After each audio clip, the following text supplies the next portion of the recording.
Hello, this is a guy who likes fanfiction and is too lazy to read, so here is Gladiator in audio form. Check the description for the links to the author. Chapter 201, Gladiator and Sponsor Race 1. Song took a deep breath as she studied her reflection in her room's mirror. She released the air slowly, anxiously, wondering if it was too much makeup, if it was a suitable enough dress for the occasion, and most of all, if her hair looked any good. She would have asked Sokka for help, but he wasn't home. Hadn't been since early in the morning. All she could hope to do was ask Ruishi for his opinion once he arrived. Truthfully, as long as he thought she looked good, Song would be satisfied. It wasn't her big day, after all, and his opinion on her appearance was the only one she prized. She nearly jumped when she heard Ruishi's trademark knock on the front door. 3 rhythmical blows, not so strong they'd seem urgent, not so weak they'd seem shy. The young woman smiled to herself as she walked downstairs, careful not to step over the hem of her dress as she opened the door for the firebender behind it. Perhaps she shouldn't have been so surprised, for she had seen Ruishi without his uniform several times now, but her jaw dropped regardless as she took in his formal clothes and the perfect, orderly top knot he had assembled his hair into. He had grinned instinctively upon seeing her, and his cheeks had flushed as he took in her beauty, but now, under her adoring gaze, the redness of his face slowly intensified for different reasons. Song, he said, and she blinked blankly. Why you look. Song started, her cheeks reddening as well before she covered her mouth with a hand and laughed. Oh, goodness. I'm sorry, I've just never seen you dressed up like this before. I didn't think you could possibly be more handsome, but... Oh. Then I look handsome? Ruishi asked, with a small smile. If so, I'm relieved. That way I won't be out of place beside you. What? Why would you be? Song laughed, her eyes scanning his body all over again. Oh, she shouldn't have such impure thoughts, she knew, but she certainly was looking forward to dragging Ruishi home again after today's celebration was over. Because you look absolutely breathtaking, Ruishi said, grinning before taking her hands into his own. He pressed a gentle kiss to her knuckles, and Song only giggled for it. I'm glad you think so, though you're sure I do? I mean, I thought maybe my hair was too simple, she said, biting her lower lip. I would have asked Sokka for help, but he's been at Haru's all day. I suppose best man duties are quite taxing, Ruishi said, smiling a little. You don't need his help, though. You may say it's simple, but I think your hair looks lovely. Oh, Ruishi? Song said, smiling shyly before casting a playful glance at him. Sometimes I don't know if you're just biased or if you really mean what you say. Even if I were biased, I would mean it. Ruishi laughed softly. You are beautiful, Song, whether dressed up or in casual wear, or, well, at any rate. The carriage is waiting for us down the street. We ought to go to the temple already, or we might be late. You don't think they would start without us, would they? Song said, grimacing as she rushed back inside, to gather her personal effects quickly. Ruishi remained by the door, patiently waiting until Song had returned to him. It's unlikely that they might start without us, truth be told, but it wouldn't be the worst loss if they did. He said, smiling as Song closed the door behind her, locking it safely. Ever since the incident of Hina's break-in, they had taken to locking the doors fully every time the house was left empty. But I want to see the whole ceremony, Song sighed, biting her lip as they began their brief walk towards the carriage. I'd rather not miss out on anything. Why? Ruishi asked, surprised. Well, I'd like to know what to expect, you know.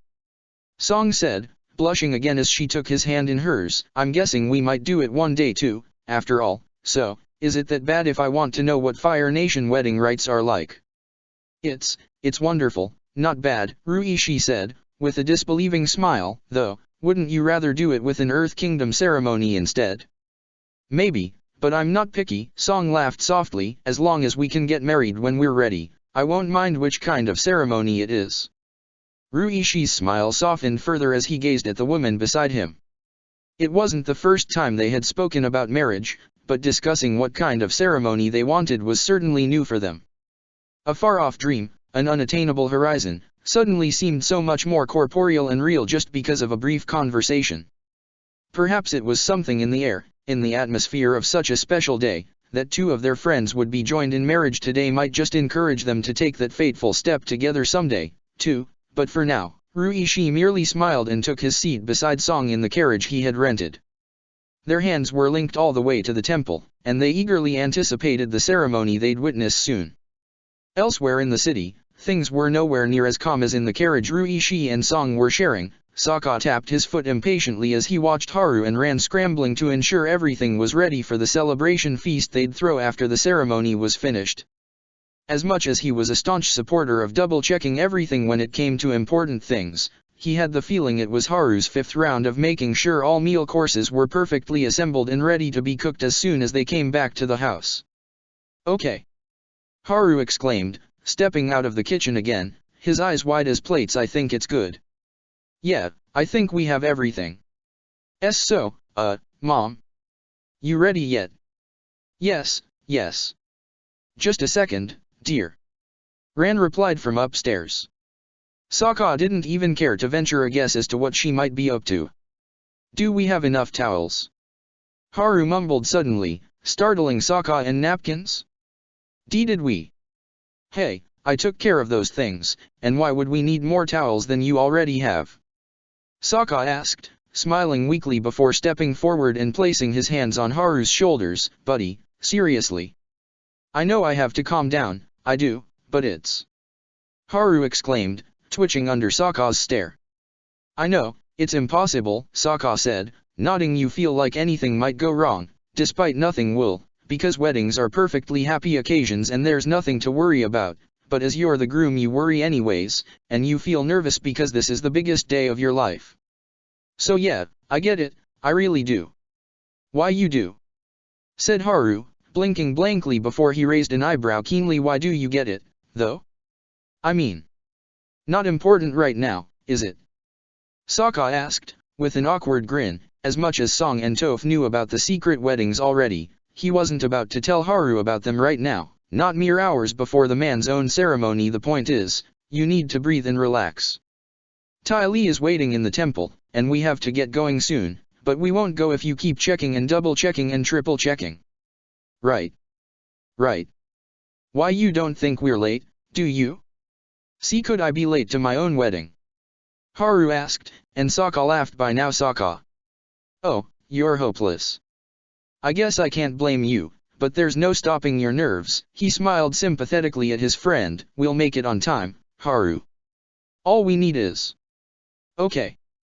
I'm ready," Ran announced, and just so, Sokka smiled and spread his arm towards the woman, who was climbing down the stairs. "That's all we needed, yup," he said, as Ran approached them nervously, dressed in a long, green cheongsam dress that matched the ornaments she wore on her silver hair. Is it okay for me to wear this, for sure?" she asked, as she eyed her son with uncertainty. "You're dressed up like your Fire Nation, so..." "Well, he's the one getting married, so it makes sense that Haru wears the traditional groom outfit," Sokka said, smiling reassuringly at Ran. "As for you, you look lovely and everyone will think so too. So, now that all this is out of our way, let's get going." Haru would have obeyed immediately if only his mother's reaction to Sokka's words hadn't caught his eye. She seemed startled by Sokka's compliment, and now she was blushing and smiling to herself. Inevitably, Haru smiled too, for the first time in hours. "Mom," he said, and Ran shook her head, stepping towards him. Kids these days, you never know if they're just being polite or if they mean their words," she said, taking Haru's arm in her own. "Are you ready, dear?" "I am," Haru said, smiling with more confidence now. Ran grinned at him just the same. "She really makes you happy, Haru. I'm glad you've found someone to love who loves you just as much, too," said Ran, leaning in for a quick hug. "I'm so proud of you, my wonderful young man." Haru returned the hug, some of his anxiety receding as his mother held him. Today was a day of change, he guessed, and he had no doubts all the changes would be for the better. He would finally marry the love of his life, and they'd be a family legally, at last. Not to ruin the moment or anything. Sokka's voice was small when he chimed in, but he spoke nonetheless. "But we really do have to get going." "Oh. Sorry," said Ran, smiling apologetically before pulling her son towards the door. Ty Lee had a carriage of her own, but as today was a special occasion, they had decided Haru shouldn't drive himself anywhere, if just for once. As soon as Sokka had boarded the carriage and closed the door behind him, the driver spurred the moose dragons and they began the long trek to their destination. All the while, Haru smiled, nervously, eagerly, his face the reflection of the giddy anticipation Sokka had grown well acquainted with during his week-long trip with Azula. He couldn't help but smile too, hoping Haru and Ty Lee would enjoy their ceremony and celebration just as much as Azula and him had enjoyed their own. Not everyone was quite so thrilled about the wedding, though. One person in particular seemed to find the entire matter tedious, pointless, and boring, and he made his opinions known adamantly. "I want to go home," Uday exclaimed, pouting at his father. "I don't like these clothes." "Oh, Uday, please," said Ruonjian, grimacing as he knelt before his son. The child had unfastened the buttons at the top of his tunic, and the neck of the garment was now a crumpled mess. "You know today is a big day for Aunt Ty Lee, so can you try to be nice, for her sake? You do love Aunt Ty Lee, after all." "I'm hungry," Uday exclaimed now, and Ruonjian hung his head after mending Uaday's appearance. "You'll eat at the party later," Ruonjian said. Uday pouted again. "Later?" He repeated. "Later when?" "You know, when the ceremony ends." "When does it end?" "About an hour after it begins, I guess." "Oh, please, just cut me some slack, Uday. I'm thirsty." Ruonjian groaned and stood up straight again, glancing for his wife in desperation. Mai was too busy overseeing that everything in the temple was in order, though, and she had very little time to spare for her 4-year-old son right now. Being Ty Lee's most hard-working maid of honor hadn't been an easy task, but Mai had been up for it regardless. Her duties had been varied and even complicated at times, but right now she was at the other end of the temple's hall, prepared by the sages for the ceremony. Her sharp eyes were ready to find any flaws or problems in the organization of the wedding. And as much as she caught Ruonjian's desperate gaze with her own, she couldn't offer him more than a small sympathetic smile and a shrug before focusing on her duties once more. She wasn't handling everything alone anymore, though. The princess had stepped outside the temple briefly and now returned to the venue with the air of satisfaction and perfectionism Mai had ever associated with her. "The band arrived safely?" Mai asked, and Azula nodded as she stopped before her friend. Their outfits matched, as they were both maids of honor. They were clad in red dresses that would contrast starkly against Ty Lee's white. "They did, they're in the palace right now. I've assigned a few guards to escort them to Ty Lee's house at 7, Azula assured her, and Mai nodded. "It's strange to bring a band to the capital all the way from the outer islands just for one wedding celebration," said Mai, raising her eyebrows, "but Ty Lee is whimsical to no end, I suppose. It surprised me when she asked for them too. I can only hope they're as good as she believes they are, or else investing so many resources on bringing them here will have been quite a waste," Azula said, shaking her head. "At any rate, how is she holding up?"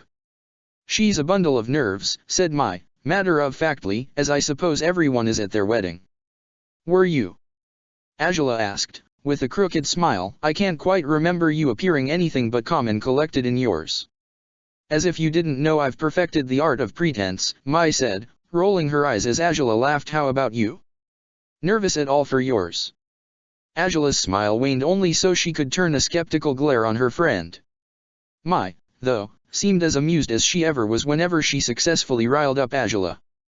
"You know, you used to be very familiar with a concept called subtlety. You exercised it oh so well, far better than Ty Lee ever could," Azula said, cocking her head to the side as judgmentally as possible as Mai's smirk widened. "Seems like you've fallen out of practice with it in recent times, though.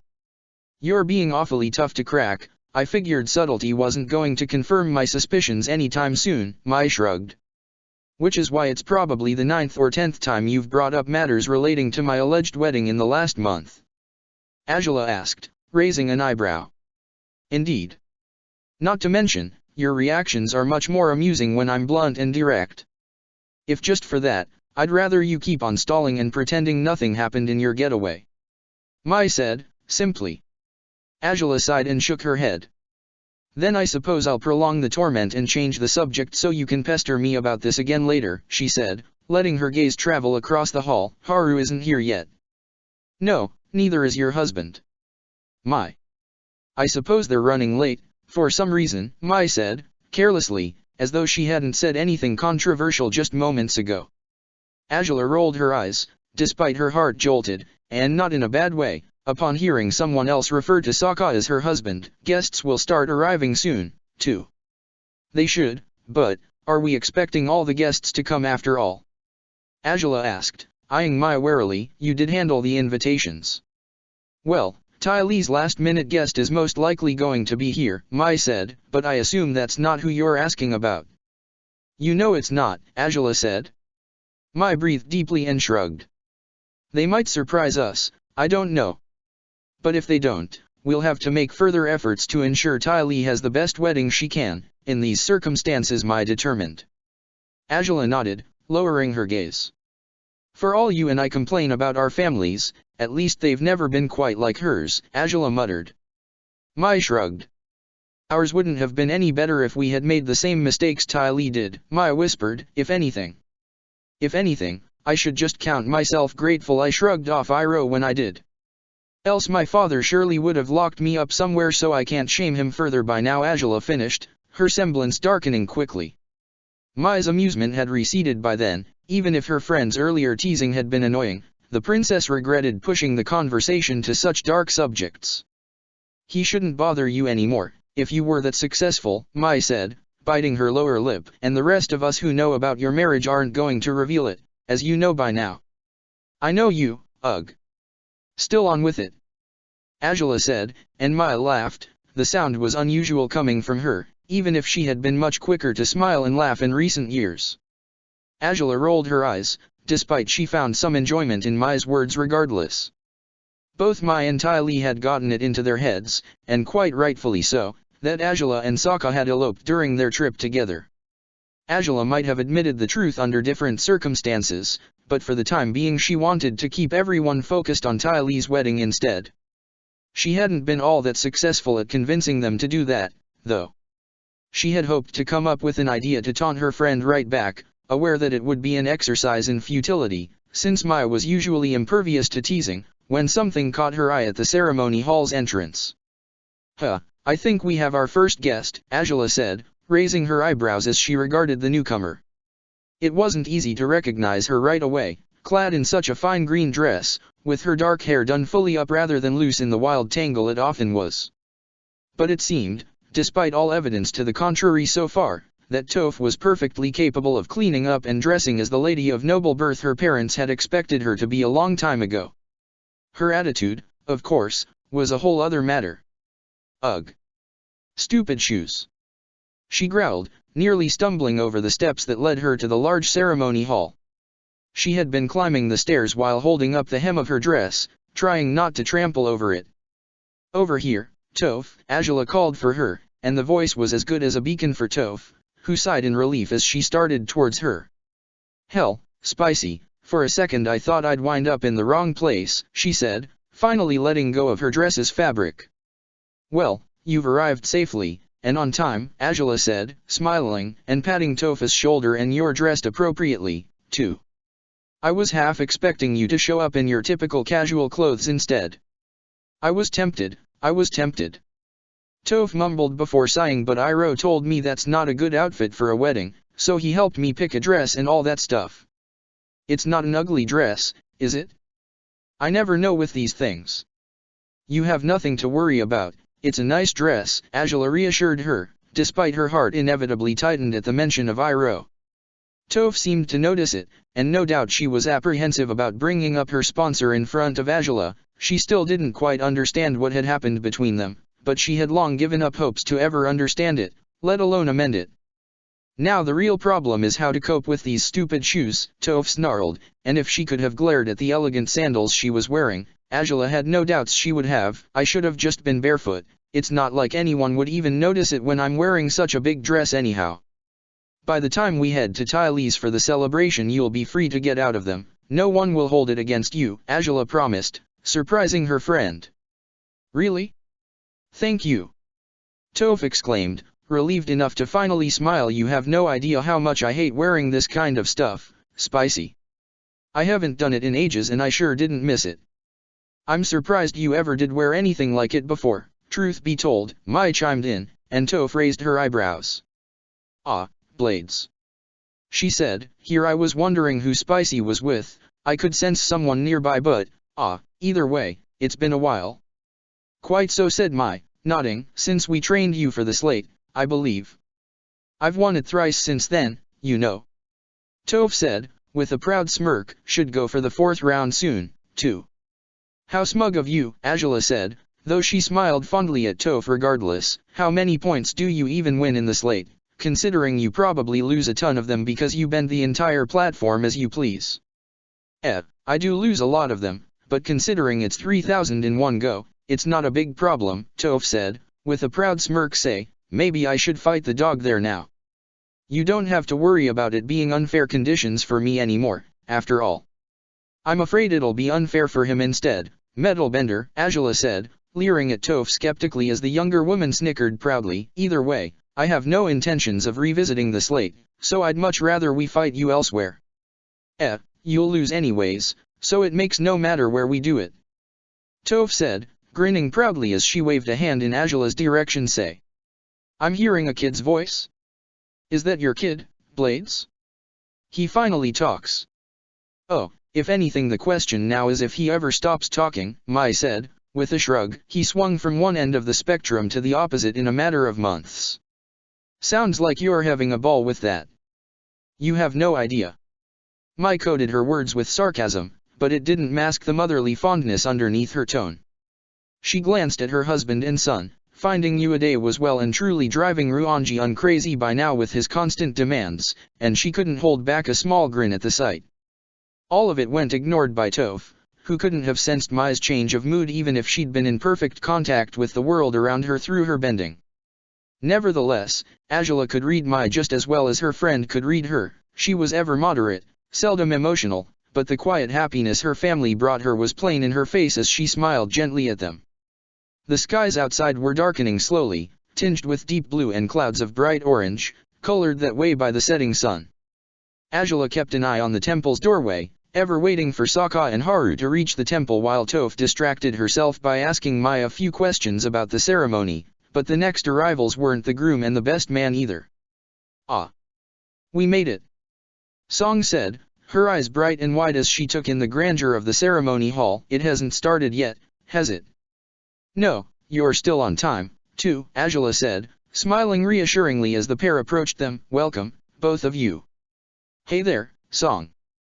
Toph said, beaming and waving at her. Good to not see you. Oh, Toph, you look so pretty. Song said, grinning. Toph froze, inevitably blushing at the compliment. You really think so? She said, with an awkward grin. Well, thanks. I bet you look great too, Song, but I honestly have no idea, so. Wait a minute, she's just Song. Mai asked, eyeing Toph questioningly. Where's the demeaning nickname? What? For Song? Hell, no, Toph said, folding her arms over her chest. She cooks good food and I respect her. I'll give her one that isn't insulting when I can come up with one. Oh.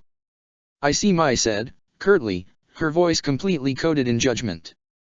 Toph only smiled proudly for it while Angela rolled her eyes, amused, before focusing on Ruishi and Song again. To be honest, it's a good thing you came together. I might not have recognized you at all if you weren't with Song, Ruishi. Angela taunted him with a malicious smirk. Ruishi scowled, the blood rushing to his cheeks. It's not the first time you've seen me wearing something other than my uniform. He grumbled, as Angela laughed. Are we the only ones here so far? Song asked, glancing about herself in surprise. I thought Sokka would have arrived by now. He hasn't yet, no. Angela said, trying not to stress the words too much, despite she was starting to grow weary of Sokka's tardiness just the same. Shouldn't he be here already? Ruishi said, frowning. Maybe Haru's having second thoughts, Mai said, with a malicious smirk. Angela scowled at her, though Toph snickered at the possibility regardless. Sokka is supposed to be in charge of getting him here, right? Song asked. He is, but truthfully it might have been wiser if we had given that task to someone else. Angela reasoned now. I can't imagine him being particularly strict if either Ran or Haru were stalling. More like, Even if he tried to be strict, they'd never take him seriously. Toph smirked. Why's he in charge of that, though? Because he's supposed to be Haru's best man, just as Angela and I are Ty Lee's maids of honor, Mai explained. Though if Haru winds up being late to his own wedding, I suppose Sokka will be the worst man instead. Angela mused, unable to hold back a small smirk as she glanced out the door again. Her joke seemed to fall flat for most of her companions. Mai even glared at her in utter incredulity. Toph chortled, Ruishi face-palmed, and Song's eyes were wide in astonishment. What? Angela said to Mai, who seemed the most affronted by her leisurely pun. You know, the only person we know who would have laughed at that joke is the one you're joking about. You should have saved it for when he could hear you, Mai said, rolling her eyes as Angela sighed. You're all such sticks in the mud when you want to be, she said, smiling regardless. A new arrival caught Angela's eye just then, though. The first thing she noticed was his top knot. The hair was the right shade of dark brown, and the skin tone was dark too, and then his face came into full view as he climbed the steps. Angela's heart had fluttered quite foolishly over the thought of seeing Sokka again, but the new arrival was none other than Ty Lee's last-minute guest. The one she had told Mai and Angela about barely a few days after Angela had returned from her trip to Crescent Island. Princess! It's great to see you! Shoji exclaimed, his smile the widest Angela had seen so far. The young man nearly stumbled on his way to Angela and the rest of the group, his excitement palpable. Likewise, Shoji, Angela said, smiling welcomingly as well, betraying none of her disappointment as she spoke to him. Eh? Shoji? Toph said, the dome's counter guy? He's invited? Is Ty Lee good friends with you? Oh, I talk with Lady Ty Lee often when she brings her gladiator for fights. Shoji began explaining, with a nervous smile, a smile that vanished from his face when his eyes widened as he took in the girl who had just spoken. Wait just a second, the blind bandit. Didn't recognize me? Toph asked, and she made a gesture to pick her nose. Angela caught her hand just in time, fixing the young woman with a significant glare she knew Toph would be entirely unaware of. Well, no. You look so. Well, actually, you all look very. I'm just going to shut up now, Shoji said, blushing and lowering his gaze as the others laughed. Ty Lee invited Shoji because he helped her find a band that can perform for us during the celebration later, Angela explained to Toph as she released her hand. I know it's very sudden, and I'm not amongst her closest friends, but I'm really happy to be here. I've never been invited anywhere by a sponsor before, Shoji admitted, blushing. Well, it's Ty Lee, I'm surprised half the city isn't here, if anything, Toph said, her hands behind her head as she tried to listen for more voices beyond those of the sages near the altar and Uede's endless ramblings to his exhausted father. It didn't seem there was anyone else around, though. We all expected her to do something like that, but she surprised us, Mai admitted. Seems like she preferred an intimate gathering rather than an all-out party. Considering what the last intimate gathering we had was like, it may just turn out to be more fun this way than with lots of people, Song said, smiling. It's probably better for her to celebrate with the people who truly care about her. Indeed. Angela sighed, most the people who genuinely cared about Ty Lee were already here, it was true. And the last members of such an exclusive group were finally arriving, it seemed. The princess sighed in relief, stepping away from the wedding guests and towards the entrance as she caught the sounds of the groom's group. Ah, so many steps. I'm a very old woman. They need to be more considerate towards us with Fire Nation architecture, Ran groaned, as Haru and Sokka helped her climb the staircase carefully.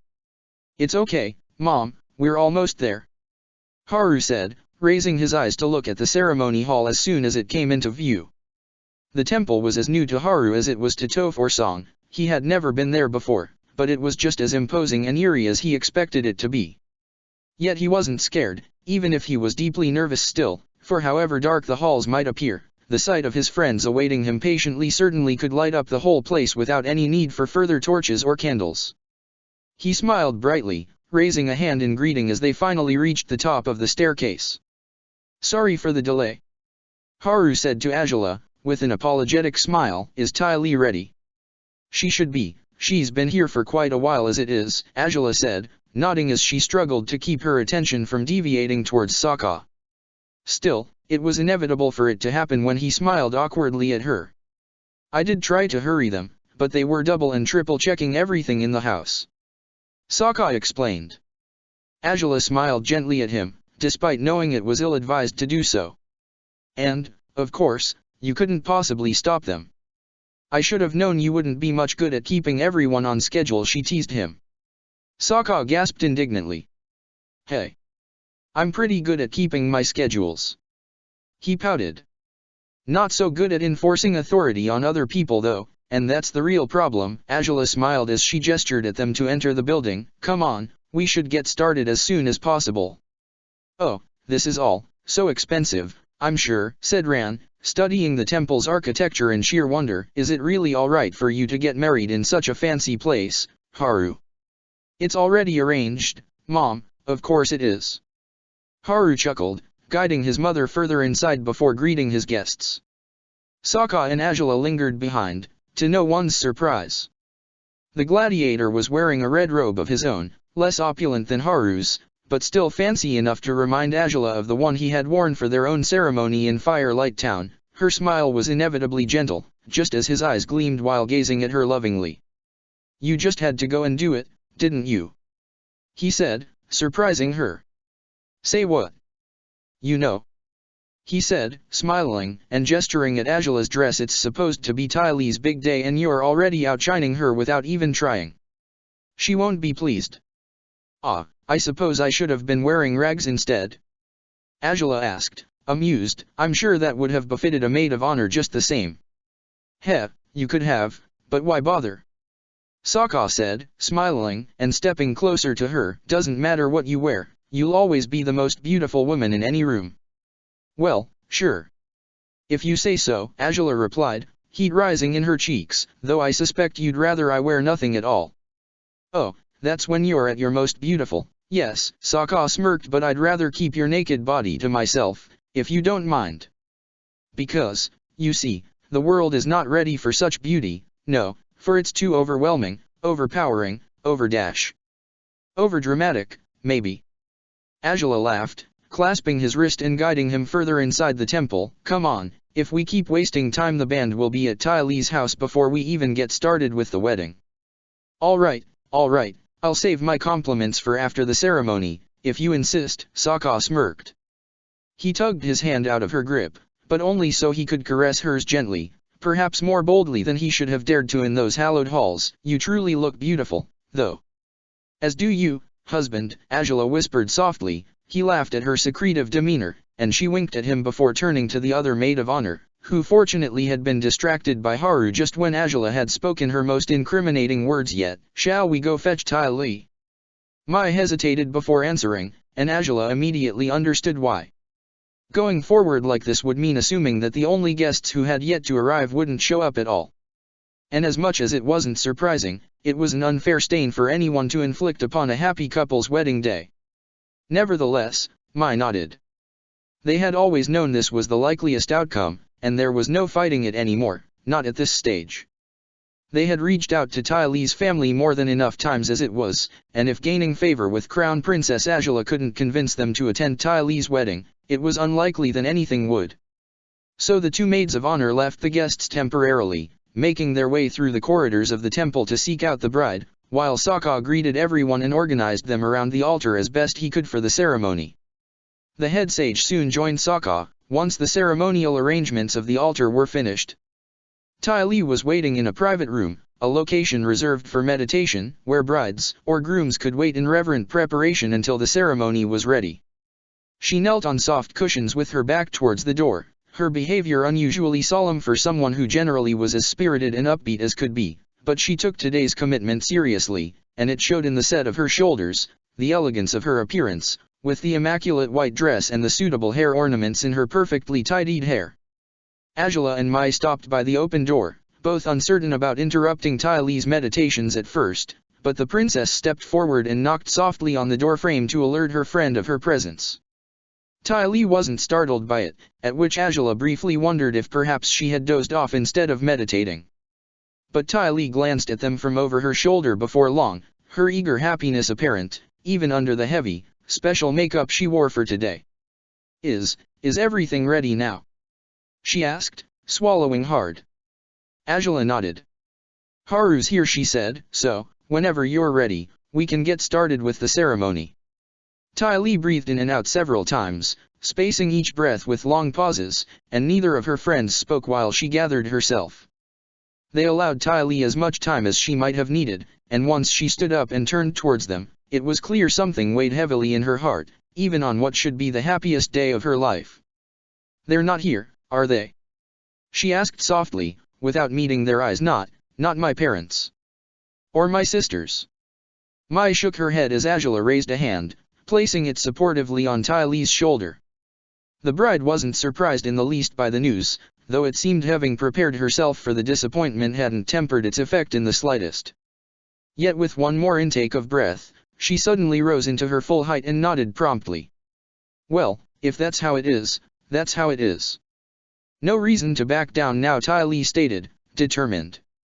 It truly isn't, but you don't have to pretend to be alright with this if you aren't, Angela said, eyeing Ty Lee with uncertainty. They truly have no excuse. Oh, surely they could make up thousands if anyone asks. Don't challenge them, Ty Lee sighed, shaking her head. Either way, it's good to know for sure that there's no fixing things between me and my family. Not even when I'm finally settling down with a good man, as they always wanted me to. But of course, he's an honorary citizen and an earthbender, so of course they'd never like him. Well, screw them. It's their loss. That it is, Mai said, raising her eyebrows. Not just about Haru, though, but also about you. A family who treats you as yours does. It isn't worth the heartache, Angela finished for her friend. The three of them had changed much through the years of their friendship, but if there was one thing that would easily bring them together every time, it was their complicated, twisted family lives. For years Mai had been desperate to get away from her family, putting as much distance between herself and her demanding parents as she could muster, whereas Ty Lee had struggled to regain the favor of her own relatives after losing it, only ever receiving a few breadcrumbs for her efforts. And Angela's family, the most powerful and richest of the world, had been a chaotic mess since her childhood years, so she was no stranger to the plights that had plagued either of her friends. Their empathy brought a genuine smile to Ty Lee's face, and she reached for the hand Angela had placed on her shoulder only seconds after taking Mai's, too. I don't need them to be here today if they don't want to be, she said, because, as far as I can tell, I have a better family now than the one I was born to. You two are better sisters than the ones I'm actually related to. All the guests who arrived are here because they care about me and Haru, and I wouldn't have it any other way. And Haru will be your new family officially, starting today, Angela said, with an encouraging grin. Ty Lee giggled at that, her cheeks flushing under the layers of makeup. A fresh start with the one you love should definitely be something worth cherishing. It is. I can barely believe this is going to happen, Ty Lee laughed, as tears filled her eyes. He's such a good man, too. How did I get this lucky, really? If someone deserves to be, it's you, Mai said, smiling too, raising a hand to wipe the single tear that rolled down Ty Lee's cheek. Now, don't start crying. It's okay, this is pretty thick makeup, it won't run just because I'm crying. She laughed, prompting the others to join her briefly. Oh, honestly, one of the best decisions I ever made was becoming friends with you two on the first day of school. I wouldn't want to be here with anyone else right now. Of course, the other best decision was swooping in to sponsor Haru when you did. Angela smirked, and Ty Lee laughed, nodding quickly. I know I was so impulsive and selfish back then. I didn't know I'd grow to love him this much, she smiled. Oh, truly. I'm so giddy about this, I almost feel like I'll be reborn after this ceremony. Does that sound stupid? Not at all, Angela answered, and Mai shot her a meaningful stare. What? Oh, come on, Mai.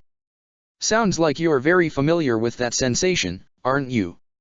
Mai teased her, and Angela rolled her eyes as Ty Lee laughed, ever amused and happy to join Mai's constant prying into Angela's secretive, presumed elopement. You know what? Angela said, with a dry grin, I tormented Haru and Sokka plenty over how they were nearly late, so it's only right for us to not be late either. Dodging the question, as usual. Shut up. Before either Angela or Mai could make a move towards the hallway, though, Ty Lee threw her arms around their shoulders and reeled them in for a tight embrace. It was no surprise for her to hug them, she was ever the hugger of their group, after all, but there was a different quality to it this time, when Ty Lee was about to take a major step forward in her life by committing to her relationship with Haru. So, for once, both Angela and Mai returned the embrace genuinely instead of their usual dismissals of Ty Lee's affectionate gesture. "I love you girls." "For real," Ty Lee said, her voice small. Mai smiled and patted Ty Lee's back gently. "And we love you back. But I guess Angela is right, there's someone out there who loves you a lot too and is most likely wondering if you're having second thoughts about marrying him." "Never!" Ty Lee exclaimed, breaking the embrace and prompting her friends to laugh at her enthusiasm. "Let's go, then, let's go." The ceremony hall was ready by the time the three friends set out towards it. All guests were at their places at a proper distance from the altar, where the candles waited to be lit. The head sage waited with his book of fire, all that remained was for Ty Lee and Haru to walk together to the altar. Sokka had been standing with Haru by the corridor, seemingly helping him calm his nerves. But once they heard the footsteps in the hall, Haru froze in place, his eyes seeking and finding his bride within instants. His soul soared in bliss as he took in her beauty, as everything became more real right now because his sponsor, his friend, his lover, would also become his wife in a matter of minutes. Ty Lee's breath caught as well once she spotted Haru in the appropriate ceremonial Fire Nation robes. Before long the pair were smiling at each other as though there was no one else around, a feeling that, much as Mai had teased Angela about, both the princess and her gladiator were quite familiar with. "Ty Lee, you look so beautiful, my love," Haru said, his voice choked even though he hadn't registered yet that he was on the verge of joyful tears. "You look even more wonderful, my darling Haru," Ty Lee smiled, reaching to take his hands in her own. "And, all that being said?" Sokka chimed in, with a smirk, "You guys ready to get going?" He didn't need to ask twice, Ty Lee and Haru nodded in his direction before beginning a slow but purposeful walk towards the altar. Sokka hadn't known this part of the ceremony was essential as well, having assumed his walk with Angela from the Dragon's Casserole to Firelight's Sage Shrine had simply been inevitable. But walking together in that manner, hand in hand, to their chosen and shared destiny might be the best possible way to begin a marriage, as far as he could tell. "We're supposed to follow them, remember? We're the important witnesses." Mai chimed in, bringing Sokka out of his ruminations. "Oh, right, right. Let's go," Sokka said, with an awkward grin.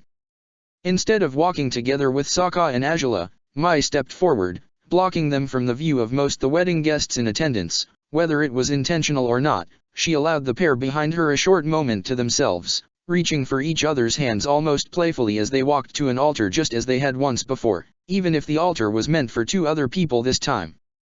By the time they reached their destination they had to release each other's hands, but they shared one last complicit smile before focusing on the ceremony that was only just beginning. There were no interruptions in this wedding. The head sage was far more solemn than Sage Ryu, and everyone held their silence as he recited the proper verses and passages of the Book of Fire.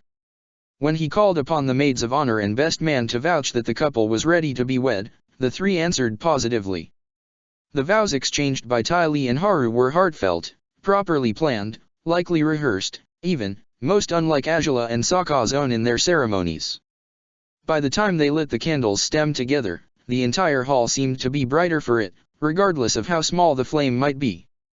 Despite it was an appropriately long ceremony, most of the people in attendance, especially the groom and bride, found it was over too soon. The only one who disagreed profoundly was Ueda, for whom this had been the most bleak and boring experience of his near 4 years of existence so far.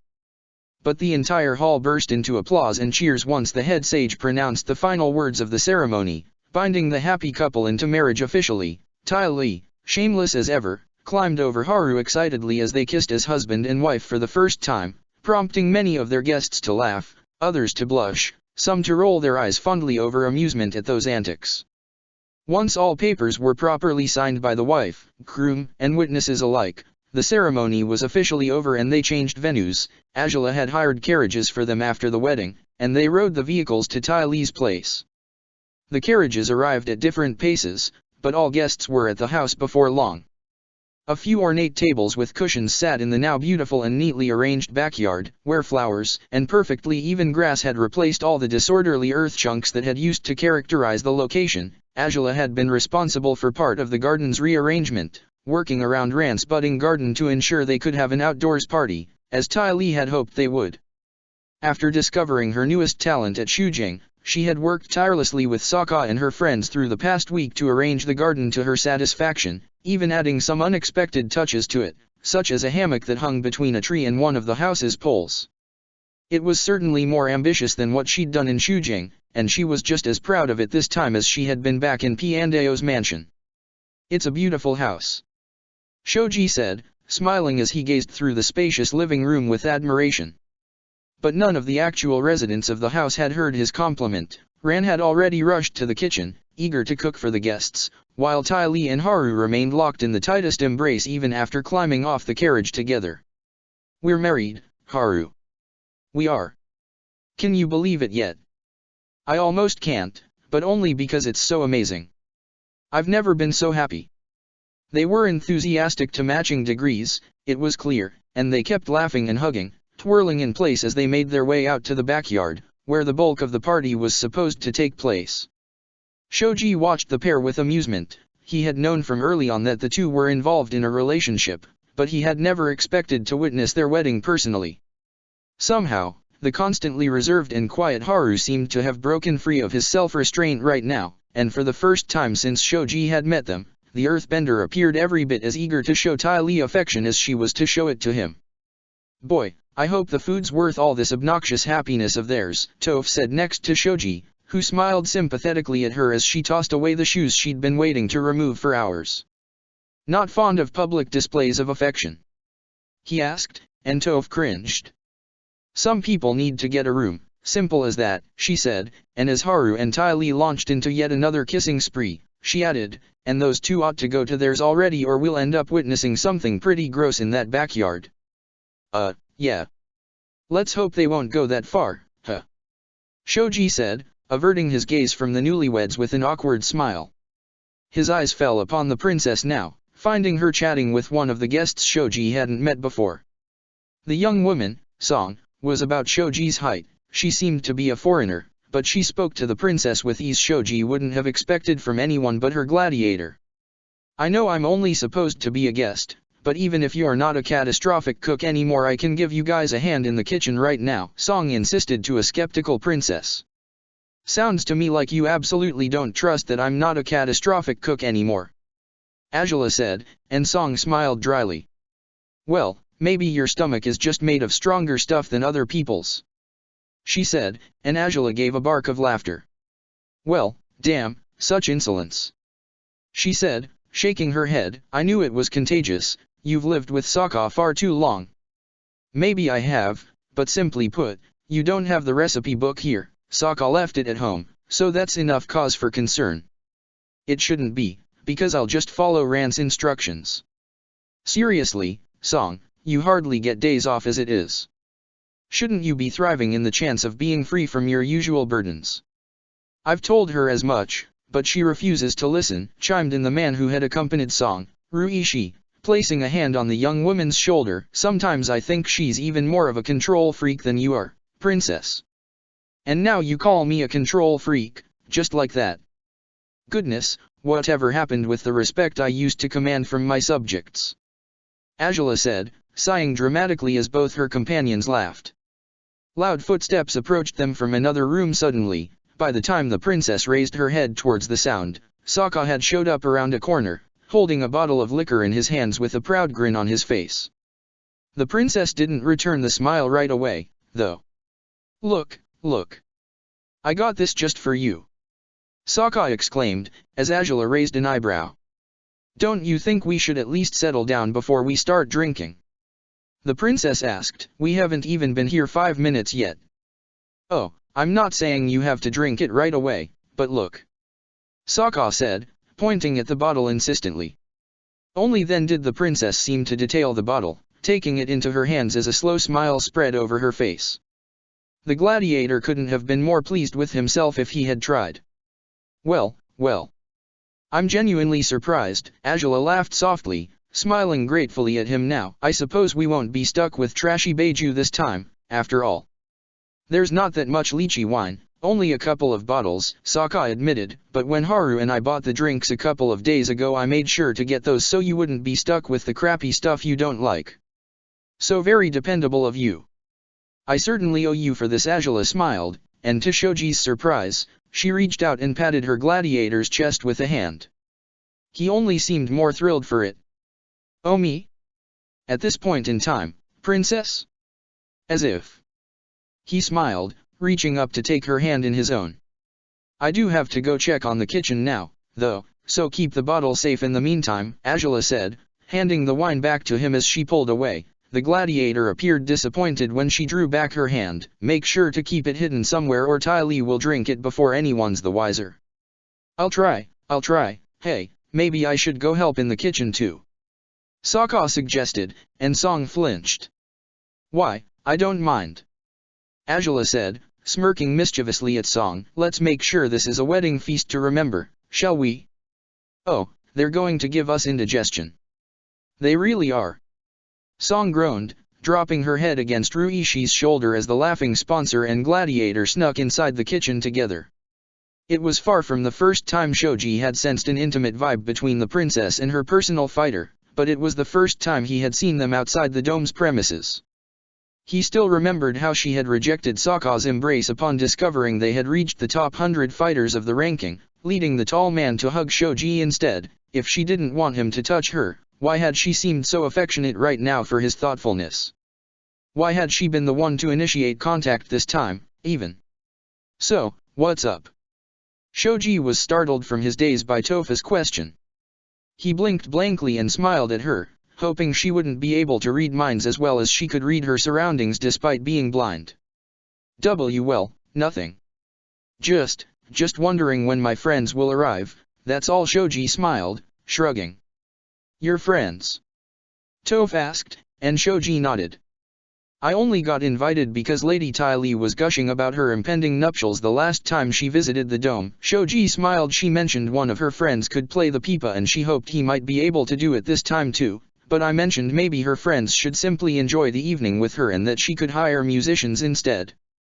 I suggested these old classmates of mine who had a band, the Flamey-OS. Flamey-OS? Toph repeated, skeptical. What's that supposed to be? I think one of them explained to me that it's really old Fire Nation slang. Shoji laughed. He heard it from one of his grandfathers and decided it could sound cool as a band name. It does seem pretty silly, but they're great musicians. So, after I recommended them to Lady Ty Lee, she was thrilled by the idea and even invited me as a thank you. I think the princess was the one to arrange things so the Flamey-OS could be brought here from my hometown. Well, pal, all you've said only means one thing. Toph said, ominously, her hands on her hips. Shoji blinked blankly, staring down at Toph with unease. You're one of us now. I'm, what? Shoji repeated, as Toph grinned and patted his shoulder heavily. He flinched, unused to Topha's rough gestures of affection. You know, one of us. I didn't really used to be friends with everyone here either, not for a long time. But after Spicy and the dog helped me get ready for the slate I got to meet all of them and they're pretty neat. She explained. Sounds to me like you're just the newest member of this tight group. That's such a great honor, Shoji said, eyes overflowing with tears. Then I'll do my best to prove worthy of being part of this group. Thank you. Whoa, now, don't thank me, maybe thank. Toph laughed. But when she was about to gesture at Ty Lee and Haru she caught such loud kissing noises she decided not to direct him that way. Yeah, okay, probably thank Ty Lee later. Shoji laughed and asked Toph more questions about her training for the slate and her friendship with Angela and Sokka.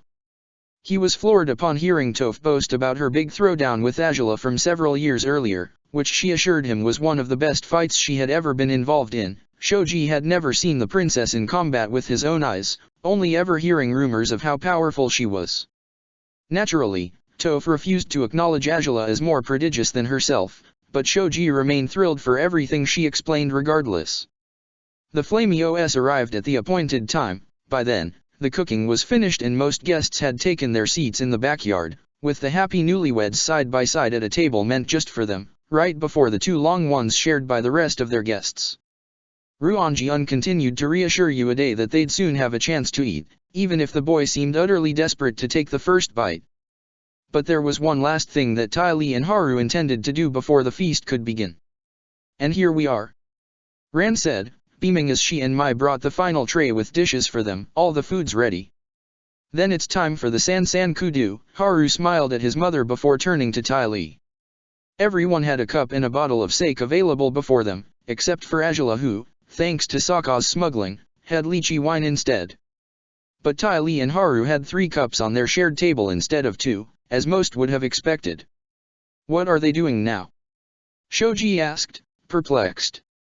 The answer came from the person sitting across him on the next table. "That's the old Earth Kingdom rite for weddings," Song explained, smiling blissfully. "I didn't think I'd get to see it again anytime soon." "Oh? What's their rite like?" Ruonjian asked, sitting beside Shoji. Toph was at Shoji's other side, while Ruonjian sat with his wife, their son between them. Across them, on the next table, Ran sat nearest to the newlyweds. Angela was on Ran's right, and Sokka sat by the princess, eager to eat but also curious about what Tai Li and Haru were up to. Song and Ruishi sat on their side of the table too, and the 6 musicians rounded out the guests on both tables, all of them awkward and out of place amongst so many strangers and upstanding people alike. The Earth Kingdom rite usually is longer than just this, but the essence of it is that the bride and groom will pour the ceremonial drink for each other and drink from the same cups, Song explained. "I suppose that's the only part Haru and Tai Li will do now, but it's supposed to be the most important one." Sounds interesting," Sokka said, smiling before leaning closer to Angela. "Seems like they have the more fun rite in the Earth Kingdom, huh? And here I thought cutting our hands open was much more entertaining," Angela replied playfully, to which he laughed as quietly as possible, his head hovering close to her shoulder. Everyone but Uade was patient with the drink-pouring ceremony, watching intently as Tai Li poured the first round. They drained each cup together, beaming each time they moved to the next cup, until finally the rite was finished. By then they turned again to their eagerly awaiting crowd, and Haru stood up to speak to their guests. "Well, what you just witnessed was part of the Earth Kingdom wedding ceremony," he explained. With an eager grin, "My bride has always encouraged me to stay in touch with my traditions and heritage, so when I suggested we could do this on our feast she agreed to do so immediately. I'm a very fortunate man, and I'm grateful for it every day. Not only did Tai Li help me find my family again, but she has also wanted to build one of our own by agreeing to marry me. Of all places my life could have led me. I'm glad it would bring me here, to celebrate this wedding with all of you. So, now the best man should speak, according to Fire Nation traditions." "Wait, me?" Sokka said, blinking blankly. Angela laughed beside him, nudging him with her elbow until he jumped to his feet. You sure? I mean, you didn't tell me I had to do this beforehand." "Well, all things considered, I'm pretty sure Tai Li and I wouldn't be here right now if it weren't for you," Haru said, smiling kindly at Sokka. "So I'd like to think you'll have something to say, right?" Sokka was stunned cold for a moment, but he smiled at the newlyweds before long. Haru took his seat by Tai Li's side again, their hands linking as they waited eagerly for Sokka to speak. Geez. I shouldn't brag about that, but that's probably true." Sokka laughed. "I pestered Angela about striking a deal with Haru's old sponsor, because I needed proper training in fighting earthbenders. When that old sponsor didn't budge, Tai Li swung in to the rescue and bought Haru from him. And Haru has been a great friend and sparring partner for me since then, but he's been much more than that for Tai Li, goes without saying. You two have the chance to live a happy, long life with the one you love, and just as nothing has held you back so far, nothing should going forward either, especially now that you're married. Marriage, if done for love, is more than just rights and papers, it's about the journey two people choose to undertake together for as long as they live.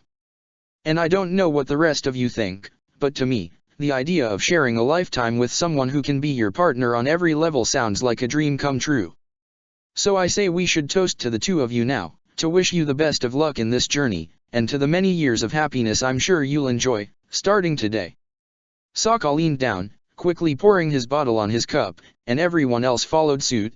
Uade was the only exception, for his mother poured juice into his cup, and he smiled eagerly for it. Sokka rose up to his full height again, raising his cup in Ty Lee and Haru's direction. To Ty Lee and Haru, he exclaimed, smiling proudly, "We love you guys." The happy couple laughed as their friends joined with Sokka's cheer. Applause followed, and Ty Lee embraced her husband with delight, her cheeks flushed and not by the alcohol.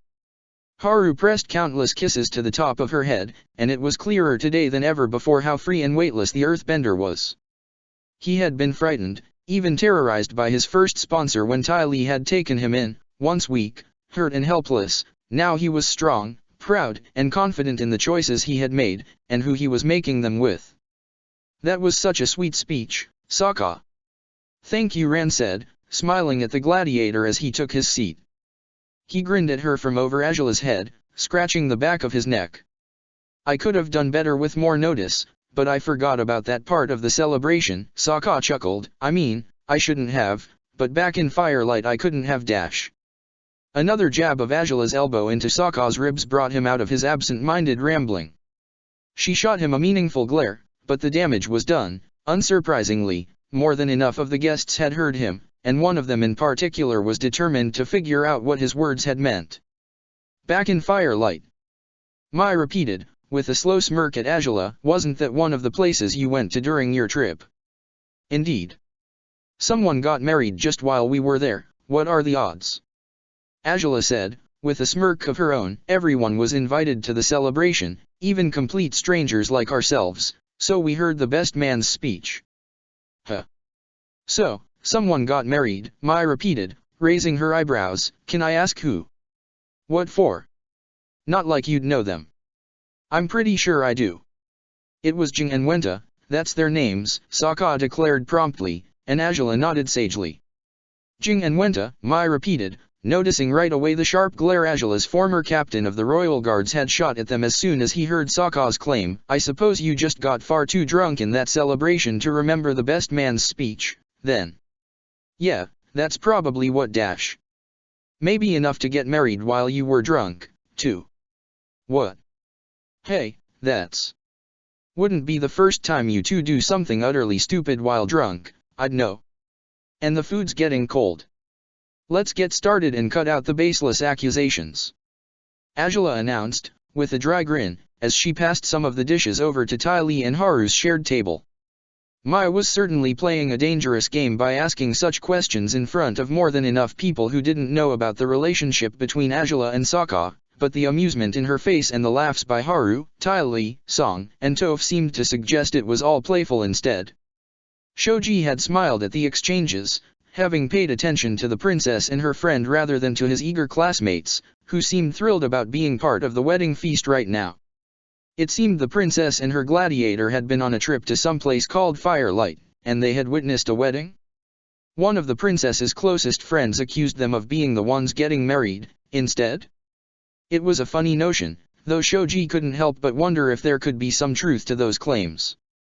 Two others at the table seemed to be as perplexed as Shoji was. Ran raised her eyebrows with amusement while she studied Sokka's flustered face, reading his honest emotions most easily.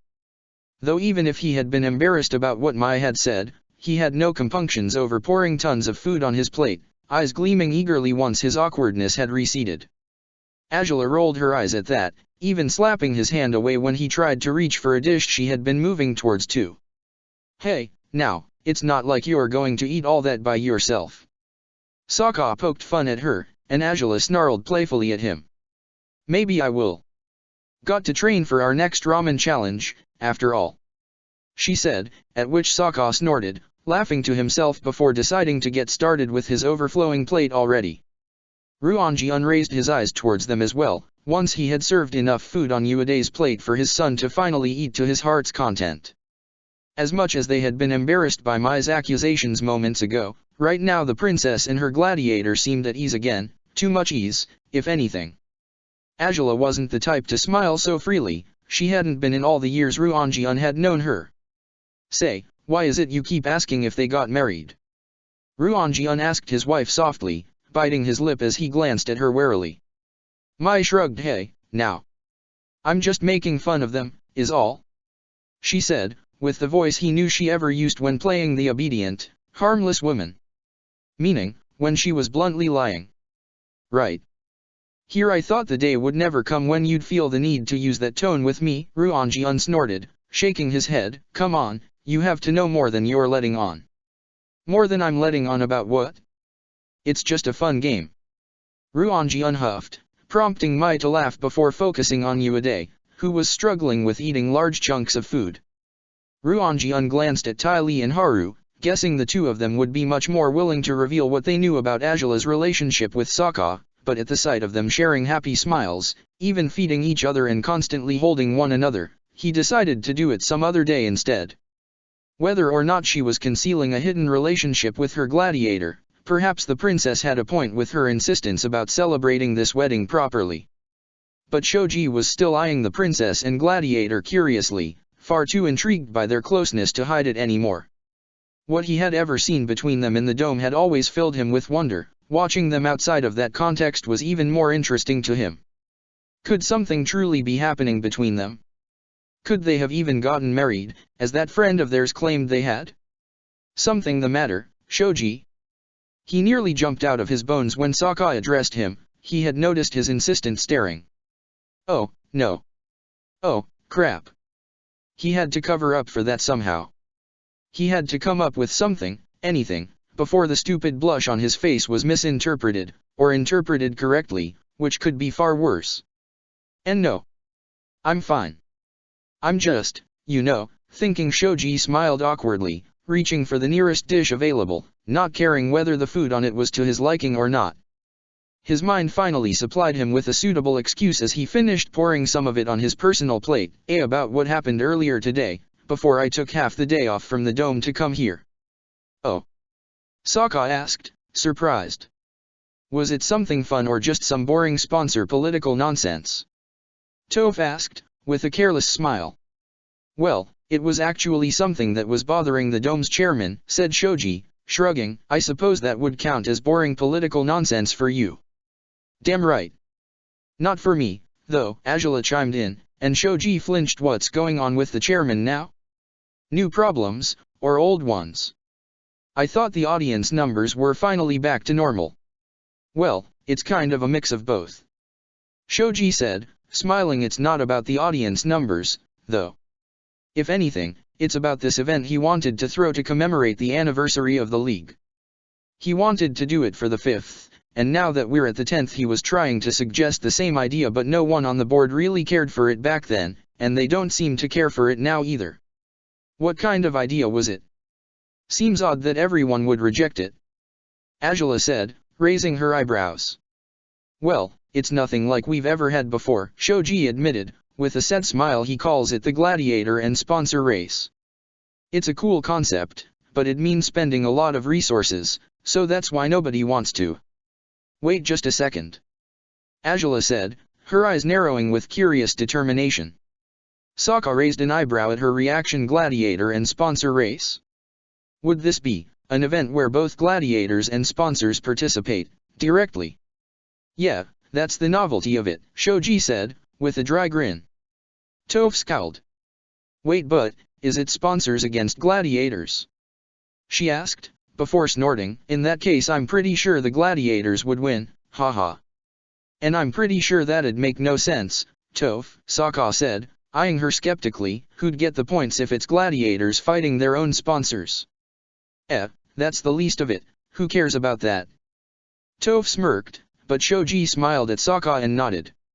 You're right, it's not sponsors against gladiators. It's the only proposed event up to date where sponsors don't simply sit safely in the stands, waiting for their gladiators to get everything done, Shoji continued, before taking a bite out of the grilled vegetables he had poured onto his plate. His eyes widened and he smiled in bliss at the taste. Wow. This is really good. Why, thank you, young man. Ran said from further up the table, and Shoji bowed his head respectfully in her direction. Yeah, the food so far is excellent, without a doubt. Angela said, politely, before turning to Shoji again, once more with that fierce expression on her face. But what else do you know about this event, Shoji? It's a race, you said?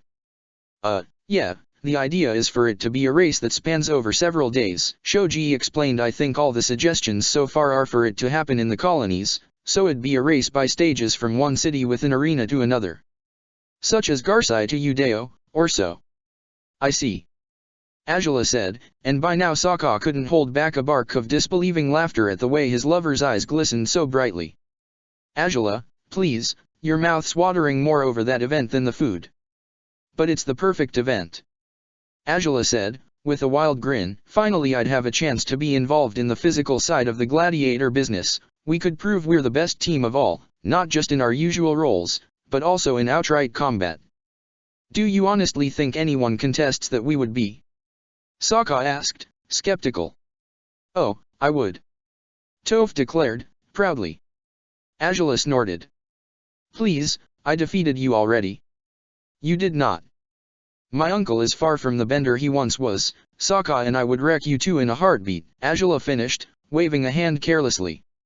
Well, maybe we should join this event, then, so I can make you eat your words. Toph roared, prompting most the guests to laugh at her enthusiasm. Okay, I have only been listening to some of what you've said. Ty Lee finally intervened, still happily cuddled against Haru even if her eyes were sharp with interest, but I'd contest it too.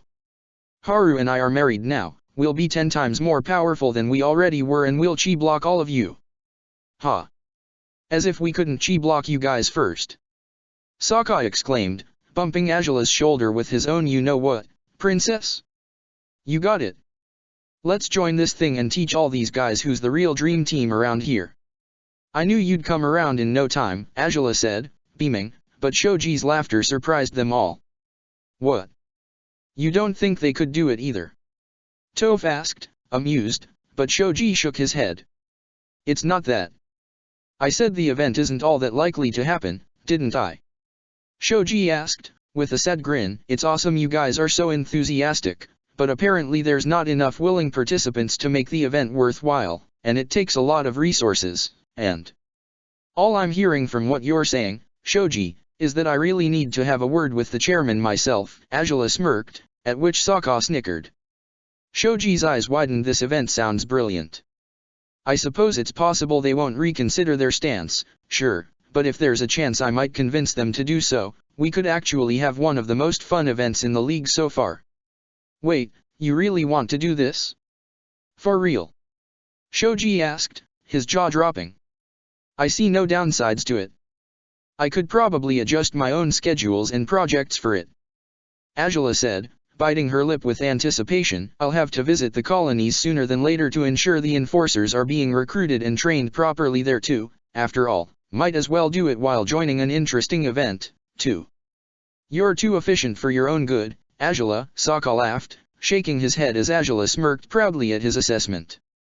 Somehow, what Shoji had hoped would be a silly excuse the others would dismiss as pointless had taken an unexpected turn. He couldn't help but wonder if perhaps the chairman would be grateful for what he'd done.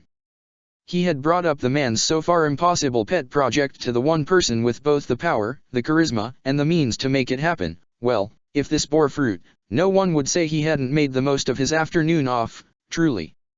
The feast carried on through the evening, the colorful lanterns in the backyard providing them with a comfortable ambience everyone was happy to bask in.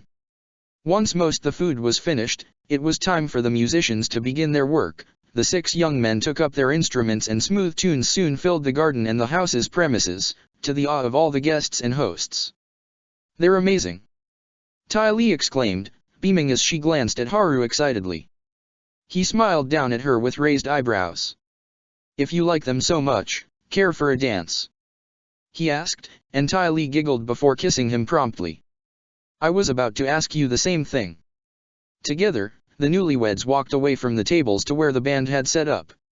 Everyone watched in awe and amusement as they began dancing together before the musicians, in the passionate, enthusiastic way they had learned to back during Sokka's celebration from months ago. Ah, I hadn't seen any dancing in years. Ran laughed, shaking her head at the sight of her son behaving with such abandon. I don't think I'd seen my son dancing at all until now, in truth. It's not his first attempt, Angela admitted, with a weak smile, but they are pretty good at it, there's no denying that. Sokka raised his eyebrows at her words, glancing over his shoulder at the princess. She shrugged, wondering what was so controversial about her words. A slow smirk spread over his face. The competitive princess, acknowledging others are good at something, surely you think you'd do better? He asked, teasingly. Angela snorted. Oh, certainly not. A princess like myself, dancing in such undignified ways? Perish the thought, she said, sipping on her lychee wine as Sokka rolled his eyes and leaned close towards her. You just don't want to dance because everyone's onto us already, right? He whispered. Her answer was a quick mumble, meant to ensure Ran wouldn't overhear it, even though the loud music might muffle her words already. Damn right, that's why. He chuckled and shook his head at her, but Angela raised her eyebrows meaningfully. It really wasn't their day, and as free and unabashed as they could usually be around most of their friends, there were at least 10 people here today who weren't supposed to know what was happening between them. Surely Uday wouldn't care much about their secret, but he still counted. All right, if that's the case. He said, biting his lip, how about I dance with someone else first? Ah? Trying to make me jealous, are you? Angela asked, with a playful smirk. Sokka chuckled. Not at all, but if that'd persuade you into dancing with me, I'd take it, he said, with a shameless shrug. All right, it's just to deviate attention, you see? If I danced with someone else before you, they could think things between us might not be all that personal, right? Or, they as well might think you're trying to make me jealous, Angela said, proudly, and Sokka laughed. You're impossible when you want to be. What does a guy have to do to get a dance with his wife? He said softly, and Angela laughed, shaking her head. Fine, fine, you win. For once, I'll let you play the manipulative asshole between us, she said, prompting him to snicker. Go ahead, dance with other people, I'll wait for my turn. Sokka smiled warmly at her, wishing he could kiss her right then and there. Oh, it was quite irksome that they had to take such roundabout journeys to reach their destination, but he knew it would be worth it. Everything between them had been, thus far, and he highly doubted that would change anytime soon. All right, then. He said, standing up abruptly and turning towards his first dance partner, the decoy through which he'd masquerade his obvious relationship with Angela. Ran's eyes widened when Sokka offered her his hand. He smiled dorkily, shrugging slightly as Angela covered her face with a hand. Curses, Ran was probably the last person Angela had expected him to ask, and yet there was something ridiculously endearing to him choosing to dance with the older woman. Ran, though, found it quite astonishing instead. Care to join me for a dance? Oh, no, no, no. Ran laughed, flustered. Look at me. I'm so old and rusty, you're a young, vigorous man. There's no way I'll be a good dancing partner for you. It's okay, I'll take it easy, Sokka laughed. Come on, you said you hadn't even seen dancing in years, so surely it's been a long time since you last danced all together. It's time to put an end to that dry spell, if you ask me. The older woman still seemed reluctant, but despite herself, she smiled and took Sokka's hand, letting him lead her to the dancing area. Haru seemed surprised when he saw his mother and Sokka, but he only laughed and encouraged his mother to enjoy herself as Sokka began jumping with the music, with movements nowhere near as graceful as Ty Lee or Haru's. Angela seemed entranced as she watched Sokka dancing, though, smiling wistfully, surely wondering if that was what they looked like whenever they had danced in the past. Sokka's dancing style was ever ridiculous, but it was so much fun she could hardly temper the urge to join him in it. So enthralled she was, she failed to realize others had noticed the tender smile she kept shining upon her gladiator. Seems like she's pretty happy, huh? Ruonji unmused to his wife, who was stroking Uedei's hair as he slept across several cushions beside her, quickly tired after eating his fill. She should be, it's her wedding day, Mai said, innocently. Ruonji snorted. I wasn't talking about Ty Lee, Ruonji huffed, at which Mai glanced at Angela immediately. It didn't escape Ruonji's notice that his wife would smile and roll her eyes, shaking her head gently as she returned her gaze to her son. Come on, now, you're not going to keep pretending you don't know anything, are you? You're the most observant person there is. You've got a good set of eyes yourself, dear, Mai said, with a cynical grin. Ruonji laughed now, shaking his head as he glanced at the dancers. You know what? That dancing looks pretty fun, he said, smirking, I kind of want to join in. Cool, maybe you should cut in and dance with Ran. Maybe she'll shed some more light on what you're so intrigued by. I was thinking more along the lines of an ultimatum for you, dear. Ruanjian smirked, glancing back at his wife once more. Tell me what you know, or dance with me. An ultimatum? Now that's the boldest thing you've ever dared do, Mai said, raising her eyebrows with an indecipherable glare. Ruanjian wasn't daunted, though. I usually don't need to go so far to pry answers from you. I just thought I'd have to take some extra measures this time, he said, shamelessly. To his surprise, Mai smirked. Well, then, if that's how it is. I suppose our marriage has certainly reached a point I never wanted it to, she sighed dramatically. Before taking Ruanjian's hand in hers and yanking him up to his feet. His eyes widened. Wait, whoa, what are you doing? Mai! He exclaimed, as she dragged him to the dancing area. She smirked over her shoulder. I suppose, if I'm going to humiliate myself by fulfilling your ultimatum's demands, I might as bring you down with me and it'll be more entertaining, she declared, at which Ruanjian couldn't help but laugh, letting her yank him towards her so their dance could begin. Oh, you're so unpredictable, Mai. He said, swaying in place with her slowly, as opposed to Tai Li and Haru's passionate dancing, and Sokka and Ran's awkward and goofy one instead, and that just makes me love you even more. Love is certainly in the air tonight, it seems, Mai smirked, shifting her weight from hip to hip as she guided her husband with her graceful moves. Angela watched all different pairs with amusement, though her eyes eventually shifted towards the remaining one that still sat at the table near her. Song insisted to Ruishi that they had to join in, too, only for Ruishi to shake his head and laugh, assuring her he would make an even bigger fool of himself than Sokka had so far. Shoji was fascinated by the dancing, clapping alongside the music while Toph seemed utterly bored by the whole thing. It was unsurprising that the earthbender would find little to no enjoyment in dancing, Angela reasoned, as the song came to an end. Ah, that was far too much, you younglings have too much energy. Ran laughed, shaking her head as Sokka guided her back to her seat, chuckling under his breath. Thank you, truly, but I can't go on, I just can't. Well, damn, that's a true shame, however will I find a better dancer than you in this party? Sokka asked melodramatically as Ran took her seat, fanning herself with a hand, her cheeks flushed. Oh, young man, enough with such compliments or I'll start taking your courtship seriously. Ran laughed. Sokka bit his lip and smiled guiltily, if so, he'd put a stop to his playful misdirects, though he doubted the old woman meant her words. Fair enough, I understand rejection when it's sent my way, he said, dramatically. All too well I know no man of my standing could hold a torch to a woman of your caliber. So, as I have no choice, I suppose I'll have to find another dancing partner. Angela shot him a meaningful, yet playful glare, and Sokka snickered as he offered her his hand. She only stared at it dismissively at first, as though unwilling to take it despite that was all she longed to do. And what if I reject you, too? She asked. Will you understand it coming from me as well, or am I not a woman of Ran's caliber? You, princess, are a woman of your own caliber and I have far too much fun tormenting you to stop anytime soon, he said, with a proud smirk. Angela rolled her eyes, shaking her head as she tried to stifle a smile. Now, your friends are dancing. Are you really going to let them beat you at something, Angela? That'd be a first.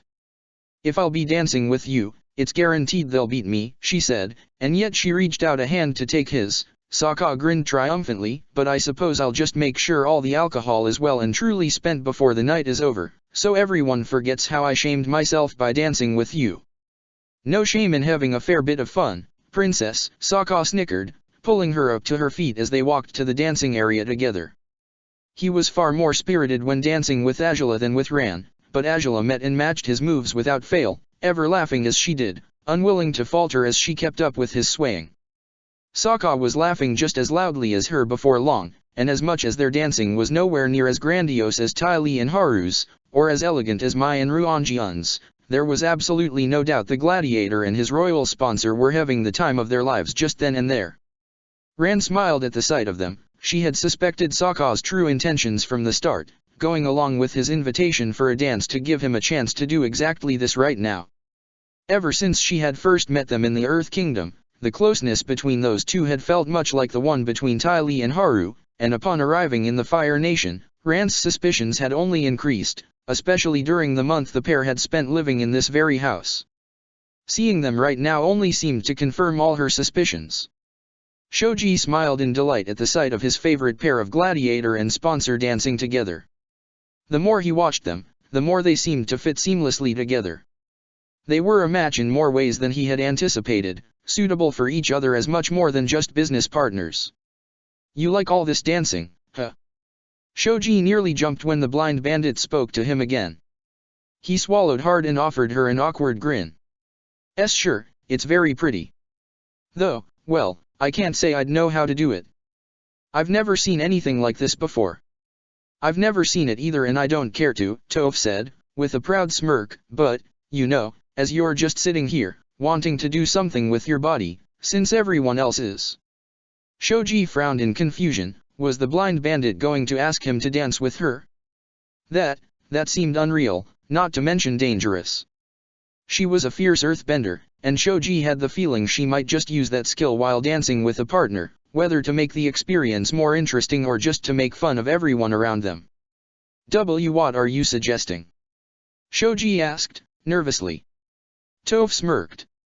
"If you truly want to know," she said, pouring Shoji's liquor bottle on his cup and goading him into drinking it.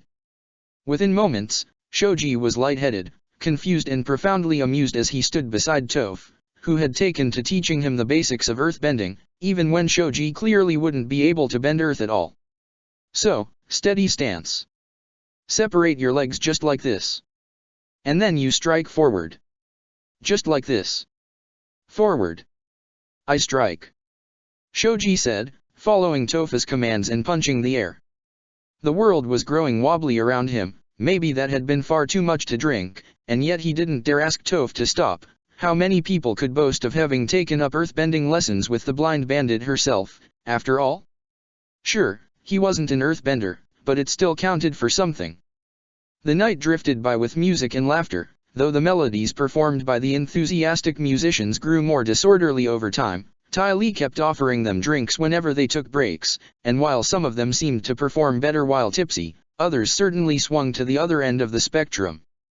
It was well past midnight when they had to stop altogether, and Ruishi saw to it that they would be delivered safely to their inn by the carriage they had rented for the night. By then, most of the guests were tired and ready to turn in.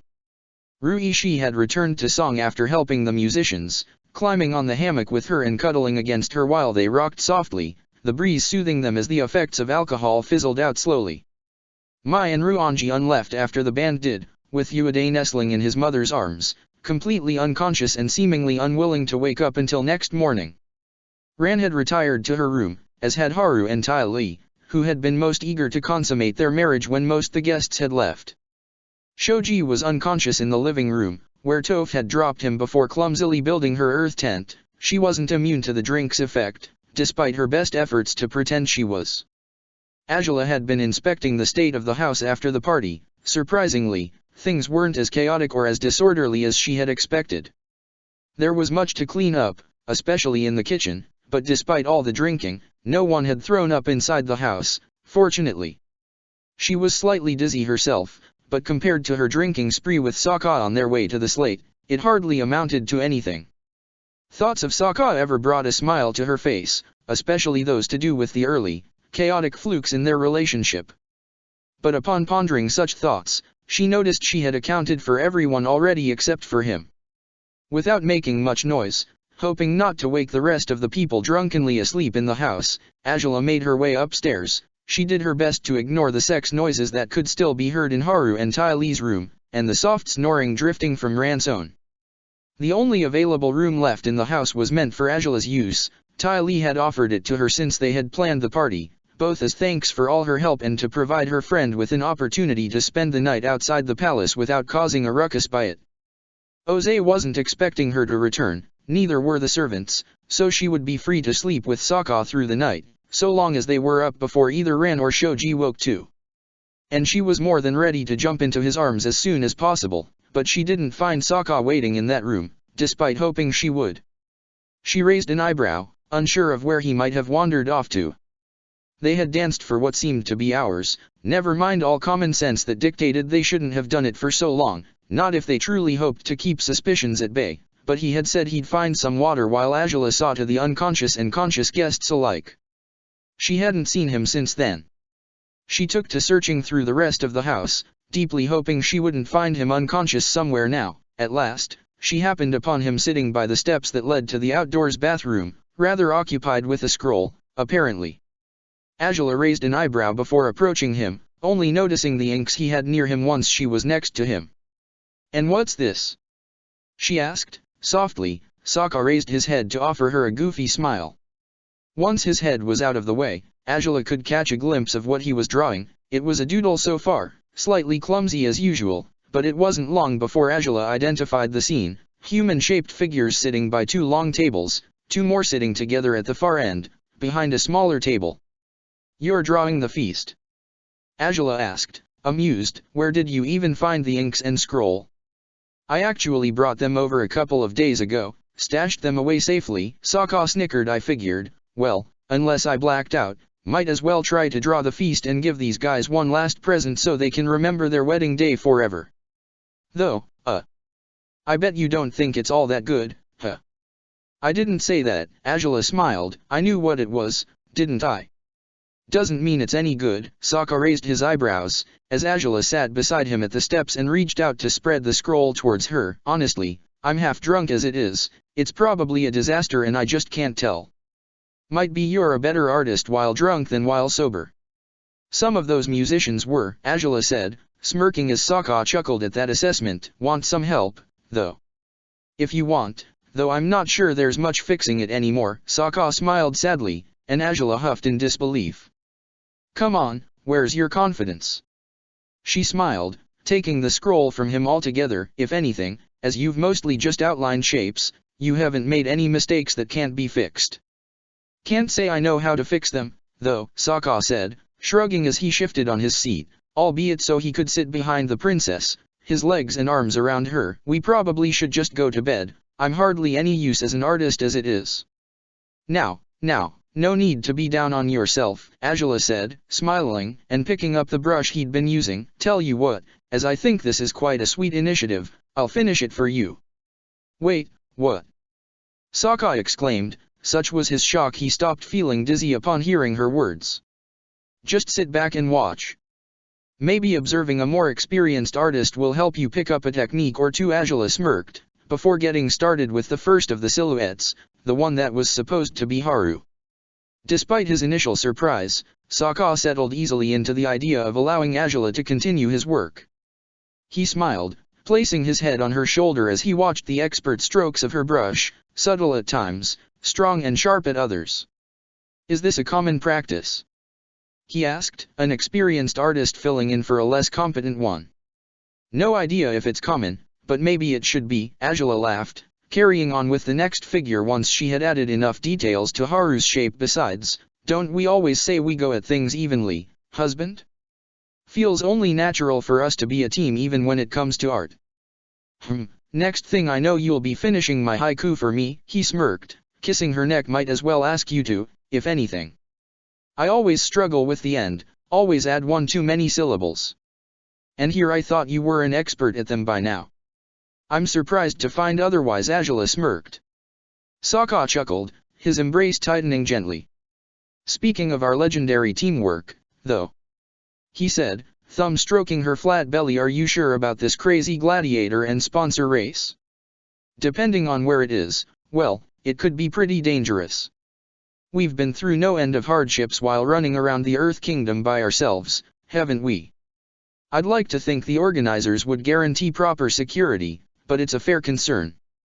Angela admitted, dipping the brush in the ink again to continue with another shape. "I'd still have to talk to the chairman. It's far from a done deal." "And yet, you want to do it," Sokka finished, as Angela laughed inevitably. "It's everything I've wanted from this damn gladiator business since ages ago," she said, the brush trailing carefully across the scroll. "You can't begin to imagine how unnerving it can be for me to be confined to a chair while you're fighting for your life, Sokka. It's driven me crazy ever since Toph first defeated you, and of course, by now you're much stronger, but I worry just as much as ever." That's unsettling, Sokka smirked. Here I thought I'd done a good job at proving I'm a dependable gladiator. You have. The universe knows you have, Azula smiled, stopping her work briefly only to sneak a kiss from his lips, but you're more than just a gladiator to me. You always have been. I know, Sokka whispered, smiling too as he pressed his brow to hers. I am worried about whatever dangerous stuff could happen if we drop our guard, but honestly, having the chance to fight side by side with you would be thrilling. Not that it's never happened before, sure it has, but never quite like this. It might be less stressful to fight side by side when it's not over assassins with rotten fire, or being chased by the Daily, or fighting the White Lotus. Azula mused, smirking as she continued with the artwork. Sokka chuckled. It better be, he said, kissing her temples. Now, you'll go talk to the chairman tomorrow. I suppose so, Azula said. Want to come along? Always. Even for boring, bureaucratic nonsense like this. Does the word always have a different meaning in the Fire Nation, by any chance? Sokka teased her, and Azula chuckled, dropping against his body. You're too wonderful, she said, with a blissful smile. Honestly, I barely care if we lose at that event. And for once I really mean it. What? So every time you've said you don't care if we lose you haven't meant it? Sokka exclaimed, scandalized as Azula laughed harder now. Maybe so, she smirked, but now, just the chance of being by your side in the thick of action is more than enough for me. Sokka smiled, holding her closely as he watched her carry on with his work. What had been nothing but shapes, blobs, was slowly turning into a remarkably detailed artwork, with perfectly careful strokes of Azula's hand. They had been sitting outside in the chill of the night for around half an hour when Azula finished outlining every shape in the piece. Yet another half hour was needed for her to color each figure, ever choosing the right tones even though the inks didn't allow that much variety. All the while, Sokka watched Azula's work intently, often commenting as much, bringing his wife to laugh and thank him for his compliments. By the end of it, Azula doodled a small signature on the bottom right corner of the artwork, before handing the brush to Sokka. You have to sign too. It was, after all, your idea, Azula said. Sokka's jaw dropped. But I didn't do anything. You're the one who. You came up with this, Azula smiled, and you got it started before I poached it out of your hands. Come on, now, sign it. Sokka groaned, looking at her with apologetic eyes. She leaned closer, pressing a kiss to his lips. Do it, silly. Or else you'll sleep in the living room, she threatened him playfully. Sokka snorted. Well, damn, just like old times in this house. He asked, smirking. Yeah, I'd end up joining you downstairs just the same, predictably. Azula admitted, and Sokka laughed. Isn't it a waste, though? Might as well take the bed together instead, which we would do if you just signed the damn artwork. Okay, gee, fine. Sokka sighed, pressing one more kiss to the side of her head before doodling his personal signature next to hers. Despite his previous negatives, he smiled at the sight of both signatures together.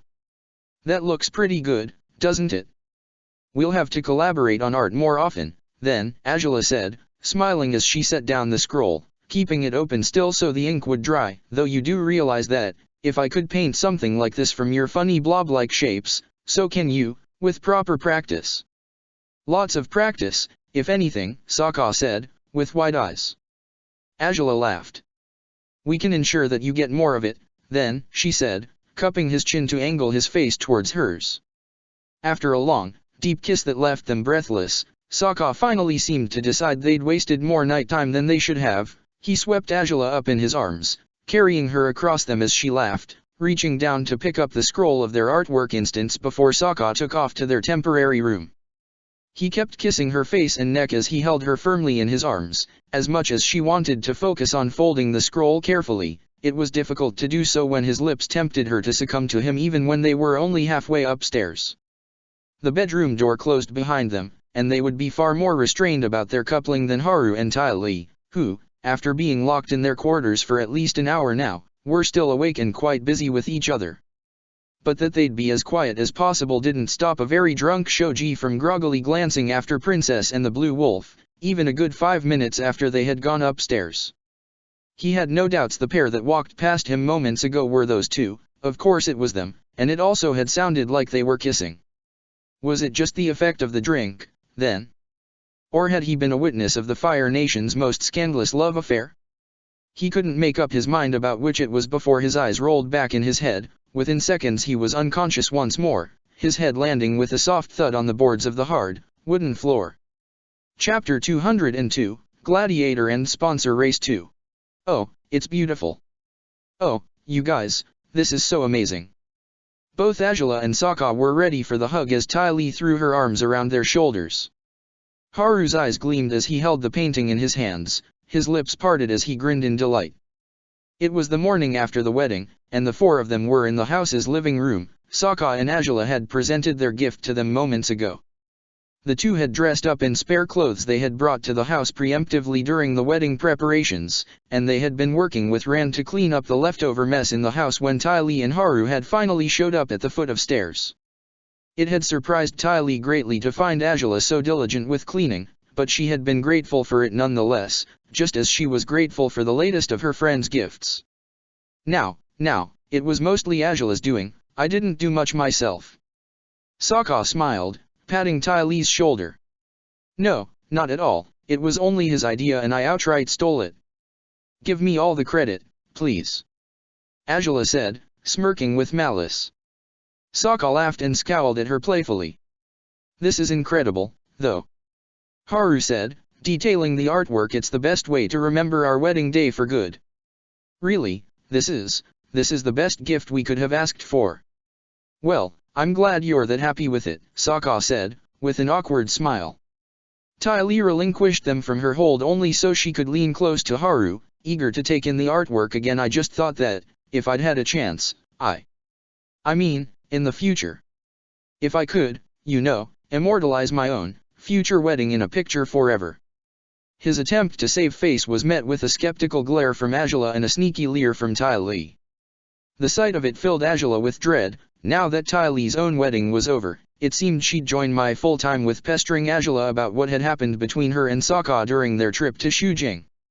So, you're saying you didn't hire a painter for your own? That's too bad. Ty Lee said, with a mischievous grin. Isn't that right? Angela replied, sarcastically, as Ty Lee giggled. Beside her Sokka hung his head apologetically. Oh, pay her no mind. Even if you'd had no slips of tongue, they'd keep pestering us about this forever. Slip of tongue.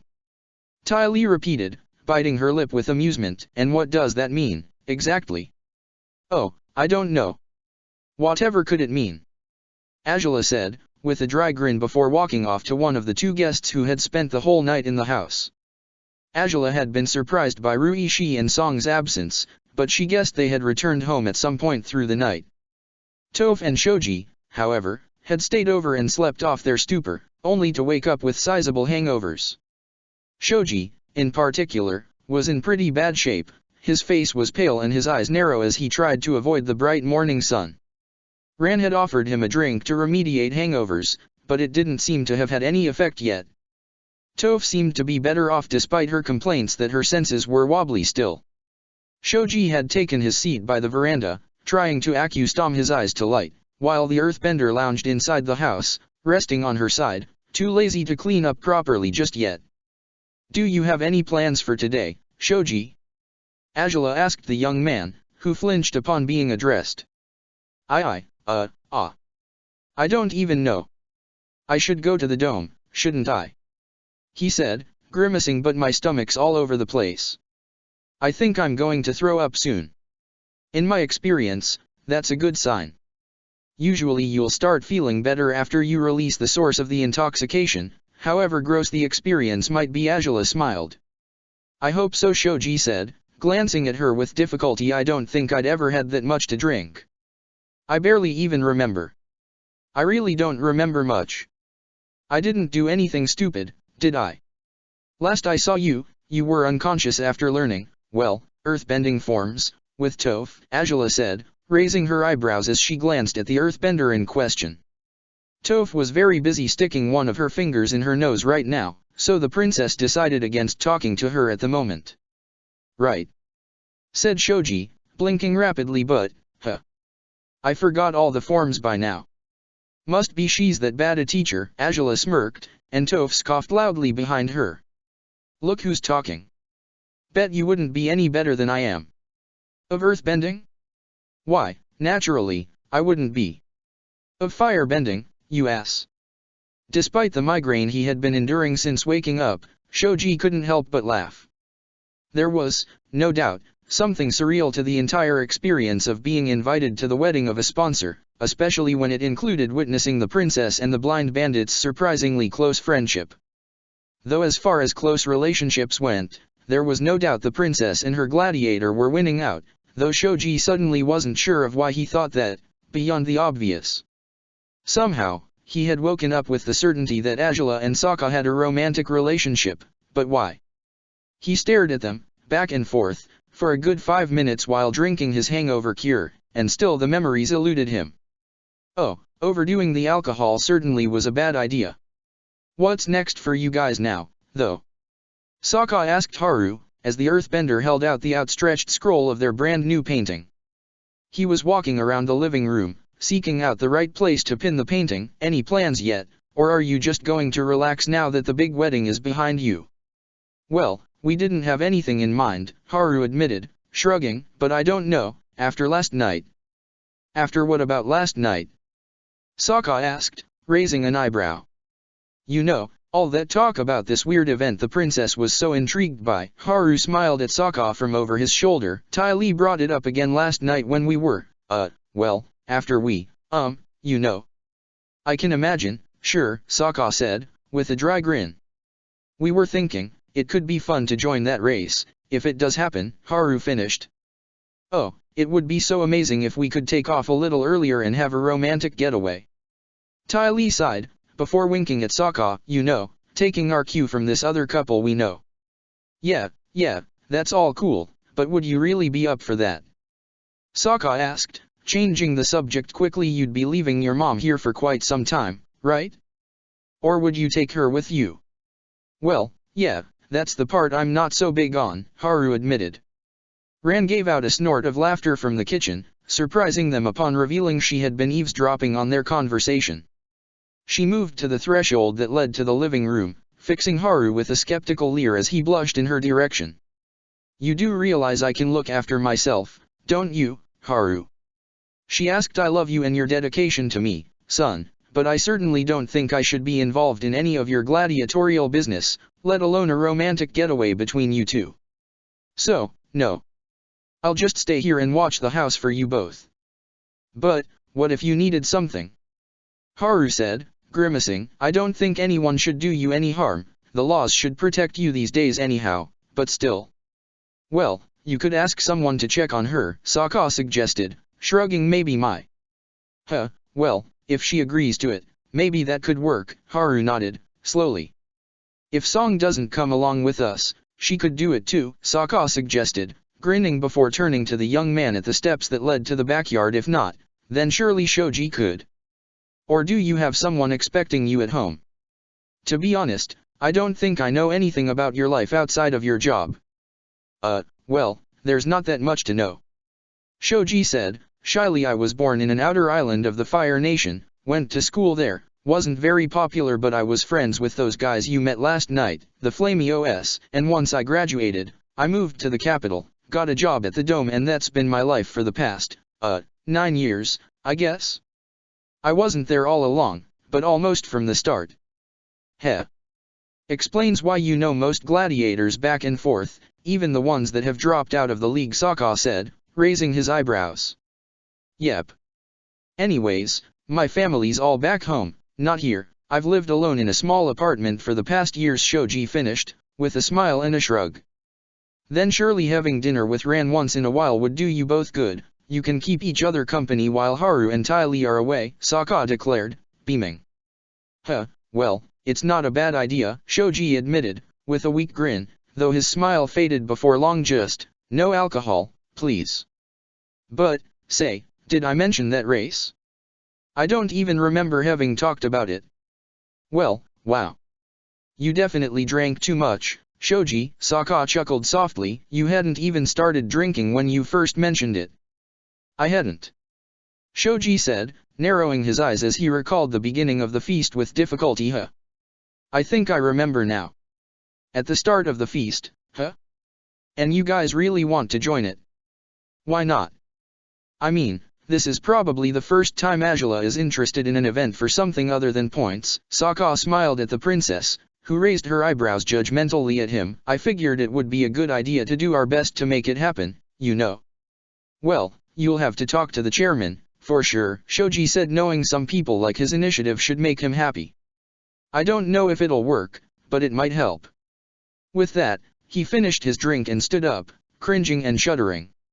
Haru grimaced as he approached him, placing a hand on the young man's back. You sure you should be moving around yet?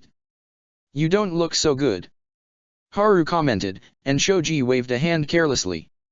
It's okay, I have to go anyways, he sighed, else they'll get mad at me at the dome for slacking off. I'm pretty sure that the last person in the gladiator business who can be accused of that is you, Sokka said, with a weak grin, but if you really need to go, hey, maybe we can give him a lift to the dome, Azula. Whoa. And no way. Shoji exclaimed, blushing and nearly jumping out of his bones. The mere notion of riding the princess's dragon was enough to sober him up and intoxicate him all over again. No, that's very kind of you, but I couldn't possibly. What, you're afraid of heights? Sokka asked, with a playful smirk. No. But it's not right. I'm not a rider, I'll fall off or do something stupid or... It's just not right. Shoji insisted, shaking his head repeatedly. Let the poor guy go on foot, it's safer and less likely to make him puke. He's already hungover, isn't he? Toph said, and Sokka grimaced. Yeah, that's fair. Can't have you throwing up all over the city, he conceded. For the record, I would have considered it, Azula chimed in, but she smiled at Shoji, maybe on some other occasion, if you're not all that prone to vomiting. Right. I'll have to try and wrap my head around that, Shoji said, eyes wide. Thanks, though. It means so much, and... Well, yeah, I should just go before I say something stupid. Haru found an available carriage in the streets for Shoji. It wasn't a certainty that he wouldn't throw up while aboard the vehicle, but it certainly beat taking a long, lonely walk to the dome. Only when Shoji was gone did Toph sit up, stretching her arms and legs as she tried to regain all proper feel of her senses and limbs. You two really need to cut it out, she mumbled to Azula, who raised an eyebrow quizzically. It's my fault Shoji got so drunk, you know? I spent the whole damn night making him drink and teaching him earthbending just to distract him from you and the dog. He doesn't know, does he? No, of course not, said Azula, grimacing. He wasn't watching us too closely, was he? No idea, but he always was ridiculously nervous after being quiet for a while. And it always happened right after you and the dog were being way too close for usual gladiator and sponsor standards. Toph sighed. You'll owe me big time for this. I suppose we do. Sorry, Toph. We get carried away too often these days, Azula admitted, rubbing the bridge of her nose. Toph snorted, though, laughing softly before clapping the princess's back. Come on, with all the trouble I keep causing you two, you don't owe me crap. I'm just saying, try and be more careful, you know? Maybe next time you decide to get all mushy with him, don't invite people who are out of the loop about you two. Well, to be fair, inviting Shoji was never my plan, Azula sighed. You're right, though. It's good you could get him so drunk he forgot most of last night. However nice he may seem, there's no real guarantee that he'd hold his tongue if he catches wind of what's happening between us. I'd like to think he would, but there's no point in risking it, is there? Toph said, rolling her shoulders back circularly as she cringed. Hell, drinking's not that much fun when you're not doing it anymore. It's going to be a shitty day getting rid of this stupid feeling in my brain. You could have just accepted Rand's offer for the hangover cure, Azula mused, and Toph smirked. Nah, I'll just fight it out like I fight out everything. Even if I don't have to, she declared. And speaking of which, all this talk about that big event, sponsor, and gladiator stuff, you sure you want to do it? And, if you are, should I shut up about it to Iroh? I mean, I do want to see how we'd measure up against you, as a proper team, but with things between you and Iroh as bad as they are, I'm not sure we should be there too. Your concern is quite touching, not to mention well-founded. Angela said, with a sigh, but ultimately, I'm not going to force you to do or not do anything just for my sake, Toph. I don't think Iroh will try to figure out what I'm hiding anymore because I convinced him I'm so abhorrent that he wants nothing to do with me altogether, so I suppose the only risk is that he'd try to kill me halfway through the event. He wouldn't. Ah, we'll never know unless you do join it, Angela said, with a slow smirk. Either way, Toph, feel free to do whatever you like. It would be safer for Iroh to be as far away from me for however long possible, but I can't say that race's result would feel all that truthful if you two aren't involved in it. It's stupid reasoning, I guess, but you two have been our biggest rivals in the league for years now. Only seems fair for us to settle who makes a better team eventually, whether before or after your next direct fight against Sokka. Heh, so you know I'll absolutely wipe the floor with the rest of the earthbenders in the league, huh? Toph smirked proudly. I still have a few more left to go, around 10 I think, but once that's done, you guys are in for it. Right, right. Angela smiled, shaking her head. Either way, you're free to choose, Toph. Maybe bring it up to Iroh once I know for sure that this event can happen, and decide with him whether you'll join or not. Great, Toph said, breathing in and grinning at Angela. Thanks for not telling me not to join in. I kind of figured you might, you know, just to protect yourself. I may have lost my sense of self-preservation gradually over the last few years. Angela conceded, shooting a glance at Sokka, who was talking with Haru right now, making large hand gestures as they spoke. As I hear, certain traits can turn out to be contagious when you spend too long with some people. Well, that's probably not the best thing you could have learned from the dog, Toph laughed, though she frowned moments afterwards, though, to be honest, not sure there's anything you should have learned from him. There have been more things worth learning than you can imagine. Ugh, don't even start talking about whatever gross stuff you get up to in bed, spicy, ew. Oh, please. I wasn't talking about that. Yeah, sure you weren't, Toph smirked, shaking her head. Anyhow, I ought to get going too. Iroh is going to want to know if everything's okay, and you and Sokka should go to the dome, right? Angela nodded in agreement, and Toph threw an arm around Angela's shoulders in a quick embrace. The princess patted her friend's back gently before Toph took off to say her goodbyes to the rest of the people in the house. Half an hour later, Xian Long had landed in Ty Lee's backyard. There was little sign of the party in it anymore, the tables long removed by now as well as the cushions. But Angela's adornments in the garden, the lanterns, and even the hammock, seemed to have appealed enough to Ty Lee that she had decided to keep them for good. You really haven't been this psyched about something since Shujing, I suppose, Sokka smiled, embracing Angela tightly once they were flying across the sky. Ah, this is the real reason why Shoji shouldn't have come with us, yep. Toph apparently took to getting him drunk just so he would stop suspecting us of, well, this. Angela smiled. Sokka rested with his chin on her shoulder, and she pressed their faces together gently. Truthfully, if we keep this up, the entire city will find out sooner than later. True, but it's hard to help it, Sokka pouted, as Angela chuckled. Maybe we'll shake off all the mushiness once we take off for the race, huh? Now, it's far from a done deal. Angela said, though her shameless smirk brought Sokka to snort. Come on, you've had the league's board doing everything you demand of them since day one, he said. Remember when there were no health check UPS after fights? Yeah, you're the one who changed that. And remember when Toph couldn't fight fairly in the slate without weapons of her own, or Earth at her disposal, and you talked them into changing that in a single attempt? Right. Angela smiled proudly, as good as savoring the recounting of her victories in the league as Sokka's fingers moved dangerously towards her flanks. So I'd say it's as good as guaranteed that you'll pull this off, you clever, driven, efficient princess, Sokka said, and as much as she knew he would do it, Angela didn't shake him off before he started tickling her. She laughed in his arms, slapping his hands away ineffectively as she dropped against him. And I couldn't be prouder of you for it. Oh, how I covet those words, Angela sighed, once Sokka stopped his tickle spree. I guess I'm a fool, but hearing someone I treasure saying they're proud of me is probably one of the best feelings in the world. Can I ask which other feelings might compete with it? Sokka asked, wiggling his eyebrows playfully and prompting Angela to laugh at his ridiculousness. Why, eating lots of mochi, Angela declared. Sokka pouted and, "Yes. And lots of spicy ramen," she finished, and Sokka scowled. "Oh, so that's all, then? Well. Great, because you just proved you're even more of a glutton than I am." He pouted, as he restarted his tickling spree. Angela couldn't stop laughing, though she allowed Sokka to torment her as he wished, hardly fighting back after having had plenty of fun at his expenses. The Grand Royal Dome received them with the usual reverent welcome it ever did. The chairman was taken by surprise by Angela's visit, even more so when she brought up the subject of his pet project.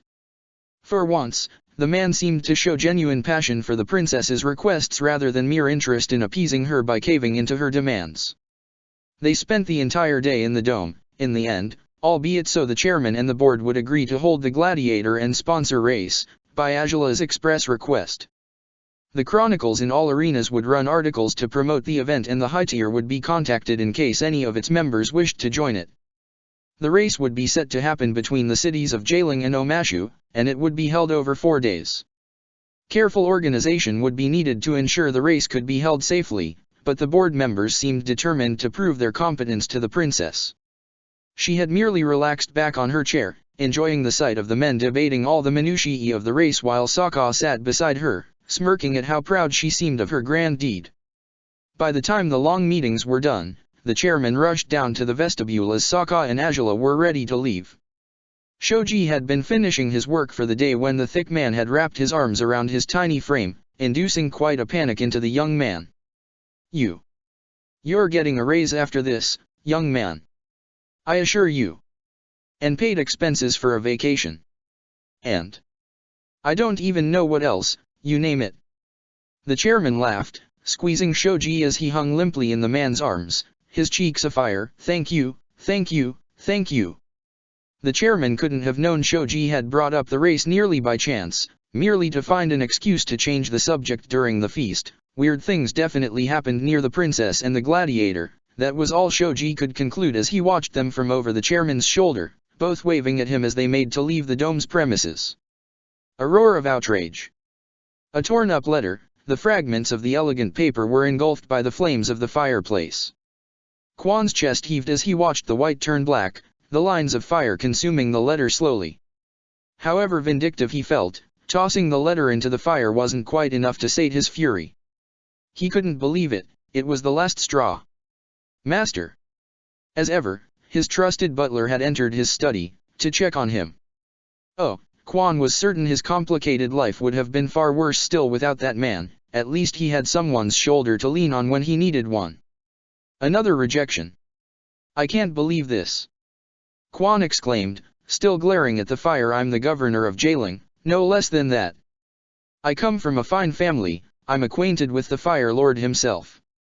How can some lesser noble girl reject my offer of marriage after a single meeting?" The butler held his silence, and Quan groaned while pacing the room, moving towards the largest window. Not even the sunlight could seem to brighten the darkness that marred his days. "It's all her fault, isn't it? Surely she's sent word to each woman I've tried to pursue so they reject me, all of it to torment me, to torture me in retaliation for having tried to kill her pathetic gladiator." Quan grumbled, rubbing his temples with his fingertips. "I'm the heir of my family. I must take a wife and have children as soon as possible. It's long past my time to do so, all because I wasted precious amounts of it chasing after her to no avail. Must be why she's timed her wretched visit to coincide with my matchmaking appointments, so she can continue to sabotage my life as she pleases."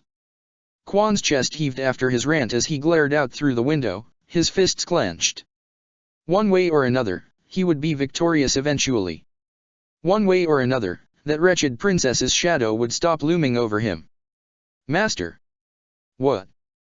He growled again, finally to glance at his butler. The man stood by the doorway, as he always did whenever he had come to convey a message or to serve as herald to visitors. Such as the ones who stood behind the butler now, both silent and yet speaking lengths quietly through their judgmental sneers. Quan gasped, covering his mouth quickly. No. He had received a bird about their visit, yes, but he had expressly refused to host the princess, and of course, her thrice-accursed gladiator, in Jialing's governor's estate. The bird had said they would be arriving within a couple of weeks, but it hadn't been a couple of weeks yet, or had it?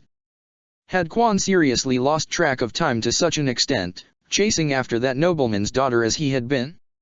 It seemed unlikely that he would have. And yet there they stood, the pair of them, eyeing him as though they couldn't think less of him if they tried. Had they heard everything he'd said? Oh, surely they had. The butler hadn't simply dropped by to check on him, but to bring them to him and, oh, he was doomed. It flatters me, to a fault, that you give me so much more credit than I'm due when it comes to making your life miserable, Governor Quan. Princess Angela spoke, with that sententious voice tone Quan could hardly stomach. But I must say, I don't have remotely as much leisure time as you seem to believe I do, let alone enough of it to track down whichever woman you're trying to court next to ensure she finds a better husband than you. It sounds like a fine purpose to have in life, to be sure, but I'm afraid it's beyond my possibilities right now. Thanks for the idea, though. Maybe I'll get up to it someday, in the future.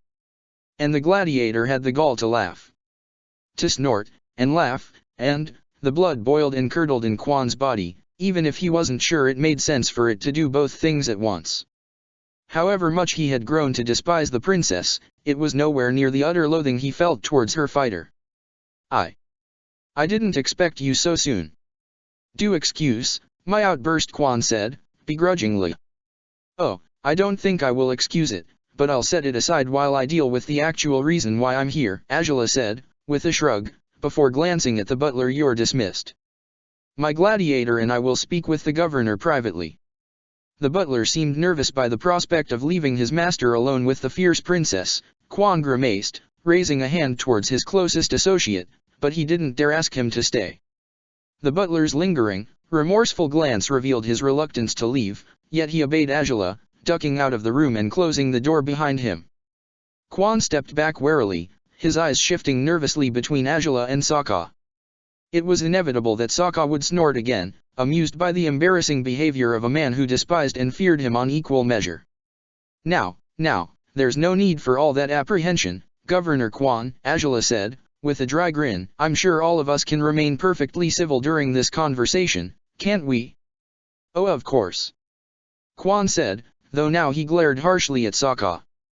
The pleased smile on the gladiator's face, that arrogance, it was enough to make Quan sick to his stomach, though I can't see why, if you wished to hold a civil conversation, you'd bring one as uncivilized as him. Why, I beg to differ, he has behaved himself just fine so far. He most likely thinks you're pathetic too, but unlike you, my gladiator has better sense than to say it out loud, Angela said, with a dry grin. The words brought a blush to Quan's face. Yes, of course she'd heard everything. I'm just here to enjoy the show, myself, Sokka said, smirking. Watching a crown princess tear down someone who threw me to the pigs should be lots of fun. Hey, now, don't make me take back my previous claims, Angela said, raising an eyebrow as Sokka chuckled. I certainly find your rudeness more entertaining than his, but all the same, we're here for a reason. I know, but you know. Sokka said, sighing. Angela smiled and shook her head. At any rate, Governor Quan, I truly have no interest in your marriage arrangements, and I certainly did not time my visit to Jailing just to sabotage them, Angela said, pacing in the room and stopping by the window.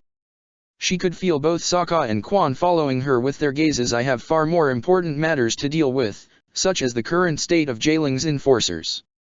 Surely you have something new to report on that front. If Quan had appeared nervous before, now he seemed close to entering a state of shock. His eyes had widened, his skin had paled, and his mouth hung open even if he clearly had nothing to say. Angela regarded him in silence briefly, waiting for a response, tapping her index finger over one of the arms she had crossed over her chest, and yet nothing came. Well, she said, raising her eyebrows in feigned expectation. You must understand, the duties of a governor are complicated, Quan started, rising up to his full height as he held his head high. There is much I must take care of, and I haven't had the right opportunity to work on your initiative. Funny.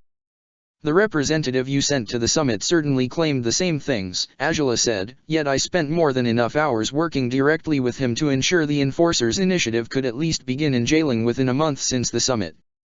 If the information the representative gave me regarding availability of materials, builders, and army officers was accurate, there's no reason why you shouldn't have been able to get started by now, when it's been 2 months since then. If the information was incorrect, however, it means you supplied your representative with false information. Well, So, either Quan is lazy and unwilling to do his job even when you laid down the guidelines for him, or he's negligent and careless about vital information. Sokka said, raising his eyebrows. Indeed. And I do wonder what's worse, a negligent governor or a lazy one, Azula said, with a dry smile. I'm not sure there's much of a difference between either thing, seems to be merely two slightly different manifestations of the same crime, utter irresponsibility. No. That's not what's happening, I'm not being irresponsible. Like I said, there are many things I have to take care of first, and you must understand, your enforcers are a new project, and they can't be the main priority of every leader in the nation. Quan exclaimed, his voice shrill as he raised it to defend himself. Again, he was met by the princess's derision and Sokka's disbelieving chuckles. And you. Quit laughing. Quit being so laughable and he might stop, Azula said, dryly. All right, let's pretend for a moment that I believe you. Do tell, what are these very important duties that are keeping you occupied? Beyond, of course, blaming me for your misfortunes and chasing women who clearly want nothing to do with you, a message you've never been particularly talented at understanding. I have to govern an entire city. It's a difficult job. Quan growled. Oh, fine. I suppose that means you've been investing a lot of money into infrastructure, education, and cultural pursuits. Azula recited, and Quan nodded eagerly. It is imperative, essential for the people, that their city is run properly, Quan declared, and I cannot sideline those duties just to build a military base for a new branch of the army. It's too much work, I'm sure, Azula said, nodding sagely. It requires resources I cannot divest for such purposes, Quan declared. Recruitment isn't cheap, neither is keeping an army squad properly fed. Seems like you do it with the Fire Lord's old troops, though, Sokka said, shrugging as he sank into a seat unceremoniously. Quan shot him an outraged glare, and Sokka hoped he could make himself properly comfortable on the seat until their visit ended. How's it so impossible for you to do it when Azula asks you to? Oh, that's because my father is running with the expenses of keeping his troops safe and alive in the colonies, that's all, Azula answered him. Seems to me that, if the Fire Lord decided his governors must be the ones to provide for the army, Jailing would soon find itself devoid of any soldiers or guards to protect or patrol it. That's not true, and it's not what I meant, Quan said, but Azula shook her head. Please, call your butler. Quan frowned, her request puzzling. And yet Azula didn't take it back. Was I unclear? Summon your butler. I have a question for him, she declared. Quan gritted his teeth but moved to a small table near the fire. A small, round bell attached to an elaborate cord sat on it, and he rang it loudly so the man could hear him. Within less than a minute, the butler had returned, apparently surprised, relieved, and wary over how everyone in the room was still in one piece. The princess wants something from you, Quan told his staff member. Crown Princess Sokka corrected him, and Quan shuddered, his wrath nearly overpowering him by now. You'd better show proper respect to your authorities, Quan. You little, just answer the Crown Princess's question, Quan said, pointedly attempting to ignore Sokka to little avail. The gladiator couldn't hold back a smug grin. Is there anything you require? The butler said, turning towards Azula. She nodded. Who is in charge of the accounting for Jailing's current administration? She asked. The butler frowned. Well, we have an accountant, but this is his day off. He explained. And I suppose that means the accounting books are all in this mansion, aren't they? Azula asked, folding her arms over her chest. Yes, the accounting records are stored in his assigned study, the butler nodded. Then please do me a favor and bring me this year's accounting books so far, Azula said. She heard Quan gasp behind her, but she paid him no mind. Sokka? Please go with the butler and ensure there's no tampering with the records.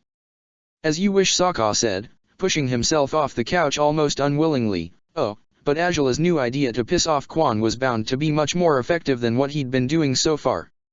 On some measure, Sokka didn't feel comfortable leaving Azula alone with Quan, and yet he knew that trembling, nerve-wracked man couldn't possibly do anything to Angela that she couldn't counter with at least twice the same strength and effectiveness.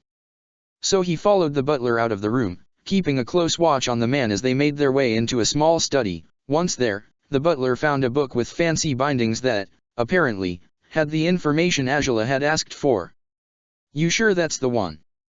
Sokka asked, and the butler nodded, showing him the first page that identified the book as belonging to their current year, 110 after Sozin's comet's first arrival and the beginning of the war. "All right. No funny business now." He didn't have to threaten the butler with weapons. He was more than menacing enough on his own, a tall, bulky foreigner with sharp eyes and a furrowed brow that evidenced he wouldn't stand for any foul play. The butler nodded, walking out of the room right past Sokka and guiding him back to the sitting room where Angela and Quan waited. "You don't expect us to host you, then?" Quan asked, and for the first time, his voice sounded hopeful, even. "We are merely here for a couple of days, nothing more," Angela answered him. "Your unwillingness to host us was clear enough, and truthfully I'd rather stay in my barge than here. My dragon flew me into your estate right after my ship had docked, so I suppose that's why you received no notice that we had already arrived. Ah, look, they're back." The butler offered Angela the book, and again Quan seemed tense and nervous. Angela opened it carefully, eyes gliding across the first page, then the second, and then the third, and she frowned. My. That's certainly telling," she declared, prompting Sokka to slip behind her in hopes to sneak a glance at the book. "What's up? Is he pocketing tax money or something?" Sokka asked, with a mischievous smirk. "Well, if he's being truthful about being short on resources, I suppose he is," Angela concluded, handing the book over to Sokka as Quan gritted his teeth. "I am not, princess, you can't accuse me of such corruption with no basis." "Why, you're the one who's giving me basis for it," Angela said, raising her eyebrows. "The amount of money you're earning through your taxes does not match, by any degree, the amount you're investing into the upkeep of your city. If anything, how is jailing not falling to pieces? I'm starting to suspect the people who are actually running this place live in other estates. We might as well stop by and ask around, they could tell us plenty about how great a job Quan has done so far," Sokka answered, raising his eyebrows. "Most these expenses are personal crap, even. And if this is what he spends on salaries for his employees, hell, he's cheap as fuck." "Princess, please," Quan said, and for once, his voice sounded close to defeat. Angela wasn't mired by it. You have to understand."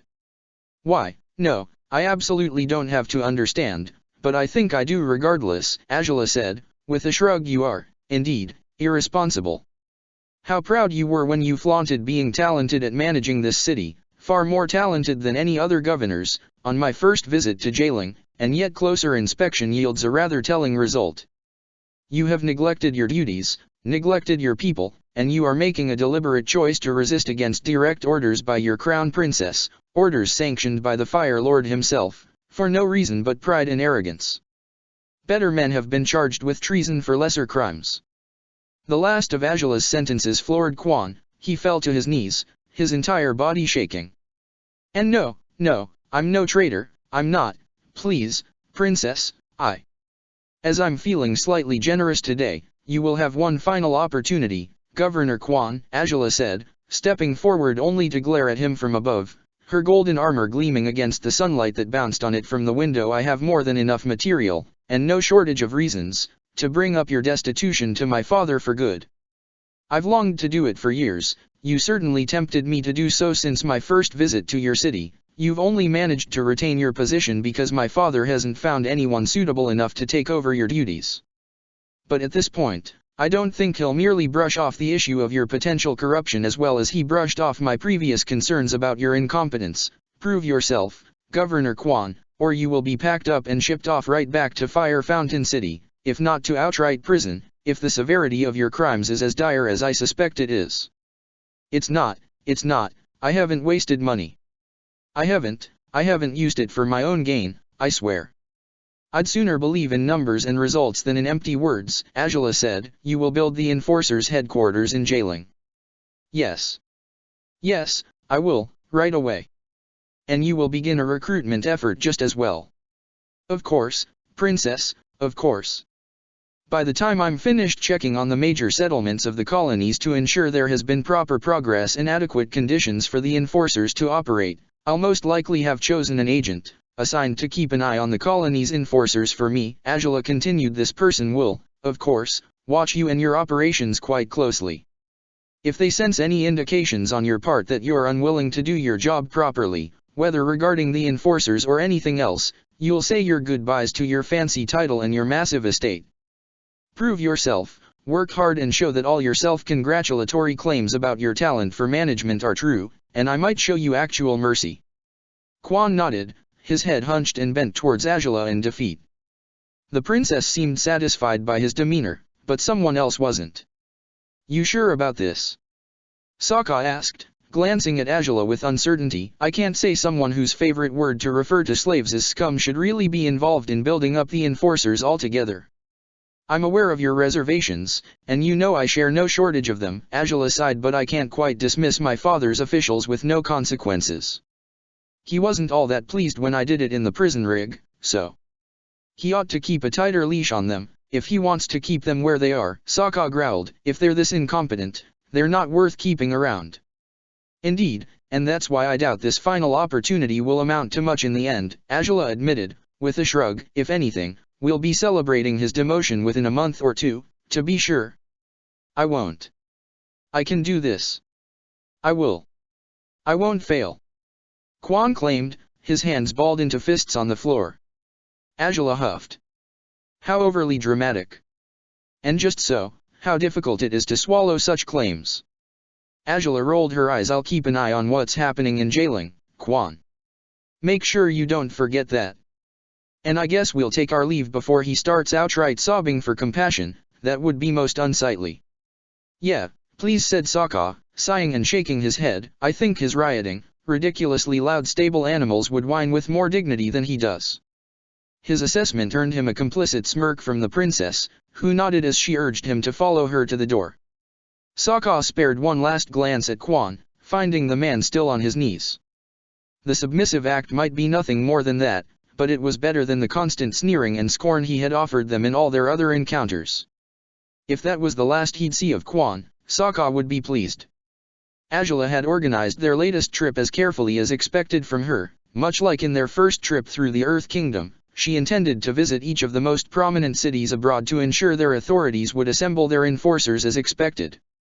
The race would begin in Jailing, and its final stage would lead them to Omashu. From there, Angela intended to travel to Ba Sing Se, to Udeo afterwards and to Garcile last. She had scheduled fights for Sokka in the 3 cities unrelated to the race, to ensure they would continue to rise through the ranking, however slowly as they might, while she took care of her own business in each city. It was going to be a rather busy pair of months, but Sokka couldn't be more thrilled over the prospect of traveling with Angela for that long. The princess and her gladiator remained the picture of dignity and pride as they returned to the lawn of the estate's front yard. The butler watched them the whole time, apparently impassive, yet there was a hint of disapproval and resentment in his eyes that didn't escape Angela. Her only response to it was a sarcastic grin. Once she was sitting on her dragon's saddle, within moments, they were speeding away towards Jailing's Bay, and by the time of their nightly encounter in her cabin, the image of invulnerable perfection they had projected earlier was long gone. He was on his knees, on his knees. Angela exclaimed, laughing as she fell into Sokka's arms. Oh, the minute he knew he was outmatched he just lost it. Sokka said, grinning wildly at her, damn, I knew we could piss him off, but what you did today was so gratifying. To think the day really came when I could tell off that bastard as he deserved it. Angela said, with a happy sigh, things do look up for us sometimes, don't they? These days, I think they do more often than not. Sokka smirked knowingly, stroking her hair. She bit her lip as she failed to stifle a smile. If we keep up with all this great teamwork, princess, we're going to beat everyone at that race without even breaking a sweat. Why do you think I was so stoked about signing up for it? Angela laughed. Teamwork like ours is near effortless by now. As far as I can tell, is it really likely that anyone else will be as perfectly synchronized as we are?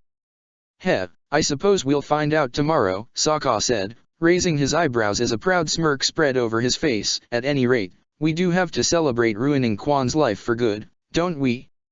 We really do have a knack for doing that to people, Angela mused, smirking. First Han and Hina, now Quan, Chan back when we started our partnership, and whoever else we've ruined in between that we've forgotten about. Those four had it coming, and if we've done it to anyone else I'm sure they did too, Sokka chuckled. That's one very simplistic way of looking at it, but I won't deny it just to be contrary, she replied, taking his face into her hands and kissing him softly. You do realize we shouldn't wear ourselves out tonight, though, don't you? Well yeah, but you know, he said, rolling his eyes and smirking, there's so many possible dangers lurking in that big race, don't you think? Ah? And you'd like to have one final go at it just in case we don't survive, is it? Angela asked playfully, as he guided her towards her bed. Sokka laughed, shaking his head. No, what I'm thinking is we can't take any chances, princess, he said. He raised a hand to stroke her hair gently, fingers lacing with the strands as he leaned close, pressing his lips to her face softly. She closed her eyes, humming under the warmth of his kisses. So, as we never did practice it again, we don't know if having sex recently is the true trigger to our chi tuning, and what if you have to shoot a fire blast out of my arm again tomorrow?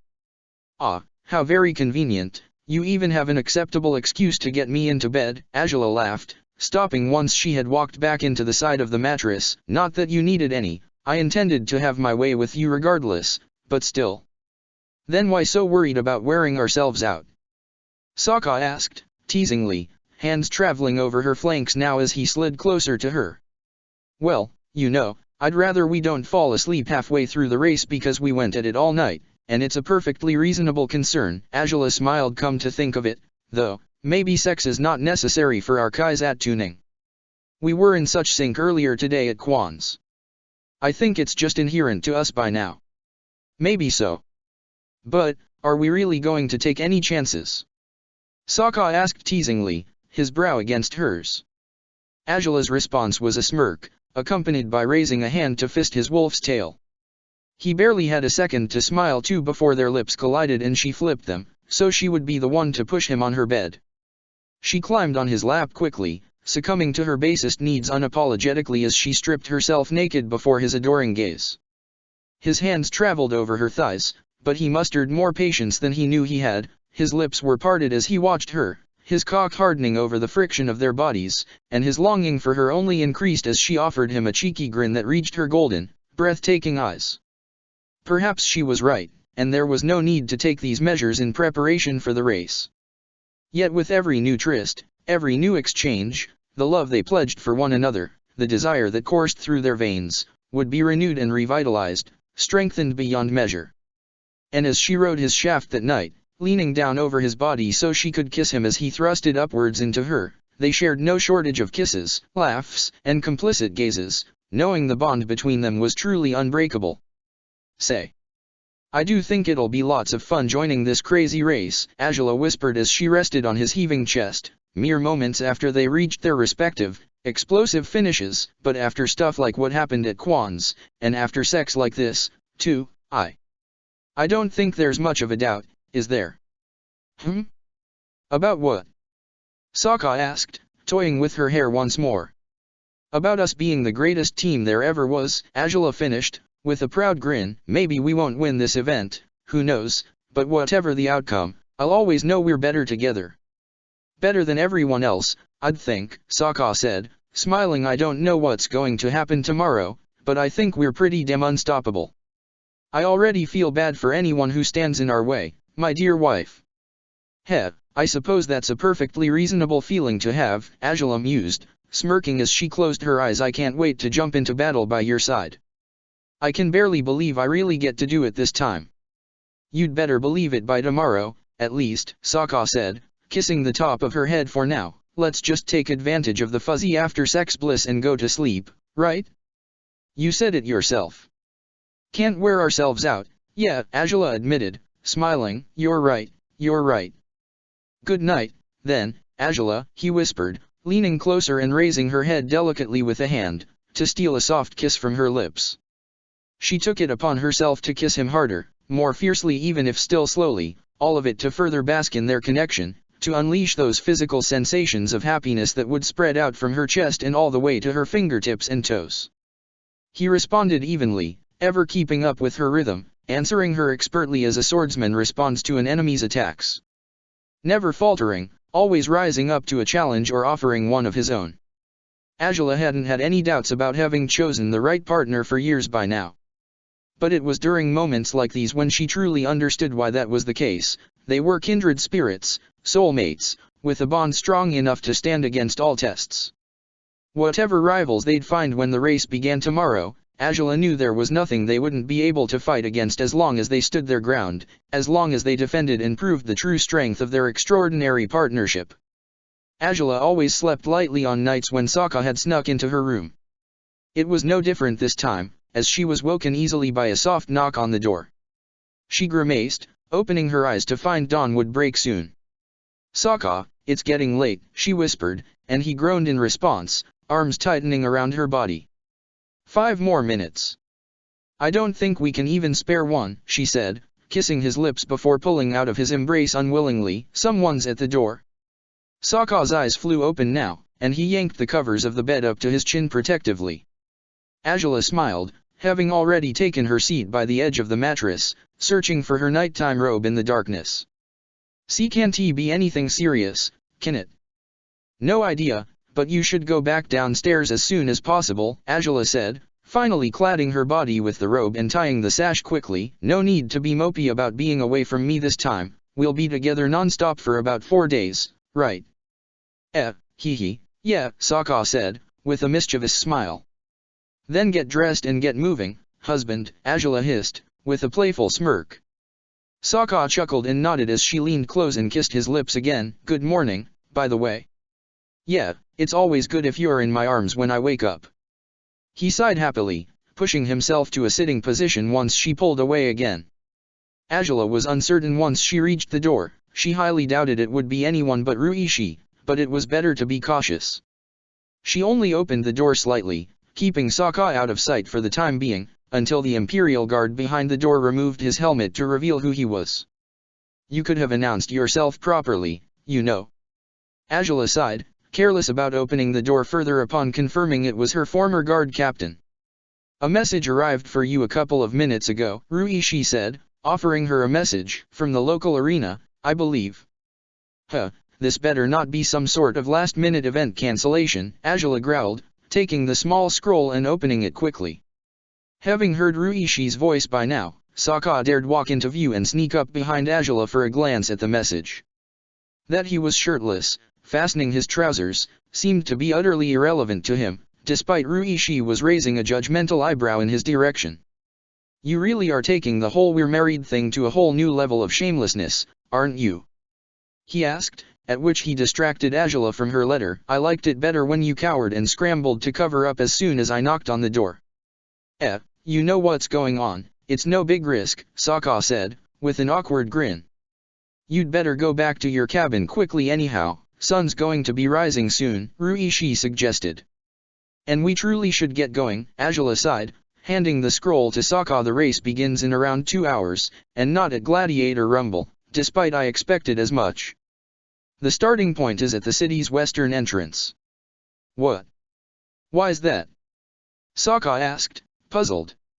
"I have no idea, but we'll probably find out when we get there," Angela shrugged. "It's probably a matter of ensuring each stage of the race will be of roughly equal length, so." "Well, it's not a terrible thing anyhow, but they could have given us a heads up a little earlier than this," Sokka sighed, picking up his shirt and cladding his body in it. "See you at the dining deck for breakfast in a bit, I take it." "Yeah, but we'll have to be quick about it, okay?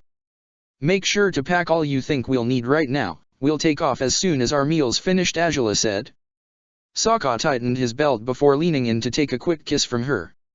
"As you wish, Angela," he said, smiling warmly at her before leaving the room. "All right, quit giving me that nasty glare, Ruishi.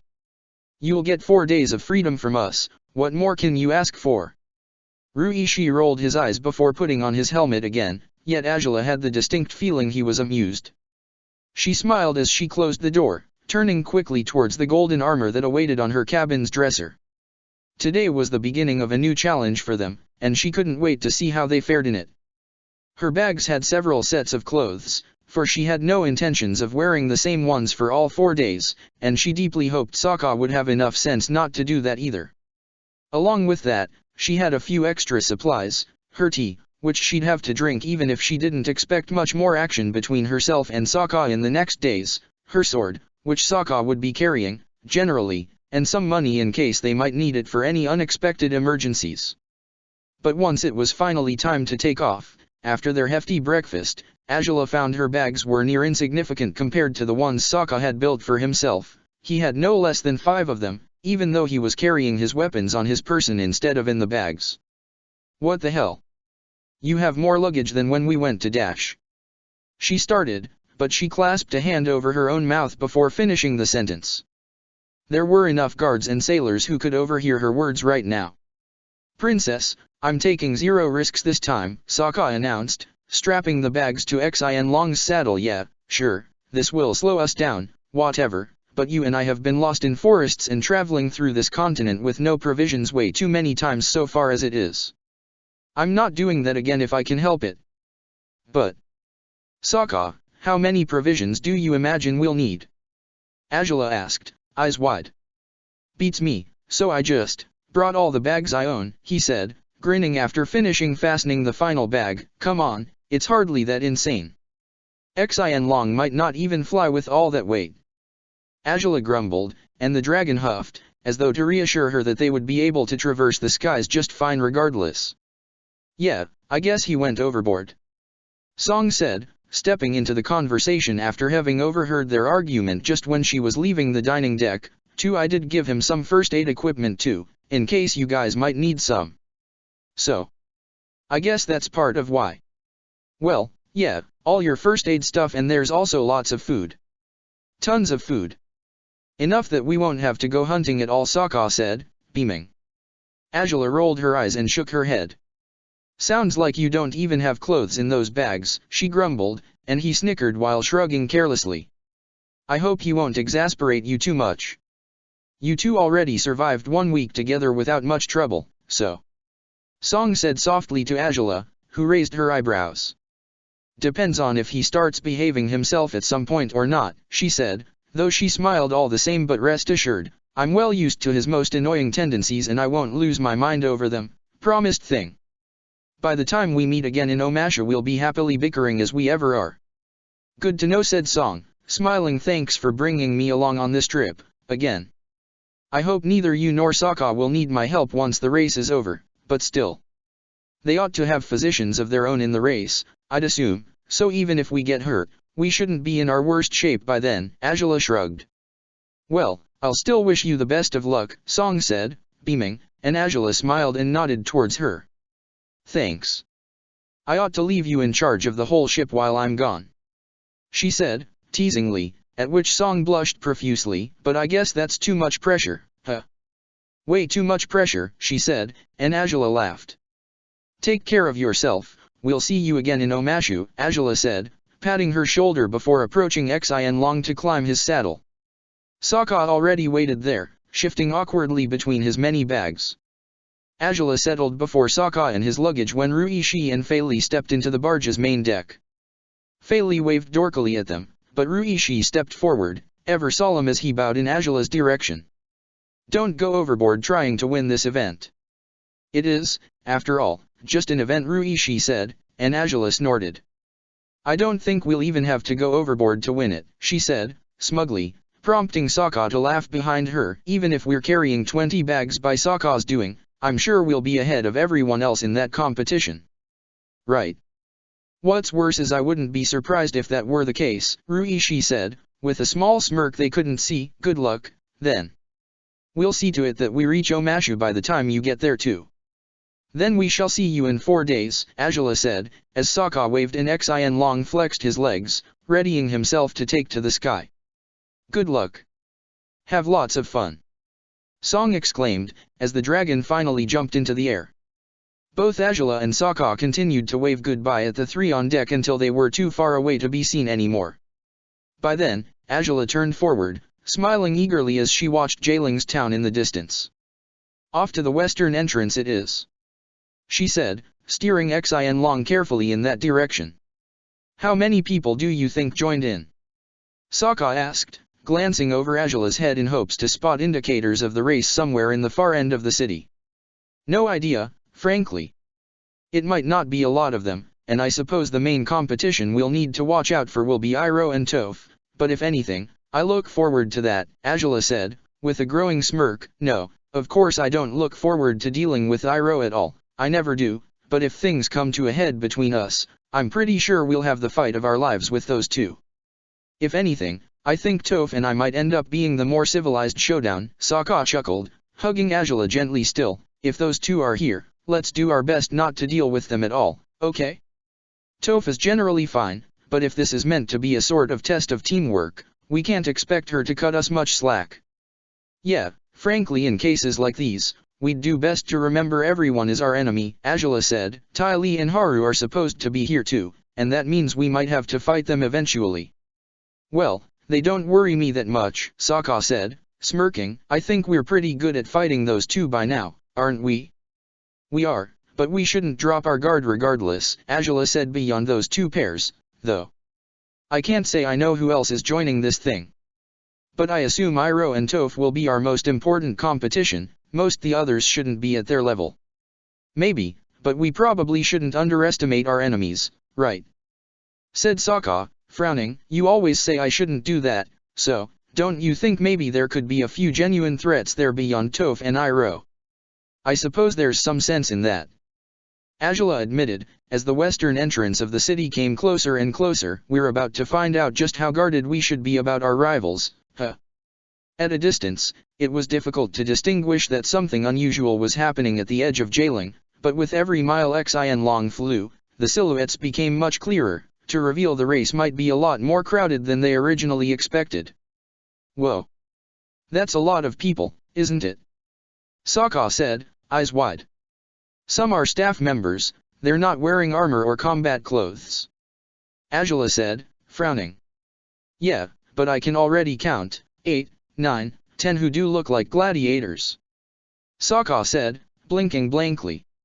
Well, I suppose it's better this way. Anyhow, Azula said, smirking as Xian Long finally hovered over the western entrance. The more competition we have, the more fun this challenge ought to be.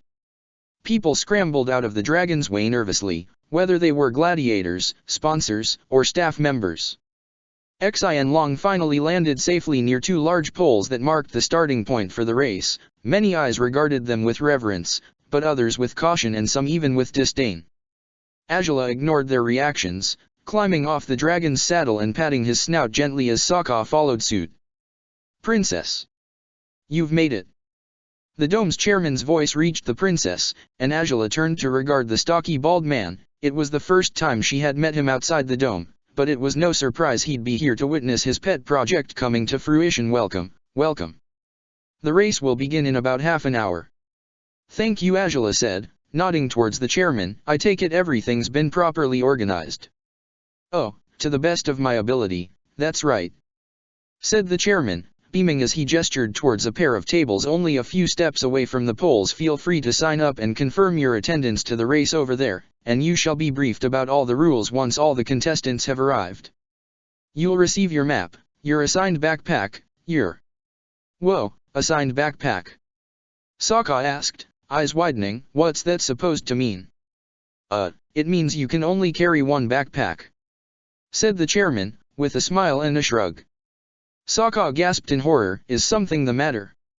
Well, my gladiator had planned on carrying at least 5 bags of his own throughout the race. Azula smirked teasingly at Sokka, as he pouted in frustration. I told him that was too much, but he wouldn't listen. Ah, I see, said the chairman, laughing. Well, I'm sorry, but at least you'll be free to carry all your 10 weapons this time around. Does that make up for it, to a fault? Wait, really? Sokka said, with a growing smile. Here I thought I'd have to use 5 per stage or something. No, that rule can be disregarded for this event, said chairman, but the backpacks, not so much. What a waste. Sokka grumbled, shaking his head as he began sorting out which goods to prioritize and which ones to discard. Once the chairman took off to speak with other staff members and participants, Angela took the opportunity to glance about herself and identify their opponents, if possible. Her eyes narrowed as she took in the many strangers amongst them, and yet some soon stood out as familiar, to her surprise. "Ugh, say, would you rather we bring sweet buns or muffins?" Sokka asked, before noticing Angela's attention was elsewhere. Angela. Sorry, it's just, there's some people here we've met before," she said, with a weak smile, such as, Yang. "Wait, what? Hien can't be here," Sokka said, eyes widening as he jumped to his feet, quickly spotting the spiky-haired rider scrambling after other staff members of the race. She couldn't have left the rehabilitation center, could she?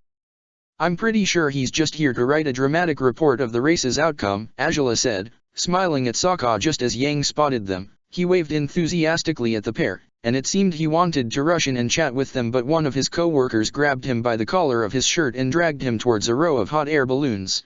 And I guess those are the means through which he's going to get a proper view of how the race unfolds, too. "Well, that's pretty crafty," said Sokka, stroking his chin with interest. "There's other people we know, though, and actual participants this time. Remember the ruthless hero?" "Wait, that hysterical firebender with the knuckles?" Sokka asked, grimacing as he spotted the man with the gold headband standing at a fair distance from them. Even though he was talking with another gladiator, he still shot glares at Sokka that the gladiator could only flinch under. "Yeah, damn. That's not good." "Oh, please. He's hardly going to be a threat against me," Angela said, waving a hand carelessly. "Other than him, I've spotted Scoundrel. You probably don't remember him. He wasn't highly ranked when you fought him." "A non-bender, right?" Sokka said, narrowing his eyes as he spotted the young man, who spoke with his female sponsor. "I think I remember him." "And, I'm pretty sure you do remember that one," Angela said, smiling and gesturing at a young woman with long dark hair. Sokka gasped, and Angela raised her eyebrows questioningly at his reaction. Well, you're really surprised to see the Priestess of Flames. I'll get jealous at this rate," she said, teasingly, and Sokka huffed. "You know I'm not surprised about her being her, I'm surprised because... Shit, I have to go talk to her right now," he said, gritting his teeth. "Those guys. I left them with her, remember? The ones from the amateur arena of..." "I remember, Sokka. However busy I may be, I'm not forgetful," Angela smiled, jerking her head towards the priestess. "Go ask. I'll take care of signing us up, all right." "Thanks," Sokka said, beaming before dashing off towards where the priestess stood, his rearrangement of his bags left on hold for now. The priestess wasn't alone. Most everyone had been with their respective sponsor, from what Sokka dared guess. In the priestess's case, the sponsor seemed to be a young man with the perfectly impeccable appearance of a noble, his hair perfectly styled, his nails filed, his clothes of the finest quality. He twitched constantly, though, swatting away the mosquitoes and flies that hovered in the wilderness and that, for some reason, seemed to enjoy tormenting him more than anyone else. "Why, San? Why would you make me join this stupid event?" he exclaimed, swatting away another fly and groaning in frustration. "Hey, now, you're the one who whined all the time about not spending enough time with me," San was answering, warming up by stretching her arms as she paced around her fidgeting sponsor. "Besides, you know I love nature. Seemed like the best way to kill two birds with one stone." "Oh, no, don't you dare pretend that's what this is about. You just want to torment me." "Fair enough. 3 birds, then." "Why, you..." Excuse me?" Sokka chimed in, uncertain about interrupting another pair's bickering. He knew awfully well that could be a surprisingly effective source of bonding, after all. San had been smirking with mischief at her sponsor when she heard Sokka's voice. She glanced at him, as did the man beside her. "Hey. Remember me?" Sokka asked, with an awkward smile as the sponsor gasped, recognizing him instantly despite never having seen Sokka before. As for San's response, though. "And, who were you, again?" Sokka's innocent smile shifted into an outraged grimace immediately, but to his surprise, San lashed out in laughter before long, leaning on her sponsor's shoulder as the man covered his face with a hand. Do excuse San for having no common sense, growled the sponsor. You're the Blue Wolf? Isn't that right? I am, and I have a very simple question to ask San, Sokka said, with a twitching eyebrow. Hey. Quit laughing at me. Do you remember me or not? Course I remember you, but that was too good a chance to pass up, San laughed, standing up straight again and smirking at Sokka. I know what you're going to ask, and the answer is, they're all fine and dandy, still strong, eating better than they have in ages. So, you've got nothing to worry about, Blue Wolf. Your buddies are fine. They are, then? Sokka asked, his previous indignation replaced by genuine relief. Wait, but then they're all still in the Black Cliffs. Yep, I even offered to give them a ride to the continent when I traveled here for the race. San said, shrugging nonchalantly. They said they'd stick together, though. I think they're kind of paranoid about all those weird slavery laws that are going around these days. Well, difficult to believe as it may be, those slavery laws are meant to help them, said Sokka, raising his eyebrows. Yeah, well, they don't want to risk getting caught by the law anyhow, San said, waving a hand carelessly. If those enforcers figure out they're escaped slaves, they'll just get thrown in a market or whatever, and the last thing they want is... Whoa. You're harboring fugitives in the Dragon's Pit? The sponsor asked, eyes wide. San returned his stare and shrugged. San. Why would you do something so crazy? And without even telling me? Why would I tell you? Dragon's Pit business is for Dragon's Pit folks and no one else, she said, proudly, and her sponsor leered at her.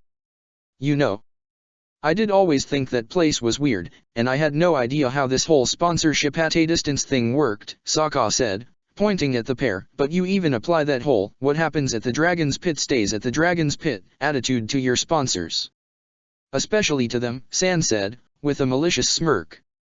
The sponsor huffed, irritable. Quit being such a sourpuss, Raiden, you've always known I never tell you shit. Sponsoring you was a mistake, he huffed, and his claim was only met by further laughter from his gladiator. While their argument unfolded, Azula had already reached the table where she was meant to sign up for the race, and an excitable female staff member awaited her there. She bowed her head in Azula's direction before handing her a thin brush and the list of signed-up sponsors and gladiators. It's such an honor to meet you, Princess Azula, the young woman said, beaming. Here, sign your name and your gladiators, and I'll give you the map you'll need for the race right afterwards. Well, it is convenient to have a map, Azula admitted, nodding as she took the brush and wrote her name into the list. You're not the one who'll tell us the rules, are you? Oh, no, not me, that will happen later, said the young woman, smiling still as Azula returned the brush. Even so, she hadn't returned the list of fighters. Princess. Just a moment, Azula said, with a curt grin. So far, there were 10 signed-up pairs of gladiators and sponsors. Many names were unfamiliar, but the Wall, Slithering Shadow, and the Ruthless Hero were all fighters Sokka had dealt with in the last pairs tournament they had joined. There was the Priestess of Flames, too, and then she frowned, heavily, upon spotting an irregularity in the list. Okay, I don't think this makes much sense, she said, pointing at a certain competitor. How is Koshing allowed to participate with his 2 gladiators, exactly? Oh, I suppose you'll have to ask the chairman, but that sponsor said he was authorized to do this, said the young woman, apprehensive. Azula scowled. 2 gladiators in the top 100, one of them the third of the league, and he gets to join with both. Funny, she said, rolling her eyes before returning the list to the staff woman. At any rate, you're supposed to give me a map and a backpack. Ah, yes. Here you go, said the young woman, offering Azula a closed scroll and a large bag. The best of luck with the race, princess. Thank you, Azula said, nodding in her direction as she slung the empty backpack over one of her shoulders. Despite she would have wanted to see the map with Sokka, Azula didn't contain her curiosity and she spread it open right away.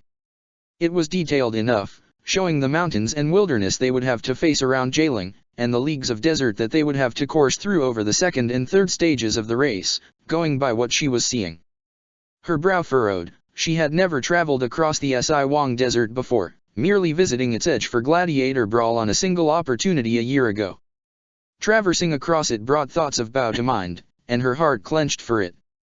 But they were here for a race, an event for the Gladiator League, and they wouldn't be chased by renegade Fire Nation soldiers trying to kill them. "You're in my way." The harsh male voice that spoke those words didn't startle her visibly, but Angela raised her head towards it regardless. And for the second time in moments, her heart clenched as her eyes fell upon Aonu's pointed glare. His gladiator stood behind him. Despite the wounds he had sustained in Gladiator Brawl, he still appeared strong and sturdy, but his face was no longer in plain view. He wore a mask over his eyes and nose, both meant to protect him from further damage and, Angela assumed, to conceal his facial injuries from sight. Shaken as she was by the likely severity of the Millennium Dragon's old injuries, for once in her life Angela didn't stop to demand proper respect from someone utterly unwilling to offer it. She stepped back indeed, allowing Aonu to walk up to the young woman at the table, who seemed more daunted by the scowling man than by the princess. "Hey there," the Millennium Dragon said, raising a hand in greeting towards Angela. She swallowed hard and nodded in his direction. "Figures you'd join this thing, eh?" "Yeah, I actually pushed it forward, to a fault," Angela admitted. I was under the impression you had recovered already." "Oh, yeah, but I've gotta wear this thing now, just for safety," Renzi said, smiling as he pointed at the mask. "No need to worry, my breathing's all good, my nose don't hurt that much anymore, and I'm still more handsome than Busta when I'm not wearing this thing, so." "Huh. That's good to know," Angela said, with a small grin of her own. "Is the kid doing all right?" "The Blue Wolf?" Renzi asked, and Angela nodded. "He's off talking with someone else right now. I probably ought to rejoin him. Come on, Renzi."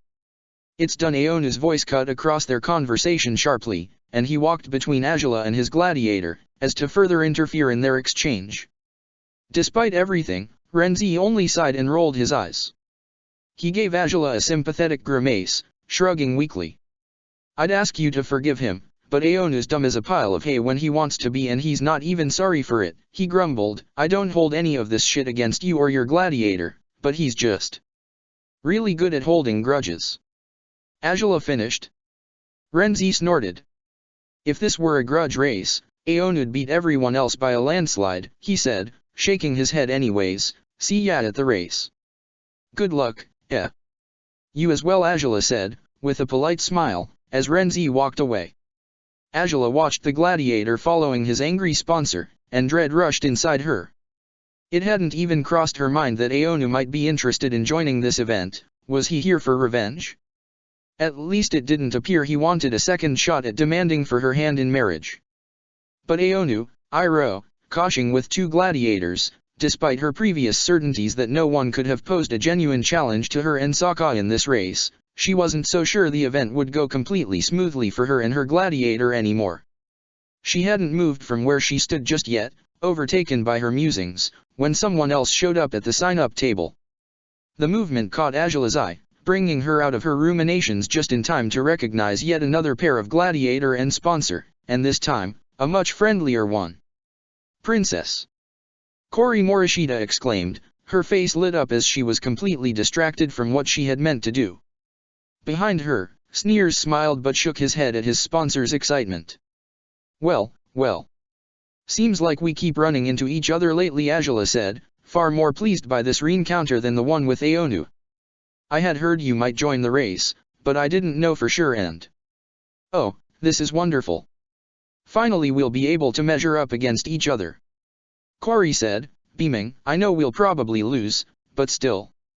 No need to be so pessimistic already. The race hasn't even started yet." Angela laughed. "Go on, sign up or..." "Angela." And another familiar voice. Angela was still smiling as she turned to look at the newest arrival, Ty Lee, whose skin was aglow with an even tan unlike any Angela had seen on her friend before. "Ty Lee," Angela said, raising her eyebrows in amusement. "I guess you spent your week of fun with Haru constantly under the sun." "Something like that," Ty Lee exclaimed, throwing her arms around her friend quickly for a hug. Behind her, Haru grinned and waved, his usual dark complexion darker still. "We went to Ember Island first before coming here, so, well. Yeah, that makes enough sense," Angela said, smiling weakly. "Going by how happy you are, things must have gone remarkably well, huh?" "Oh, you know exactly how well these kind of trips tend to go." Ty Lee said, with a sneaky smirk. Angela's deadpan glare only amused her further. Yeah, sure, quit giggling and go sign up after Corey's finished, will you? Angela grunted, and Ty Lee indeed stopped laughing as she glanced at the young woman who had just set down the brush. Her gladiator was receiving the empty bag and map they had been allotted. Corey? You know her? Ty Lee asked, and Angela nodded as the earthbender turned towards them. This is Corey Morishita, and her gladiator, Barax, Angela said, gesturing at the pair, and these two are Ty Lee and Haru, or rather, the Emerald Rockman. Ah, Morishita? Are you the daughter of Udeo's mayor? Ty Lee asked, with a wide grin. That's awesome. I didn't know you were friends with her, Angela. Well, yeah, though I'm sure you two are closer. Corey answered, with a shy grin. Go sign up, though, Ty Lee. I'm sure we don't have all day, Angela said, jerking her head towards the sign UPS table. Right away. Ty Lee said, beaming as she rushed towards the table. So there had been more new arrivals, and Angela had been surprised to find she knew a fair share of them. She didn't expect Corey and Sneers to prove to be much of a threat, but she hadn't expected them to be here at all, to begin with. As she made her way towards Sokka again, she counted around 15 teams of Gladiator and sponsors, and it wasn't even everyone yet. Before long, Iroh and Toph showed up too. Toph waved at Angela, but she followed Iroh to the sign UPS table without much more of a distraction. The princess smiled fondly at the earthbender, but she decided to focus on her own gladiator, who seemed to be smiling awkwardly as the priestess of flames argued about something with her sponsor. So, got what you wanted? Angela asked, startling him. Sokka smiled and nodded, though, and some of the concern she had been nursing so far receded thanks to his enthusiasm. Looks like they're okay, San says. She could tell you herself, but I think they no longer remember we're here, Sokka mused, with an awkward grin, as the priestess continued flipping off her noble sponsor with as much snark as she could muster. I really had thought few people argued as much as you and I did, but apparently we're not the winners in that particular contest, then. Angela said, smiling, and jerking his head so he would follow her before she handed him the backpack. Here's the mandatory bag. We ought to distribute our belongings as best as we can in it. Ugh, no fair. Sokka pouted before raising his head to find the western entrance of Jailing had grown much more crowded while he wasn't paying attention. Whoa. I think the chairman had very little to worry about, huh? How many people are there here? Around 16 pairs by now, possibly more, Angela said, shrugging, and some of them are slightly worrisome, too. There's one sponsor who will fight with 2 gladiators, a notion I find most unfair. Well, yeah, that sounds wrong on all accounts, Sokka huffed, scowling. And the worst part is he's the sponsor of the 3rd best gladiator of the league. That guy, actually, Angela said, pointing out Koshing in the midst of the crowd. Sokka frowned at the trio, recognizing the dark rook quickly as he stood beside a nobleman with dark hair and sickeningly pale skin. The clothes the man wore were so intricate and fancy even Raiden's had been less ostentatious. The dark rook's brother, clad in a white outfit that contrasted with his brother's, stood by Koshing's other side, his head hung. The light bearer? Sokka asked, and Angela nodded. I think it's the first time we cross paths with him in battle, isn't it? Angela said, and, well, that's not all. Corey Morishita is here too, as well as some people we've fought before. The wall, the slithering shadow. Well, we did outdo Sneers and Corey ages ago, so they don't worry me too much, Sokka said, with a smile and a shrug. As for the wall and the slithering shadow, they weren't that tough, were they? No. But, the Millennium Dragon was, Angela said, her voice small. Sokka froze upon hearing those words. His easy enthusiasm now was nowhere around as he glanced frantically, hoping to catch a glimpse of Renzi somewhere in the crowd. He says he's fine. I had a chance to talk with him before Aonu interfered, Angela said, biting her lip, but, he wears a mask now. Apparently for protection. He said he was still better looking that combustion man underneath it, but, well. You got a chance to talk with him, though? Sokka asked, his chest tightening. Do you think they're here to, well, take revenge or something? Aonu might be. His gladiator doesn't seem to care one way or the other, Angela admitted, but I guess we were overconfident after all. I never expected the second and third best gladiators in the league would be here. At least Combustion Man isn't, right? Sokka said, glancing at Azula warily as they finally reached Xin Long. Azula smiled and shook her head. I doubt Zhao would care for an event such as this one. He has nothing useful to gain from joining it, Azula said, reaching up the saddle to look through her bags as Sokka began doing the same thing with his own, crouching on the ground beside her. Well, good. The last thing we need is for that guy to chase after me throughout the whole race because I chopped off his metal hand. Sokka said, grimacing, and Azula chuckled. The situation wasn't at all amusing back then, but, thinking about it now, it's pretty amazing that you pulled off something like that, Azula said. Sokka sighed, you do realize no one else had ever done that, right? Why yeah, well, it's nothing to be so proud of, he said, with a small voice, and Azula laughed again. Well, you're free not to be. I'm pleased enough with how capable and powerful my gladiator is for the both of us, she said, reaching out to pat his head gently. Despite himself, Sokka smiled at her. By the time everyone had been summoned to the starting line, the official count of participants was of 21 teams. All of them gathered quite noisily by the staff members' command. Past the starting line stood a forest, and beyond that forest, a tall mountain. Azula raised her map, analyzing the scenery carefully while Sokka stood beside her, their filled bag now slung over his shoulder. Well, my expert navigator, Sokka asked, smiling down at her. What's the plan?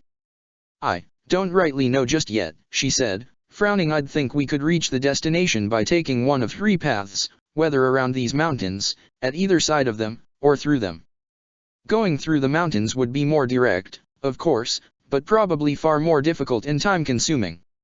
One of the paths around the mountains would take us through the forests around Jailing, Sokka pointed out, biting his lip, and the other through the Si Wang Desert, Azula said, biting her lower lip. That's one place we haven't spent the night in before, Yeah, and I can't say I look forward to it. What's there to do in a desert? Sokka asked, and Azula smiled.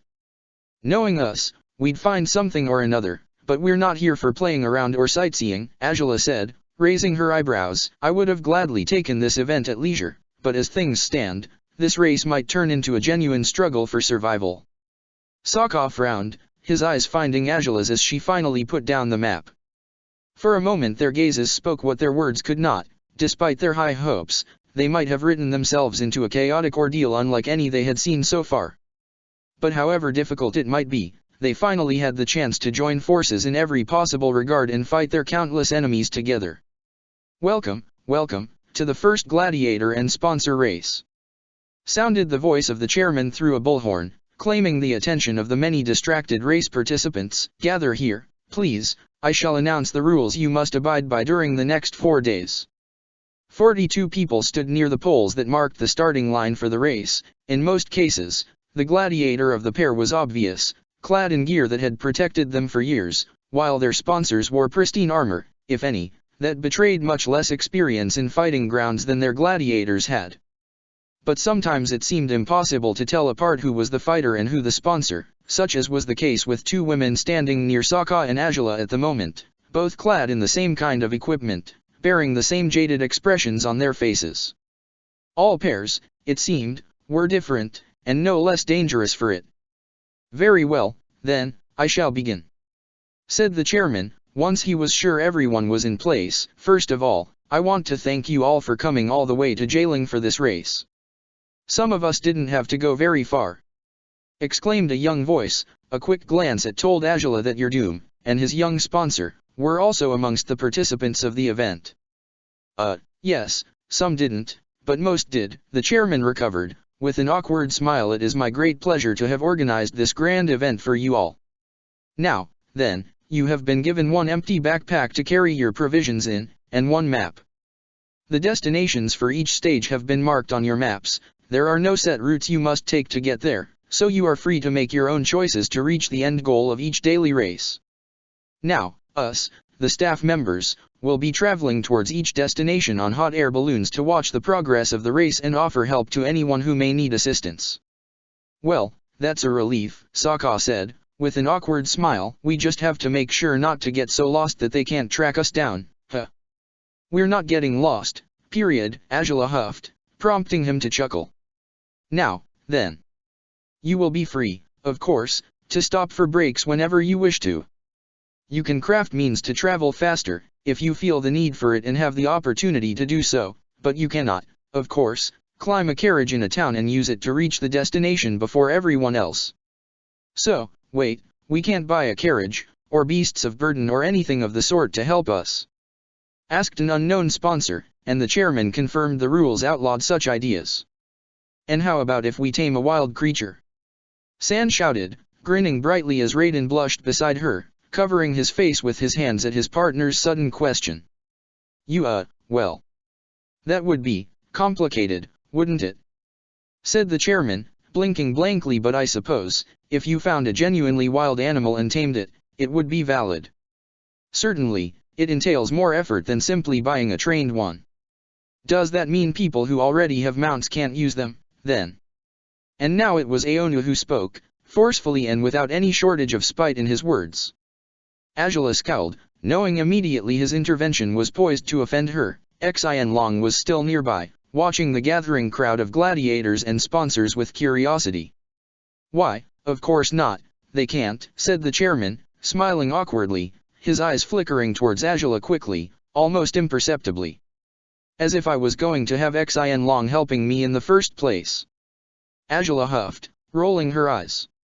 "If you want to kick his ass at some point or another through the race, I'm all in for it," Sokka mumbled softly by her ear, and Angela smirked in agreement with his offer. "Of course, you're all free to join combat against each other at any point in time," the chairman declared, and Angela glanced at Toph quickly, finding her snickering in bliss at receiving permission to fire at will. The sight brought her to chuckle as well, shaking her head at her friend's eagerness for battle. "And you're also free to use your bending and weapons in any ways you choose to, it's all fair this time around. Non-benders are also not restrained to only using 5 weapons, so if you happen to bring your 10 favored weapons with you, you can use all of them throughout the race." "Good for him to repeat that." "What a relief," Sokka said, beaming as Angela smirked. "You're already enough of a nightmare for most your opponents with just 5 weapons, this should be fun," she said, and Sokka snickered proudly at her. "Now then, as for points, there are 21 teams, and all of you will take points home for the league on each stage, as long as both team members reach the finish line each time. Your position shall be determined once both members have crossed the line. Now then, the number of points obtained by each team will vary. The winner of each stage will obtain 500 points, while the second place will earn 450, and the third will have 400. Between the 4th and 10th positions, each fighter will earn 300 points. Between 11th and 15th, it will be 250 points, and the remaining fighters will only take 200 points." "Weird system," said Sokka, grimacing. Angela raised her eyebrows. "Still, it might just keep things competitive if the point rewards are divided that way," she said, with a shrug, "though I will say, it means if we ever fall behind in the race, as long as we manage to remain within the first 10 spots, our overall score wouldn't suffer too much." "You're already planning ahead, huh?" Sokka smirked. "Really, princess, here I thought we didn't care about winning." "We don't care too much, but we care to a fault, don't we?" Angela bit her lip, and her gladiator laughed in amazed disbelief. "Now then, by tomorrow's stage, there will be specific rules for takeoff," the chairman declared, "but that's for you to worry about tomorrow. For now, you will all gather by the start line and get ready to begin the race. Your first destination, the Misty Palms Oasis, awaits by the edge of Si Wang Desert, and the sooner you get there, the sooner you'll be enjoying refreshing beverages and resting after giving your all to this race. So, get ready, gladiators, sponsors. Take to the start line and take your positions as soon as we give the signal." "Well, I guess this is it, huh?" Angela said, biting her lip as the gladiators and sponsors around them readied for the takeoff. Before she could register what was happening, Sokka grabbed her shoulder and yanked her towards the far end of the starting line. He didn't stop until they reached the pole, and he breathed deeply before standing between Angela and the nearest gladiator, leaving her to stand as far from the rest of their opponents as possible.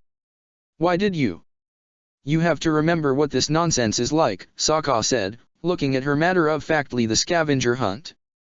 The huge brawl that formed at the very beginning, that I barely escaped from. Oh, huh. That makes sense, Azula said, grimacing. You think by standing here we'll be any safer, though? No idea, but it's worth a shot, Sokka said, with a weak grin. Either way, if anyone tries to do anything stupid to hurt you, I'll chop off their limbs before they can even try. How romantic, Azula said, with a teasing, dreamy sigh, and Sokka snorted and chuckled. And I shall electrocute their brains for good measure if they try to do anything to you. See? Who could possibly stand against us when we're so very menacing? Sokka said, smugly, prompting Azula to laugh this time around. All right, gladiators and sponsors. The chairman called out. His voice now came from behind the group, revealing he had taken cover well out of the way, so the potentially chaotic takeoff wouldn't affect him. On your marks. Azula breathed out, leaning in, her legs in position to begin running. Sokka, close to her, kept eyeing the nearest teams cautiously, calculating the risk of getting caught in the cluster of chaotic battles he was sure would unfold at the very beginning of the race. Get ready. Impulsively, Sokka's hand shot out to clasp Azula's own. She glanced at him, finding that determined frown that he only bore on his face in dangerous situations. It was inevitable for her to admire his good looks even if the occasion didn't call for it, but she eyed him with certainty regardless, ready to follow his advice and to stand by him, the more experienced between them both when it came to being in the thick of the action with countless rival gladiators around. So she didn't yank her hand out of his hold, and instead she squeezed his gently, both determined to dash forward as soon as the chairman shouted the final word. Start. Chapter 203, Gladiator and Sponsor Race 3. For many years, Azula had watched Sokka from above and afar, witnessing his rapid responses to the chaotic situations that could unfold in any arena's sand pit. She always had felt a nagging tug in the pit of her stomach, demanding that she join the fighting, often to protect her gladiator, but sometimes simply out of the sheer enjoyment of testing her own combat skills against those of other powerful fighters. Being in the thick of the action, however, was nowhere near as straightforward as she had ever assumed it would be.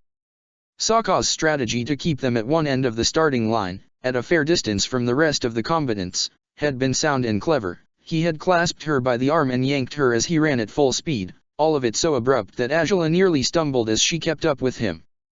It was apparent that his experience in previous events, such as the scavenger hunt or gladiator brawl, had compelled Sokka to ponder how to start with the right footing in this race, and his guess had been spot on. One quick glance over her shoulder told Azula they had narrowly escaped the pandemonium the starting line had become.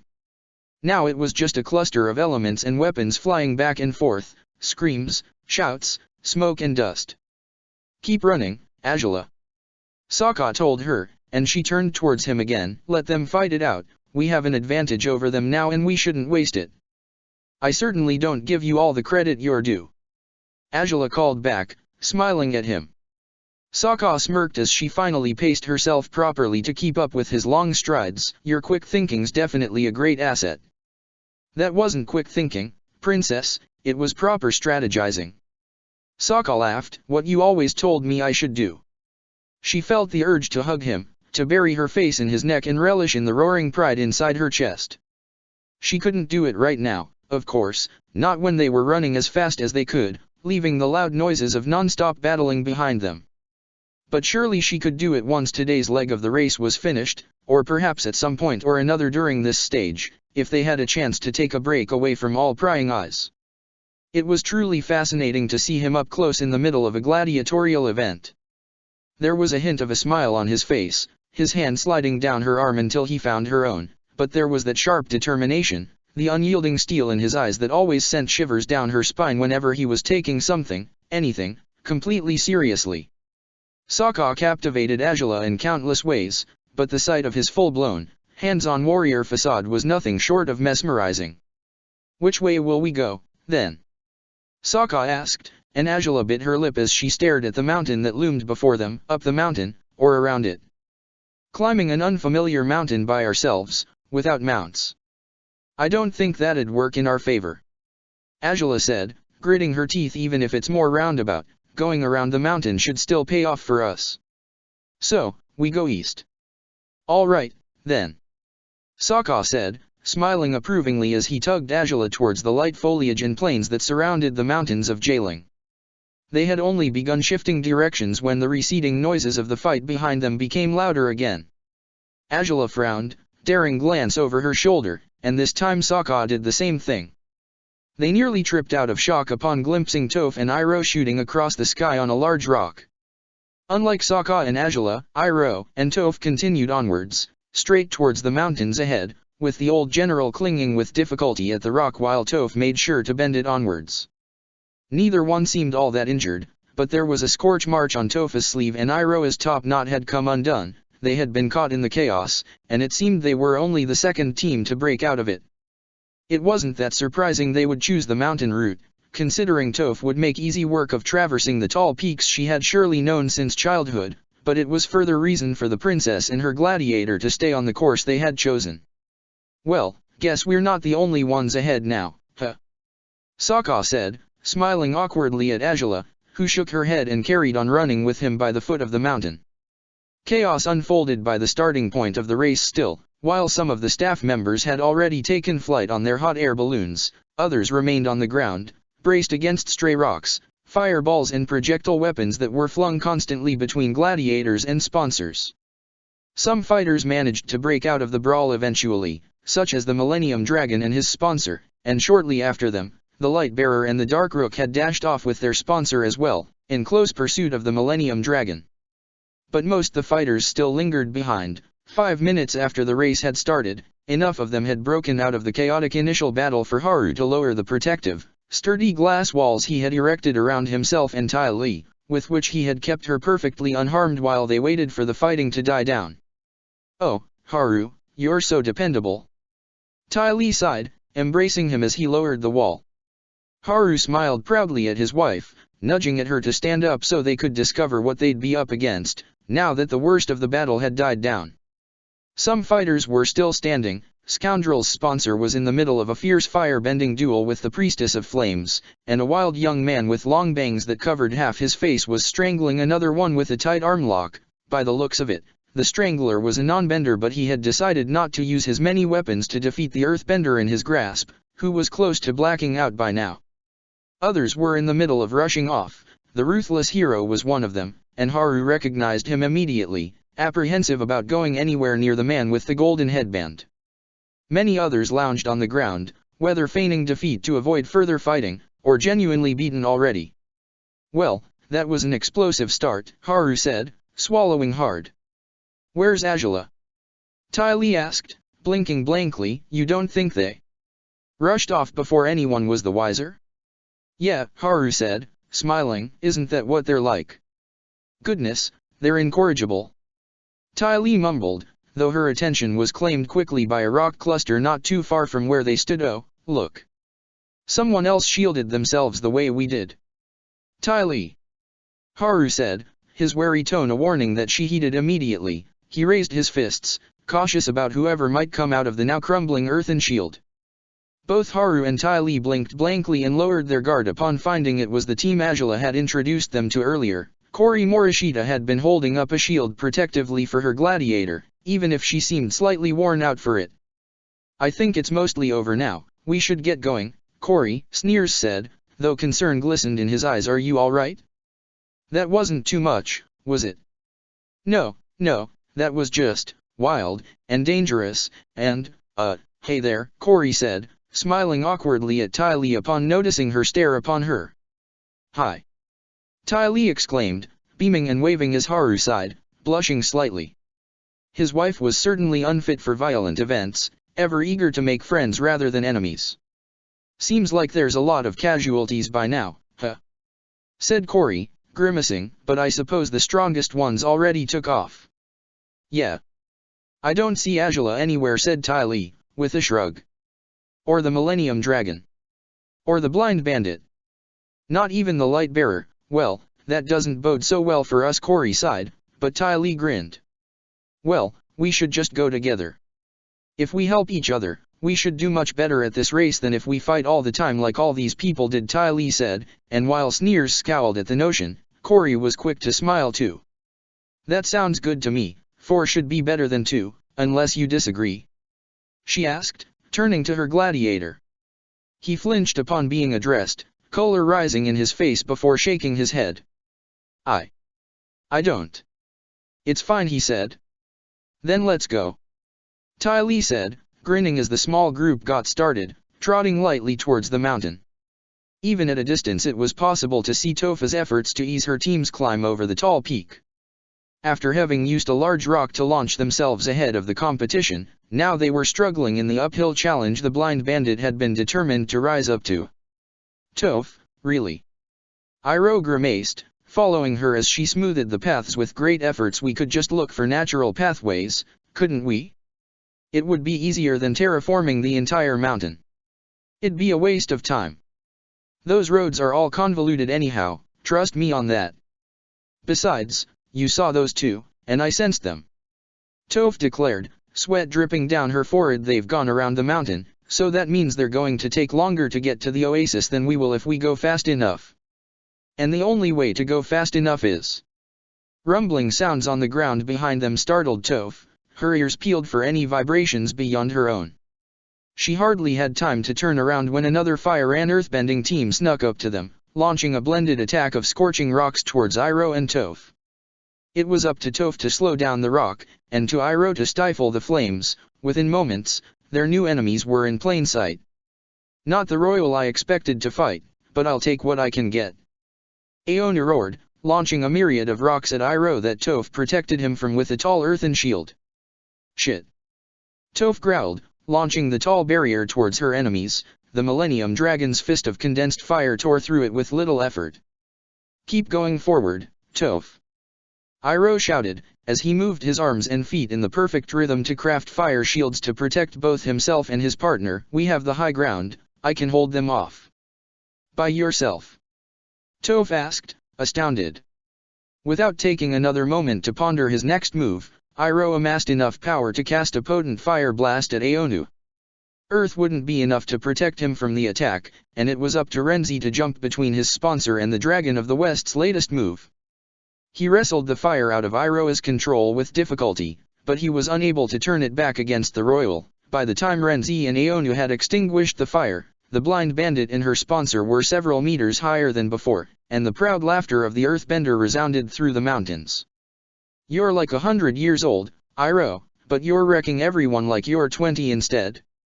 "Well, now, I'm not that old just yet, but I appreciate the compliment regardless." Renzi huffed as the pair before them continued to speed away, and he turned towards Aeonu with uncertainty. The young man scowled at the rivals ahead, ever determined to triumph against odds that would never favor him. "If we lag behind," Renzi started, "they'll do all the heavy lifting for us, and we'll have a chance to pass them in more even terrain later on," Aeonu concluded, "unless they're smart and stop easing the climb for everyone behind them." "Doesn't look like they're that smart then." "Let's do that," Renzi nodded, and together they restarted their climb only when the blind bandit and the Dragon of the West had risen high enough that they'd be out of sight for them. Many other gladiators had chosen alternate paths through the mountains, such as the actual, twisted path Toph had told Iroh about. Yerdum and his sponsor, familiar with Jailing's terrains, were the first to reach the proper path through the hills, though they were soon caught in a scuffle with the gladiators and sponsors that had followed them. By the time the fight for the proper road had been wrapped up, the pair didn't emerge victoriously. Ty Lee, Corey, Haru, and Sneers chose to follow the smoothed path Toph had left in her wake. By the time they were starting their hike, other teams at the starting line finally regained consciousness and got started with the race. Constant battles were waged everywhere, except for the outskirts of the mountains, where Sokka and Azula could jog freely, at the edge of Jailing's town, hidden enough by the vegetation that they could continue running while holding hands as they had so far. "You know, we're taking it so damn easy. I suspect Toph is probably already at the oasis while we just run around as we have so far," Sokka chuckled, watching as Azula's hair flowed behind her elegantly. "And we've established it's not like victory matters that much this time, haven't we?" Azula smiled. "All things considered, it's probably for the best if we take it easy for the first stage. She'll be exhausted by the last one if she's bending constantly for 4 days." "I suppose it's likely," Sokka said, with a shrug. "Guess everyone wanted to go through the mountain, though. I can't see anyone behind us." If Toph is as good as tearing the mountain down to get through it, then I'm definitely not surprised they decided to follow her. Azula smiled, glancing at the tall peaks behind them.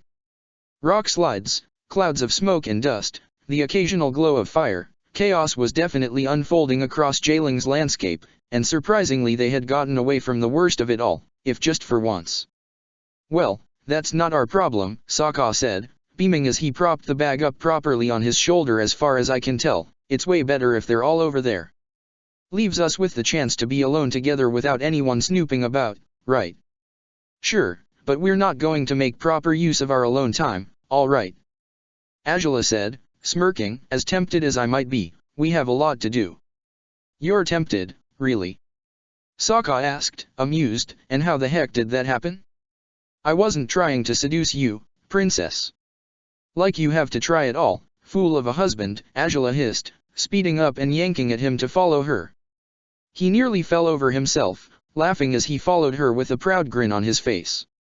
The first day of the race continued, and the battles between the teams in the mountains seemed never-ending. As soon as they finally reached the top of the mountain they had been climbing, the Millennium Dragon and Aonu had launched a new attack on Toph and Iroh, who were only just starting the trek down towards a valley. Fighting from this angle proved much more difficult for the retired general and his fierce earthbender, especially when the effort she had put into easing their climb across the southern chain of mountains was getting to her at last. Be careful, Toph. Iroh called to her, as she launched a rock at Renzi. It was Aonu who defended his partner now, returning the rock with twice the power Toph had initially used to launch it. Iroh had to yank Toph out of the way. She could sense the attack, but her reflexes were failing her.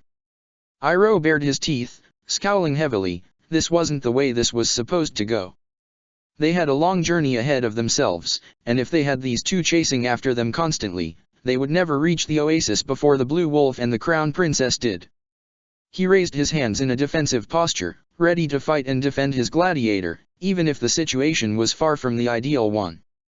A blast of fire, so bright it could have been white, shot down from the top of the mountain and hit Aonu on the shoulder. Aonu! Renzi called, snuffing out the flames before they could deliver lasting damage. The two of them knew the opponent responsible for that fire, even if it was a mystery for Iroh and Toph. Standing high above ground, with the noon sun lighting up his silhouette, the light-bearer stood side by side with his brother, who was thumbing his spear as though to take aim with it. Behind them, their sponsor appeared exhausted after the climb. Ah, so we found Aonu, did we? Koshing said, breathing heavily as Aonu and Renzi rose up to a defensive position. They were at a disadvantage now, and they had to bear with the brunt of two gladiators' attacks the same way Toph and Iroh had endured theirs. I can handle Lighty, you go for Darke, Renzi told Aonu, who nodded and did his best to ignore the burning sensation that still lingered over his skin. With the tides finally turning to their favor, Toph and Iroh managed to race down the mountain, with the young earthbender easing their passage wherever it was needed. They ran together, exhausted and worn out, until they reached flat lands anew. By then, 4 hours had passed since the race had begun, and neither of them was in pristine condition anymore. Toph! Toph, come here, Iroh said, upon noticing a soft whimper accompanied her every intake of heavy breaths. I'm fine. I'm just bit dizzy, she whispered, shaking her head violently. I'm here. Eat this. The notion of food had barely registered in her mind until now. Suddenly she realized she was starving, and the loaf of bread Iroh offered her seemed miraculous to her. She ate it quickly, ravenously, caring little for the crumbs that dropped on the ground. And also, drink this, Iroh said, offering her a waterskin. They both had brought supplies, even if Toph had been convinced they'd win without needing food or water through the race. It was fortunate that Iroh was that much more cautious than she was, or else their run might not have been as smooth, and it already hadn't been smooth, to begin with. She drained half the waterskin and wiped her brow with her forearm, breathing with difficulty as Iroh tucked away the waterskins in their assigned bag. The Dragon of the West turned to assess the situation in the mountain, watching as rocks rolled down the natural wall, casualties of the chaotic fighting between Aonu, Renzi, the Light-Bearer and the Dark Rook. We were fortunate a distraction arrived, and at such timely opportunity, Iroh sighed. How much further? Toph asked, grimacing as she rested with her hands on her knees. We're at the start of the valley right now. Iroh said, turning to regard the distance ahead. There should be a town or another at the center. But we must go beyond that, beyond the mountains, altogether. Wah! Beyond Gladiator rumble, even. Toph asked, grimacing. It's somewhere around these mountains, isn't it? It is. The entrance is on the other side of the mountains, though, Iroh said, sighing. We probably should have chosen that route, Toph. You're tired. Not a problem, Toph declared proudly. The worst terrains are behind us already. I'm not going to falter, and I know you won't either, Iroh. So, let's go. It's time to shut them up about all that nonsense of being the best team there is. You really do hold a grudge over that, don't you? Iroh asked, amused, and Toph scowled. Course I do. People only started spouting that nonsense because I beat him up and she helped him out afterwards. So, it's even my fault, somehow. That's, well, I guess if you look at it that way. Iroh said, blinking blankly and stroking his beard. We've got to beat them. You know we do, Toph said, before smiling wildly, and we're gonna. I don't know if in this stage, or the next one, but we're gonna. You expect we'll go up against them directly at some point? Iroh asked, smiling a little. Don't you? Toph asked, and Iroh laughed. That's fair, that's fair. He smirked, before jerking his head towards the plains that spread ahead of them. Shall we, then? Not every team had brought proper food or supplies with them. It caused further detours, for those who had been following Azula and Sokka through the outskirts of the mountain had to head into Jailing itself to find some place to buy food. Those crossing through the mountains tried to forage or hunt quickly, but the mountains in question were so arid and dry that they wouldn't find anything to eat there easily. All along, the hot air balloons followed the teams, hovering above at a safe distance from attacks, crewed by staff members who were ready to help out the teams who might need them, or, in Yang's case, to write down eagerly whatever new developments had unfolded whenever gladiator teams clashed against each other. Sokka and Azula, though, were having the easiest race so far. Not a single gladiator had challenged them by the time they had reached Gladiator Rumble's entrance. They relinquished their hold on each other unwillingly by then. Many eager fans of the league, standing outside the arena's cave door, cheered excitedly for them as they passed before them. Hey, you think the thumbs up has spread this far? Sokka asked Azula, with a mischievous smirk. She laughed and shrugged. Only one way to find out, isn't there? You should do it with me too. You did when I fought the Med Alchemist. Sokka laughed, and although Azula rolled her eyes, he knew she'd do as he'd asked.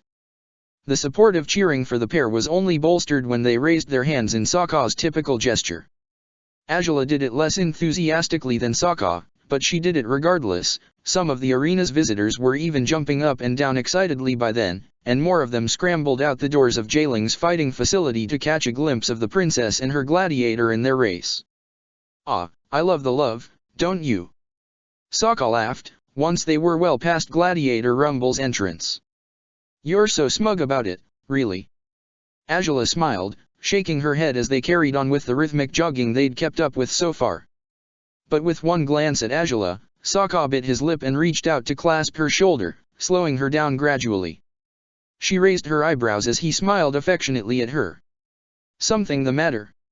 We've been running for hours, with very few breaks. Pretty sure we could use one now, he said, raising a hand to caress her temples. Upon touching her hairline, a droplet of sweat fell upon his finger. Hey, now. Azula rebuked him playfully, smiling at his touch even if she knew they were in no circumstances for genuine intimacy right now.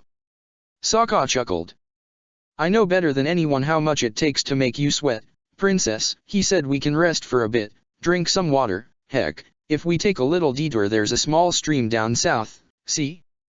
We could even wash up there. Relying on streams for survival in the harsh Earth Kingdom. Azula sighed dramatically, and Sokka snickered as they walked together towards the trickling river. What does that remind me of? You know, we ought to get lost again sometime soon. Would be way more fun than it was back then. Especially since we could likely call Xin Long and he'd find us before long. Azula smiled. How lost can you be if you get lost voluntarily, I wonder? Beats me, Sokka laughed, but I think I won't feel lost at all as long as you're with me. And it was about time you said something corny. Been holding back for how many hours, is it? About 4 or 5, maybe. Sokka winked at her, sitting by the stream and fishing through his bag for some of the food they'd brought with them. Not that you have any room to complain, you've been saying corny and romantic stuff to me way too often these days.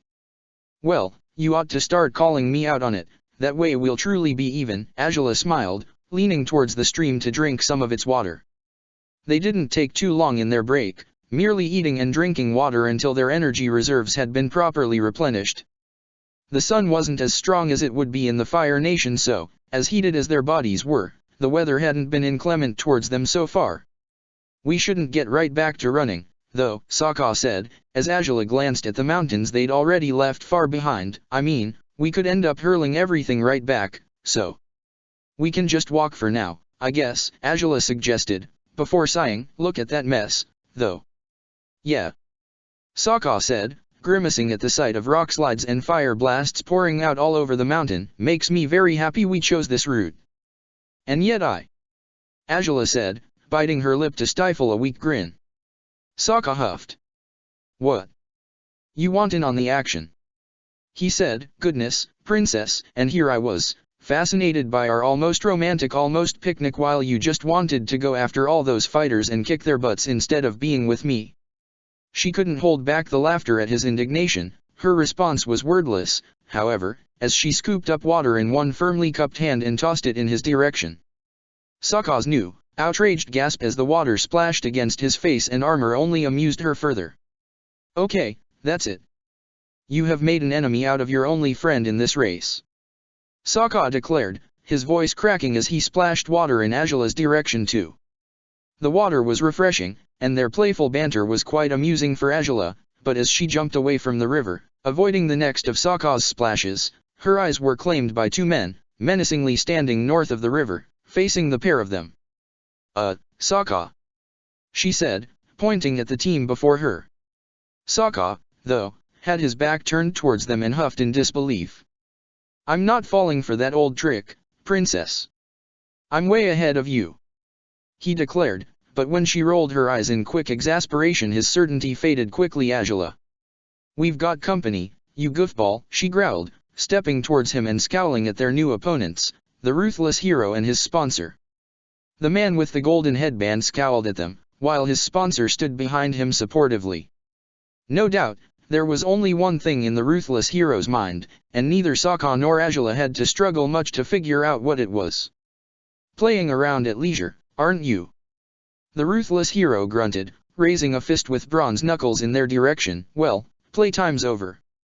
Yeah, I think you said something along those lines too when I kicked your ass in the Green Gates, Sokka said, with a proud smirk. Azula snorted and laughed softly beside him. Here to avenge yourself, are you? Damn right I am. You won't be so lucky this time around, thumbs up idiot. That's just rude. Sokka huffed, scowling, but Azula stretched a hand steadily before him. Sokka blinked a few times as the princess's eyes remained trained on the ruthless hero Azula.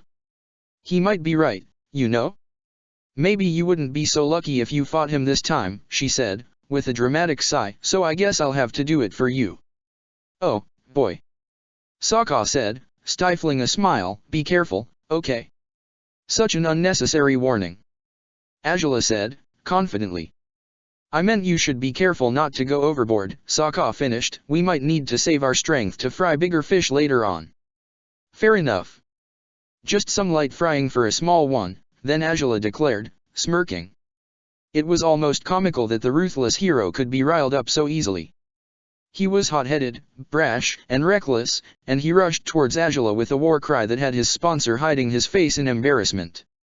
Both his hands were fashioned with the brass knuckles, and Azula had her eyes firmly set on them, fire dancing around the metal as the ruthless hero powered his limbs with a potent fire attack. He was running too fast to slow down when Azula stretched her arms out horizontally. She jumped, powered by her fire bending, and with blue flames pouring over her feet, she spun in midair in a perfect, calculated wheel. The ruthless hero only had a chance to raise his head slightly, following the princess's movements with a dumbstruck, wide-eyed expression, before her heel impacted painfully against the back of his head, sending him face first into the dirt. Angela didn't stop there. At risk of losing her balance, she pushed his head down further into the dirt with her foot before jumping right back to her previous position, hands outstretched to hold her balance perfectly as she waited for a counter-attack. Ah, it ended so soon, Angela sighed, shaking her head. How unsatisfactory. How did this guy give you so much trouble in the Green Gates, Sokka, really? You know full well we'd have a perfect victory streak if you were the gladiator and I the sponsor, Princess, Sokka laughed, stepping towards her and clapping her back in congratulations curses, but you're effective. I'm damn glad we're not enemies anymore. Only when you behave yourself, we're not, Angela smirked playfully, and Sokka chuckled. The ruthless hero grunted menacingly, though, and he dug his face out of the ground while scowling prominently at his rivals. But as things stood, with both the Blue Wolf and his sponsor staring him down as they were, the ruthless hero's underdog status seemed fated to remain what it was. Look, he still moves. Guess my job's not done yet, Angela said, smiling smugly until she heard another voice roaring. The ruthless hero's sponsor was a non-bender, and he had unsheathed a sword that he now raised against them.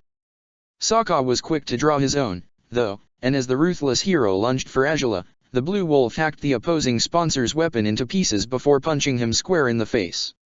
Angela wasted as little time as Sokka did. The fire-bending punches the ruthless hero flung towards her never found their target. Instead, he lost his footing as she dodged his attacks and dashed quickly to trip him. Upon realizing physical attacks wouldn't be enough, the ruthless hero was backed into relying on his fire-bending instead, only to find, after launching a powerful blast at Angela, that the princess would easily wrestle his fire out of his control. It turned blue once she was bending it, and she smirked before launching it back at him, with twice the heat and speed the ruthless hero had used at first. He tried to defend himself, but it wasn't easy. Angela's moves were far too quick, and she finalized a flurry of fire blasts by charging a fireball with her feet, relying on the momentum of a double flip-flop to launch it straight to the ruthless hero's chest. And as she attacked viciously, Sokka's loud cheers brought a smile to her face. The ruthless hero couldn't defend against her latest, powerful attack. He was launched by the charged blast straight towards the river, and he sank in it after a very loud splash. His sponsor watched him sink, impotent, but he cried out his gladiator's name and ran towards the water before long, at which Angela raised her eyebrows and smiled at Sokka. I take it that's our cue to rejoin the race. Damn right it is. He said, though he had a smile she recognized easily on his face. Sokka? You alright? Oh, not really. You have no idea how badly I want to just. He said, gritting his teeth to hold back from speaking his innermost thoughts when the other two were still within earshot. Angela snorted, shaking her head at his obvious recklessness, and she clutched his arm to incite him to run with her once more. It didn't take much convincing. Sokka put away his sword again, picking up his bag and dashing off after his sponsor, a love-struck, wanton expression plain across his face as he followed her wherever she might lead him next. Up in the hot air balloons, Yang sighed in bliss upon having witnessed the crown princess's flawless takedown of an opponent. He had asked his navigator to let him follow the princess and her gladiator, if just briefly, and it had been worth every second. Even from above, the powerful team had taken down their opponents and carried on spearheading the race, whether consciously or not. "Wanna go over the mountains again, Shiryu?" asked the navigator, and Yang nodded promptly. "Let's see what's going on with the blind bandit. Last we saw she was still at the head of the mountain group, but that could have changed while we were here," Yang admitted, jotting down the last of his notes before dashing to the other side of the balloon's basket. The other important front of the race was much more chaotic than the one led by the princess and the Blue Wolf. So far, the Light-Bearers team and the Millennium Dragon's own had been fighting their way down the mountain, but now that they had reached the plains, their attacks would often be cast towards the leaders of the race as well. "This isn't going well," Toph yelled at Iroh, who breathed heavily as he ran, shooting glances over his shoulder in case Aona threw more projectiles their way. "I know, but watch out." Toph slowed down her racing pace to a halt, ducking under a makeshift shield that she erected around herself and Iroh, as guaranteed. A powerful blast nearly sent them flying, and it shattered Toph's defenses with unexpected ease. You're okay, Toph," Iroh said, an arm protectively wrapped around his gladiator's shoulders. "No idea," she answered, truthfully. "What the hell was that?" "I fear they may have singled us out as the main threat to be taken down rather than fighting amongst themselves," Iroh admitted, watching the 5 men running towards them fiercely. "Well, shit. They're gonna get what's coming, then. Toph, you're tired. You can't just..." Iroh started, but she stood up, a dangerous scowl upon her face. She raised her hands, moving her arms in timed, perfectly synced movements that, at first, hardly seemed to have any effect on the environment. The enemies kept coming closer, and Iroh could see the benders were already winding up new attacks. Then the earth rumbled, shook powerfully, and shattered in 1,000 pieces. Renzi lost his footing, as did Koshing, who clung to the Dark Rook for stability. Only the Lightbearer and Aonu managed to stand their ground at first, but Toph wasn't finished. She carried on, jumping from one steady position to another, moving her hands in perfectly timed strokes, fingers held out as though to aid each fragment of earth to rise into pillars. They shot upwards, further disrupting the race for their opponents by trapping them in a chaotic maze. It had been no easy feat, though, and Toph gasped for breath after exerting as much strength as was needed to craft a complicated, dangerous earthbending trap for her enemies. But they had no time to waste, and Iroh knew it. He clasped her forearm, tugging her towards him and urging her to begin running before their enemies could tear down her earthbending creation. They had already taken off, with Iroh as good as yanking Toph forward, when the fight to break out of the maze turned far more violent than Toph had even envisioned it might. The Dark Rook found Renzi, slamming his rapidly spinning Nunchakus into him, while Aonu, who kept pushing the pillars off himself, wielded his earthbending to restrain the Lightbearer before his piercing fire could reach him. Koshing slipped out of the chaos through an opening in the maze as soon as he had a chance. He was, in truth, no good as a fighter even if he was in good enough shape to run for several hours. His 2 gladiators were facing off against deadly opponents, and the pillars of rock threatened to bury them alive. Aonu carried on crumbling the pillars steadily, attempting to get the Dark Rook off his gladiator. The Lightbearer broke out of his imprisonment before long, though, and launched an attack at Aonu, and it hit him just as he was calculating how to tear down one of the tallest pillars. It crumbled upon all of them, and Koshing watched blankly from outside the maze as his gladiators were buried in several tons of earthly rubble, along with their opponents. "Shit, they'd better not be dead," he groaned, shaking his head as he stood up, dusting off the dirt that had clung to him so far. "Where the hell am I going to find someone to sell me decent gladiators with these shitty laws?" He was only a few steps away from the accidental earth tomb when the rocks started trembling, and he only had a moment's notice to shield his face before most the rocks were launched violently away, in all directions, some of them even reaching the edge of a crumbling town in the valley. At the center of the chaos stood Aonu, breathing heavily, blood trailing over his face and arms. He didn't waste time digging through the rubble, seeking out his certainly injured gladiator. By the time he found him, both the Lightbearer and the Dark Rook had dug themselves out, coughing and struggling to regain their breath after the entire world had seemed to crash upon them. "Renzi? You okay?" Aonu asked, pushing more rocks out of the way with difficulty. Despite he hadn't used his earthbending as extensively as the blind bandit had, all the fighting was taking a toll on him as well. "Heh. That was fun," came the unmistakable voice of his gladiator, and Aonu sighed, rolling his eyes as he finally found his gladiator's boot. "You're mental. Fun. We just got buried alive, you fool." Aonu growled, finally clearing the rubble enough that Renzi could sit up again, even if he groaned in discomfort and pain upon doing so. "Wait, Renzi, are you injured?" "Nah, nothing serious," said Renzi, waving a hand carelessly in his direction. "You think the little earthbender's gone now?" "I'm pretty sure she is, and I'm also pretty sure we're close to the finish line, Renzi," Aonu snarled, fist clenched. "She's going to beat us there, at this rate, and what's so bad 'bout second place, anyhow?" The Millennium Dragon groaned, pushing himself up to his feet. His sponsor scowled heavily at him, just as Renzi had known he would. "Keep saying that kind of crap and I'll bury you all over again." "Let's go," he huffed. Renzi sighed but obeyed, climbing out of the debris and following his impossibly stubborn sponsor across the plain. The blind bandit and the dragon of the west were nowhere in sight anymore. The race was indeed coming to a close. The Misty Palms oasis stood beyond the mountains, near the southern edge of the Si Wang Desert. And as fast as the Blind Bandit and the Dragon of the West dared go, it wasn't fast enough. Toph collapsed eventually, the heat and exhaustion overwhelming her and prompting her to fall to her knees. Every intake of breath was painful, and that soft whistling sound would leave her lips each time she tried to fill her lungs with fresh air. Toph. Iroh called her, gritting his teeth as he knelt beside her. Why, you should just go on, you're in better shape than me, she said, shaking her head. I'll catch up with you later, but if you go now, I won't win without you, Toph. That's even one of the rules, he said, with a gentle smile. Either we cross that finish line together, or we don't cross it at all. Heh, that's shitty, she said, with a soft laugh. I'm willing to fall behind and let you win for me. Stupid rules. Here I thought it sounded like the right way to be a team instead, Iroh said, breathing deeply and urging her to wrap an arm around his shoulders. Come, Toph.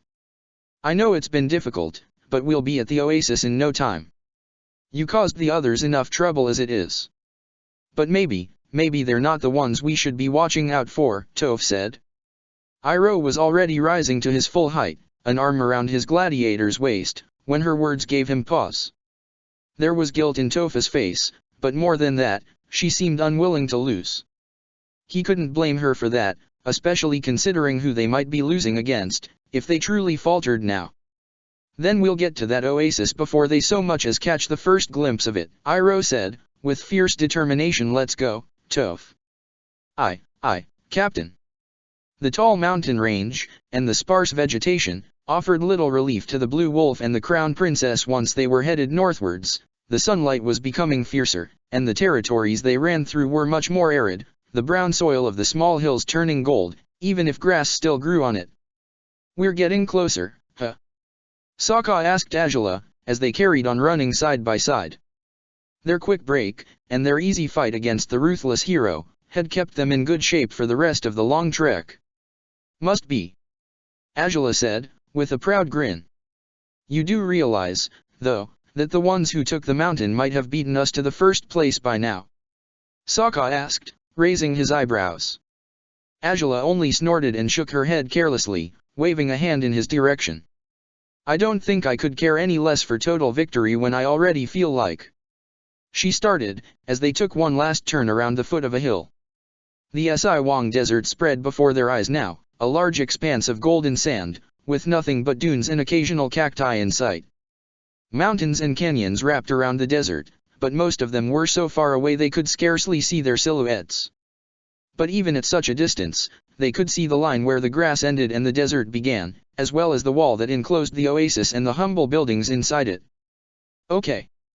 I think that's it, Sokka announced, grinning encouragingly at Azula. Then what are we waiting for? Azula smirked, urging Sokka to keep up with her by jerk of her head. He chuckled and followed, beaming brightly. You know, as much as we fought the ruthless hero, this has to be the easiest event I've ever joined. Probably because you're in it too, but still, it's been so much calmer than all those other stressful things. Sokka chatted happily, smiling to himself. I really have a good feeling about Sokka. Azula's voice was ominous, despite it sounded cheery, to a fault. The Blue Wolf blinked blankly, glancing down at her to find she had her eyes set beyond the Misty Palms oasis. They had been set, instead, upon two shapes that seemed to be limping their way towards the small village, from the west. Are those Iroh and Toph? Azula asked, and all her leisurely, calm attitude regarding victory seemed to have faded to oblivion. Eager ambition dripped from her words, from the set of her eyes and the vicious smirk she was suddenly sporting in her face, and as much as Sokka knew that anyone else would be terrified by such a sight, it sent jolts of anticipation to his lower belly. Well, looks enough like them, I guess. Sokka shrugged, as Azula continued to run beside him, her eyes drifting further west, in the direction Toph and Iroh were coming from, to find a cluster of smoke, dust, and earth rising as another team, or perhaps several teams, struggled to catch up with the Blind Bandit and her sponsor. That's Aonu. And the Millennium Dragon. Azula exclaimed, with a bark of disbelieving laughter. If they're all back there, then. Sokka, no one has crossed the finish line yet. So. he said, amused, and then Angela stopped cold on the hill they had been climbing down on their way to the oasis. "We're not going to beat them unless we go the extra mile," Angela said, before smiling wildly at him. "Come on. You know what to do." No. I really don't." "Climb on my back." "Wait, what?" Angela didn't offer further explanations, instead simply moving to stand right in front of Sokka. She draped his arms around her neck, and as much as he enjoyed the closeness of any kind of embrace between them, he knew there was no erotic intent in this case whatsoever. "I'm going to boost us, and we're going to win," Angela said, and again she bore that dangerous smile on her face that led Sokka to whimper. "Is it possible to be scared and aroused simultaneously?" he asked. She only laughed at his question, leaning down as she readied herself. "Grab on tight, Sokka. This will be pointless unless we cross together, so stick with me and we'll make it," she said, and as much as he wasn't sure about this, not even slightly, Sokka did as he was told and held onto her strongly even before she took the first step. With a quick movement to gather her strength, Angela stretched her arms out behind her body and fire began pouring from her limbs, all at once. A wall of blue fire rose as they shot off onwards, and if just by fear of catching fire, Sokka found himself raising his legs over Angela's thighs. He dreaded that his weight might throw off her fire-propelled near flight, but it didn't. Angela had measured her fire power for their weight perfectly, leaning forward while keeping her balance and releasing as many flames as she could manage. The other teams, exhausted and frustrated as they were, hadn't noticed the pair on the hills at first, and they might not have seen them at all if the tall wall of blue fire hadn't sprung up out of nowhere, seemingly. Iroh, busy carrying Toph, gasped in horrified disbelief. "Oh, no. Oh, curse her!" he growled, hurrying up as Toph struggled to move with him. What happened?" "Iroh?" she asked, hardly capable of sensing what was happening so far away. For they were still several hundred meters away from the oasis, and Angela was further away still, but the speeds she'd reach with her fire-bending boost couldn't be compared to the pace of an old man carrying an exhausted young woman across his shoulders. He gritted his teeth, still willing to try his best. But it was for nothing. The blue wolf, half screaming, half laughing in his sponsor's ear, was going to cross the finish line before anyone could stop him, and even when Aonu and Renzi weren't all that far behind Iroh and Toph, and neither were the Lightbearer or the Dark Rook, it was clear there was no stopping those two. Angela's fire fueled her, shooting her so fast to the oasis's entrance that in no time she had crossed the last of the green fields and entered the golden sand. No, they're crossing, there!" Iroh cried out, and Toph grimaced. She knew exactly who he had to be talking about, and she wasn't happier than him about that outcome. Many staff members were gathered by the oasis's entrance, and they were rather excited as they encouraged the princesses to continue her wild progress through the village gates. One of the hot air balloons hovered above as well. The entire world was watching, and before all those expectant eyes, a fire-powered Angela and an amused and panicked Sokka rushed past the finish line's indicative poles, earning an uncontested victory in the first stage of the Gladiator and sponsor race. Angela slowed the output of her fire gradually, cutting off the flames at her feet first. Even if the momentum still threatened to make them fall over, they continued to run for a few more meters, with Sokka clinging to Angela despite he no longer needed to, until finally she extinguished the last of her blue flames. Sokka was laughing in utter disbelief by the time the fire was gone, and the blue glowed gold just before vanishing altogether. You said you didn't care," he told her, between laughs, and Angela bent over her own body to laugh with utter abandon. "And yet you just went and—" "Oh, princess, you're amazing, but you're going to kill me at this rate." His accusations only bolstered her amusement, and she was still laughing by the time the staff members reached them, where they had finally reached a stop, at the foot of a tall iceberg that rose out of the sand. Sokka had dropped on the sandy ground by then, his head thrown back in disbelieving laughter as the chairman of the league eyed them with utter wonderment. You did it. The both of you!" he exclaimed, beaming. "Well done. You're the winners of the first stage of the race." Are you all right, princess?" "Oh, I'm sorry. She laughed still, wiping tears from the corners of her eyes as she forced herself to stand up and face the chairman directly. "I'm fine, it was just an impulsive, crazy decision, but it seems it paid off." Oh, it most certainly did. The chairman laughed. You were wise to choose the longer, but easier road instead of the more direct one. Well done, well done. Staff members rushed to them, offering refreshments, food, towels to wipe off the sweat, anything they might need after their sudden victory. The usual medical examination took place as well, and physicians prowled around them to ask if they had been injured at all, and to ensure that they were still in peak condition after running for several hours with few breaks. They were halfway through their medical check when the second arrivals finally crossed. The chairman rushed to the Oasis entrance to greet Iroh and Toph, and it didn't surprise Angela in the least to find her uncle would level a resentful glare in her direction. Shortly afterwards, Renzi and Aonu arrived, but not without bringing some chaos with them. The Light-Bearer and the Dark Rook had given them chase, despite their injuries. Now they arrived behind them, with Koshing panting and cursing his fourth place with every breath he took. Well, guess we're off to the best possible start, huh? Sokka said to Angela, smiling awkwardly as the physicians rushed to tend to the many new arrivals. Most of them bore scrapes and bruises, though the blood stains over their clothes, and in Aonu's case, the trickle of red down his head, did suggest they might have slightly serious injuries. Let's hope our luck lasts for a bit longer, then, Angela said, with a sigh. I know what I did was crazy, reckless, you name it. It was amazing, Sokka finished, and she smiled warmly at him. I mean, it was terrifying, but absolutely amazing. It's hardly the first time you have to endure one of my firebending-powered flights, Angela laughed. Yeah, it's the second time, actually, and it was every bit as scary as the first one, Sokka smirked, though I admit this was an improvement. No crashing through roofs, you didn't punch me breathless before taking off. Yeah, definitely another case of our "we did it better the second time around" situations. Might even be better a third time, Angela smiled, though I don't really expect we'll do this again.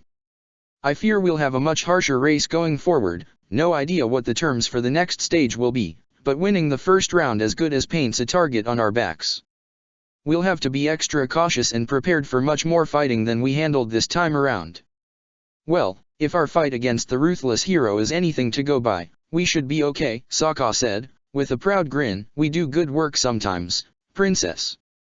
I'd rather you admit it's most times, Gladiator, she smirked. As long as we keep it up, this race will be a lot of fun, despite I doubt it will be easy. At least we got ourselves 500 points, huh? Sokka said, with a relieved sigh. No idea what else will happen, but that's definitely a good thing, isn't it? Angela nodded approvingly as two more arrivals crossed the line, another man and woman a few years younger than either Angela or Sokka. Barely 5 minutes later, it was Ty Lee and Haru crossing, and behind them, Cory and Sneers. Hehe, you guys made it to the 6th and 7th places. Sokka congratulated them after their medical checks. Not bad at all. And what happened with you two? Ty Lee asked, still catching her breath after running for as long as she had. We lost track of you from the start, so we didn't really know if you were okay, but knowing you, you must have gotten the first place, huh? Sokka said, smiling at Angela with a guilty grin that triggered a bout of guilty laughter from his sponsor. Oh, you two are just... You're the worst, by far. Ty Lee exclaimed, despite she was smiling too. Wow, seriously, first place. Cory said, with a disbelieving smile. You guys beat the Blind Bandit, and the Millennium Dragon, and...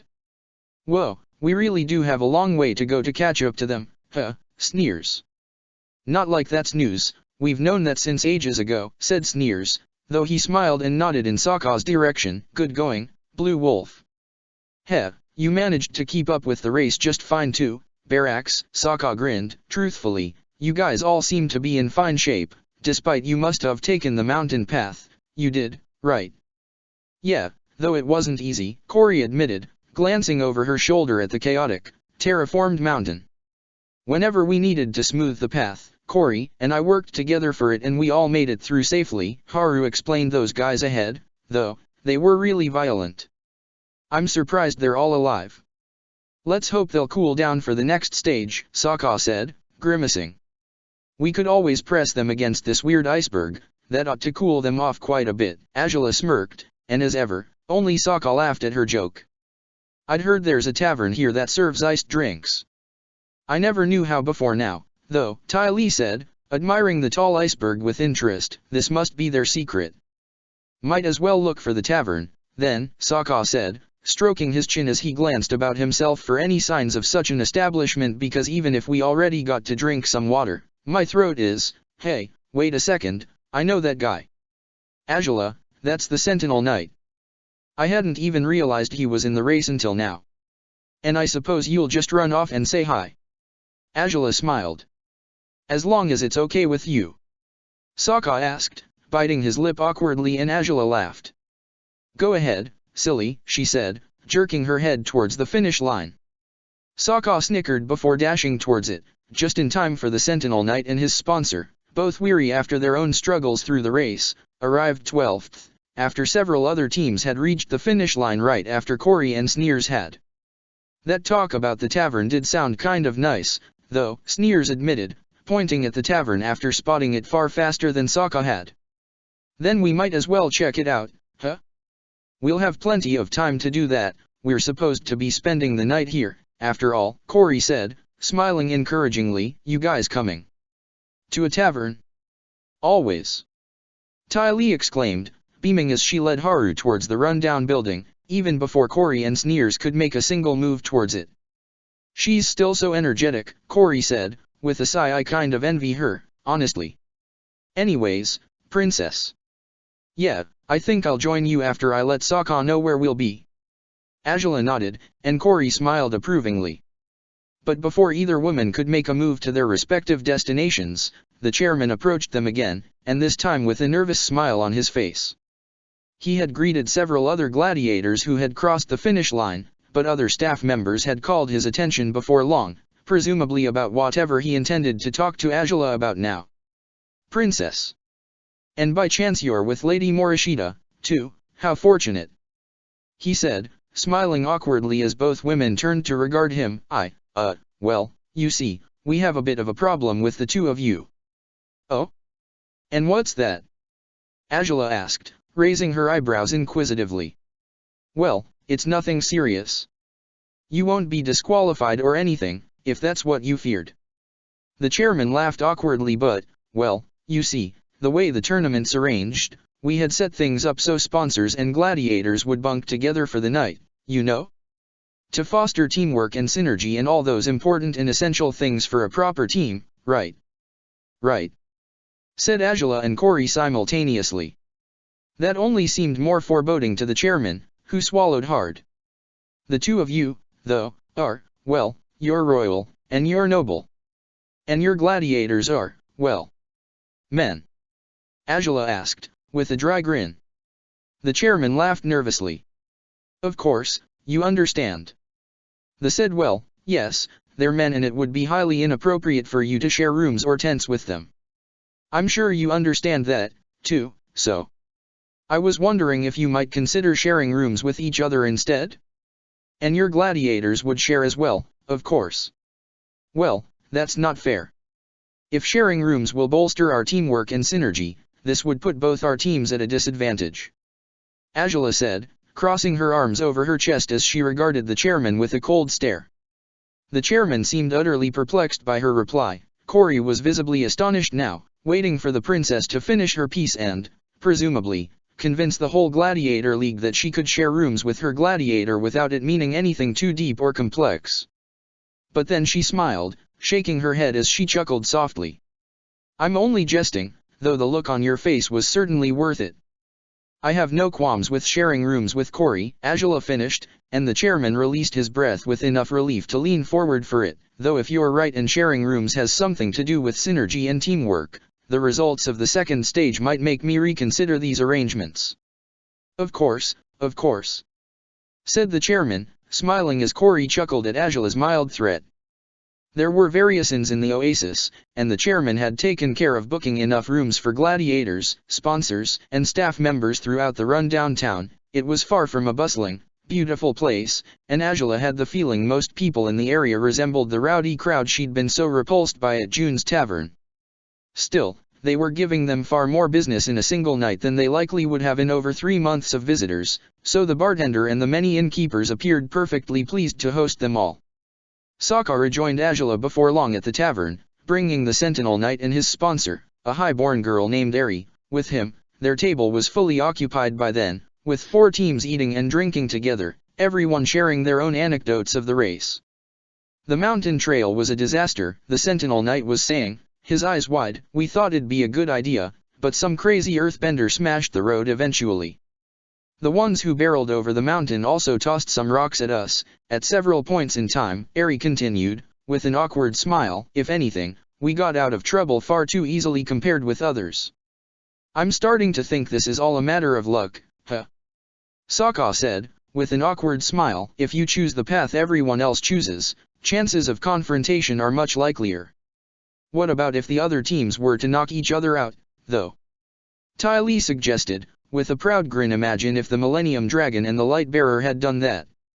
Us, Corey and Sneers would have been, the 4th and 5th arrivals.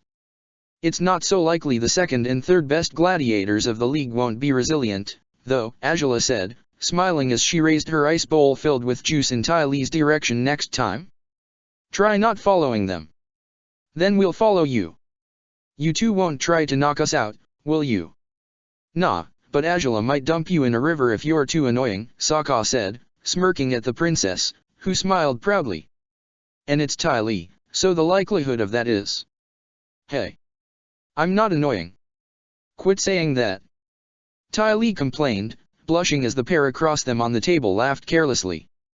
By dusk, everyone was ready to get some well-deserved rest. Some of the last teams to arrive had only crossed recently, so when their group vacated their table the new arrivals took their chairs quickly, many of them bearing bruises and injuries of different kinds.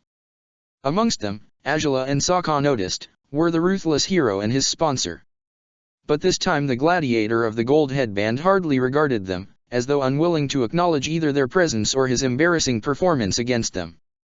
The chairman and some staff members were handing out the keys for in-rooms near the center of the oasis. A young woman that Angela recognized as Scoundrel's sponsor was standing near them, bearing no shortage of light burn marks over her body, but she still smiled and bowed her head respectfully in the princess's direction, her gladiator by her side. Ah, you are married, is that right? The chairman asked Ty Lee and Haru, who nodded promptly. Then I suppose it goes without saying that you'd share a room. Here you go. Thank you. Ty Lee exclaimed, taking the key and clinging to Haru's arm as he guided her towards their assigned inn. As for the princess and Lady Morishita, here you go. He said next, handing the key to Angela. Lady Eri. You can share with Lady Naoko here. She needed another highborn lady to share rooms with. Oh. Right, said Eri, grinning as Naoko waved in her direction.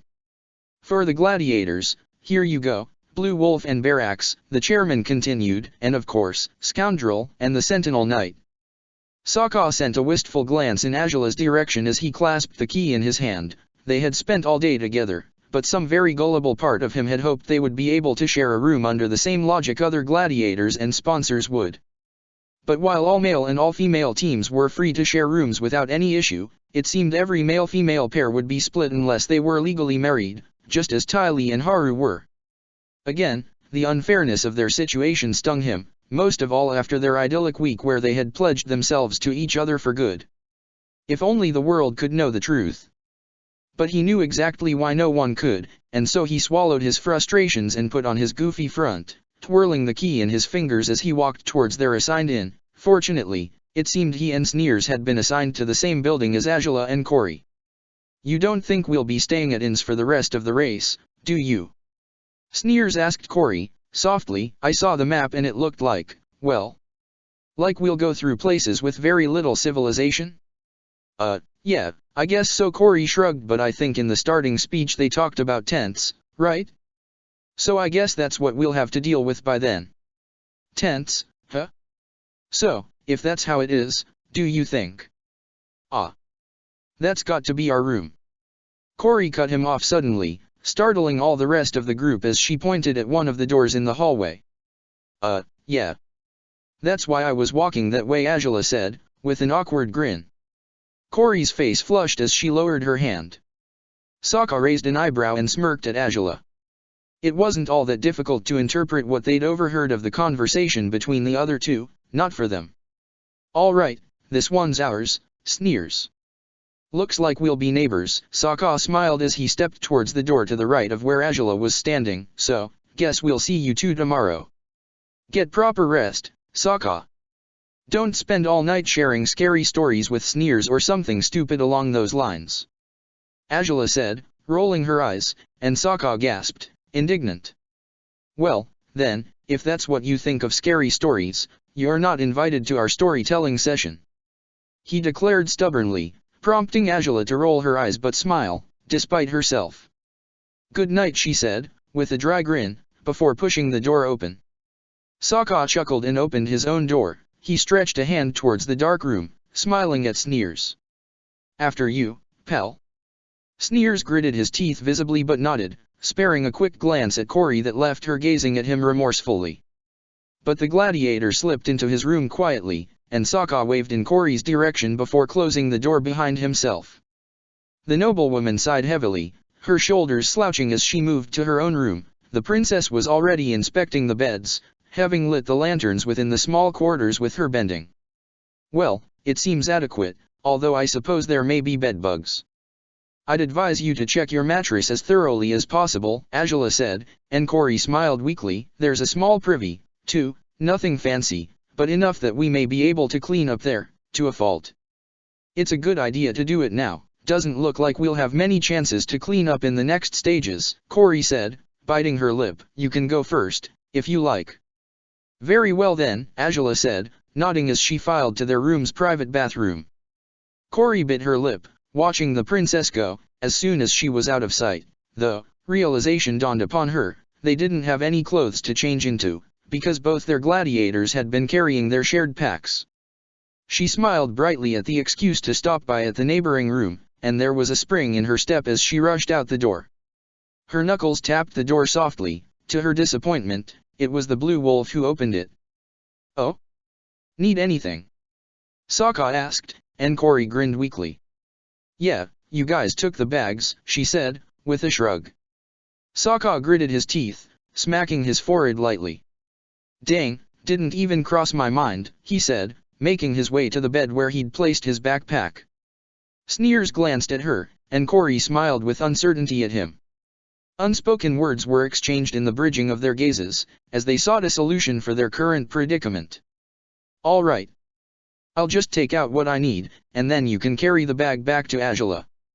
Sokka said, startling Cory out of her shared days with Sneers. I mean, it's not very gentlemanly, but I figured you could carry it, since you'll have to go back anyways. Right. Of course, Cory said, and her forced smile would have been the most obvious giveaway that something wasn't right with her if Sokka hadn't sensed any of the previous signs. A bag? Anyone can carry one. There's nothing to it. Yeah, that's why I figured I'd check if it was okay with you, Sokka said, with a shrug. You sure you're alright? Yeah, that's fine. I'll just, pick out my own stuff from my pack, yeah, said Cory, smiling and making her way towards it. Sneers breathed deeply once she was standing near him, rummaging through the bag. Cory. Hush. Never mind, she muttered, shaking her head. The longing gaze he gave her nearly tore her to pieces, but Cory shook her head again and made her way out of the room as quickly as possible, shutting the door behind herself. Weird. She didn't even say goodnight, Sokka said, blinking blankly at the closed door before shrugging and carrying on with his own business. He was, of course, aware of Sneers' glare upon him, but feigning ignorance and stupidity was surprisingly easy to do. Cory returned to her shared room with Angela right away, and after the princess vacated the bathroom it was her turn to clean up. Within less than half an hour, Angela had extinguished the lantern's lights, and they lay on their respective beds, waiting for sleep to claim them. Or so it seemed. Angela had her back turned towards Cory, but her senses were sharp and ready to pick up any unexpected movements on the other bed. She ought to be resting, and forgetting all about whatever Cory was up to. She knew as much, but she wasn't sure she could help herself. If she was interpreting things correctly, then perhaps there was a way for everything to be resolved to the satisfaction of all the involved parties. She didn't have to wait long. First it was the rustling of sheets, and then the sound of bare feet on the wooden flooring, which creaked slightly under the woman's weight as she made her way to the door. Where are you going? Corey gasped and drew her hand back from the doorknob, eyes wide. Angela turned around, an eyebrow raised in her roommate's direction. It's not. I got thirsty, Corey said, smiling awkwardly. I think there's a water jug right there, isn't there? Angela said, pointing at the only piece of furniture in the room. Indeed, an old, ceramic jug sat on it, and Corey's face fell upon seeing it. Well, I didn't notice. I'm stupid. Sorry, said Corey, biting her lip. Not a dreadful enough mistake to warrant calling yourself stupid. Angela said, and to Corey's chagrin, the princess sat up on the bed, eyeing her with curiosity and confusion. Is something the matter, Corey? And no. I mean, not at all, curses, it's nothing wrong, I promise, Corey said, biting her lip. The truth is, The doorknob spun suddenly, and Corey jumped away from it instinctively. Angela was quick to depose her amusement and spring out of the bed, hands raised defensively before her body. She had certainly made enough enemies by winning the race, and if any of them expected to get the better of her outside the race, then... The door swung open to reveal Sokka standing at the threshold of the room. Angela's jaw dropped, as well as her hands. Sokka, she said, her voice urgent despite she kept it low. He offered her a mischievous grin, his face lit gracefully by the lanterns in the hallway. So. I had a very interesting conversation with Sneers, he said, eyeing Corey now. The young woman blushed deeply before Sokka jerked his head in the direction of his assigned bedroom. Go. He's waiting for you. He? Oh, shit. He told you? I'm going to. I'm sorry, this is so embarrassing, Corey rambled, her face redder by the minute, and she covered it with both her hands. Hey, no need to be so flustered, Sokka laughed. Nothing to be ashamed of. Go on, now, go on. We're decent folk and we don't judge people for their secret affairs. It's not like that, it's, never mind, it'll sound awful no matter what I say, Corey sighed, still visibly nervous as she lowered her hands. Thank you, though. Why, Yuri, sure? I mean, is it okay if you two share despite you're not supposed to? We've had to spend nights in forests, just the two of us, and nothing unacceptable happened while we did, Sokka smirked. Rest assured, I know my boundaries and so does the princess. Well, thank you. Really, said Corey, smiling weakly before dashing out of the room hastily. Sokka closed the door after Corey, ensuring to throw on the lock for good measure. He turned towards Angela to find her most skeptical glare, her eyebrow raised, and her arms crossed over her chest. He could only smile cheerfully at her. We know our boundaries, do we? Really, now? She asked. Well, I know fairly well that you love me and love spending nights with me, so if that's the case, no real boundary has been breached, right? Sokka said, with an innocent grin.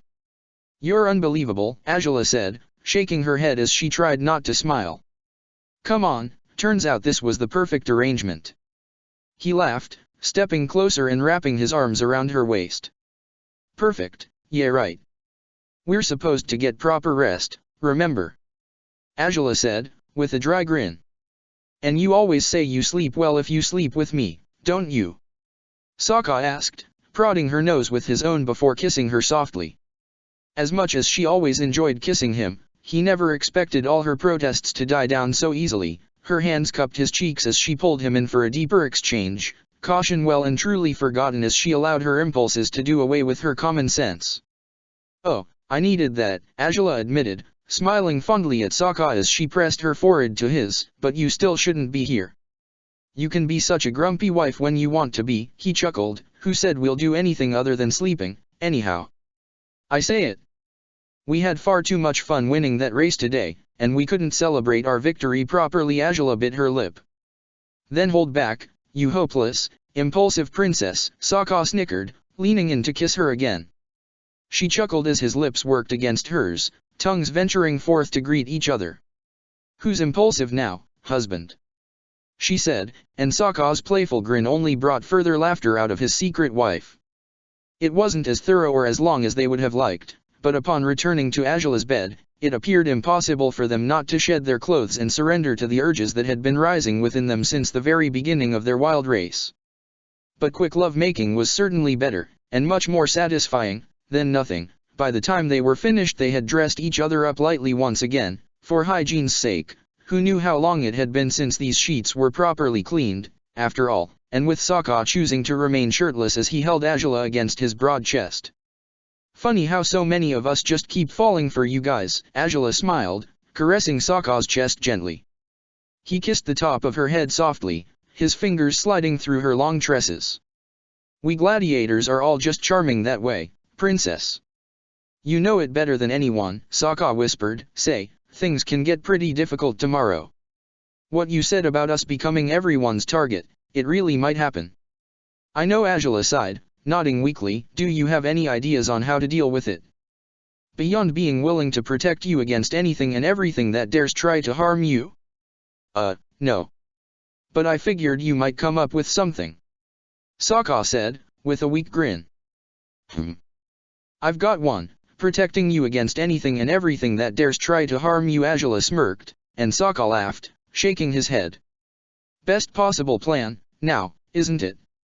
I'd say so, Azula mused, pushing herself up to kiss his lips softly. Good night, my silly husband.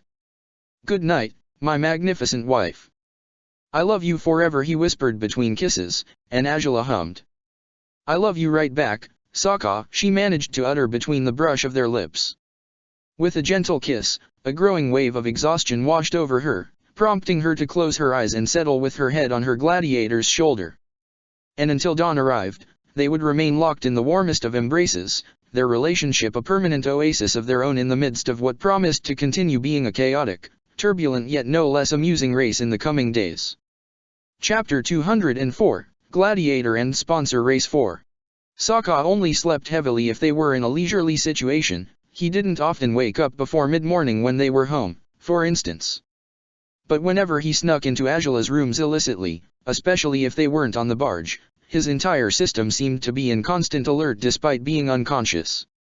It meant his rest wouldn't be quite as refreshing as he would have liked, but he had little choice upon the matter if he wanted to avoid being caught with her and sent to an early grave for it.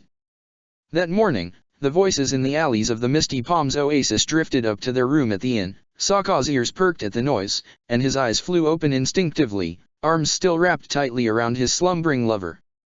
One glance at the window revealed the skies were growing lighter. In a couple of hours, surely, the staff members would fetch them for the next stage of the race, and getting caught in bed together, intimately embracing one another, was the last thing they needed. Sokka kissed the top of Azula's head. Her lack of response disappointed him, but he knew he shouldn't be greedy. Not after he'd gotten away with much more that night than he should have. He relinquished his hold on her, moving to climb off the bed, and her hand darted out to his bare chest, as to keep him with her if just for a little longer. Here, I thought you were asleep, princess, Sokka whispered, succumbing to the temptation she posed by leaning close and kissing her brow softly instead of leaving the bed. I thought so too, until I felt you pulling away. Not so asleep anymore, she mumbled, inching closer to him. Sokka chuckled.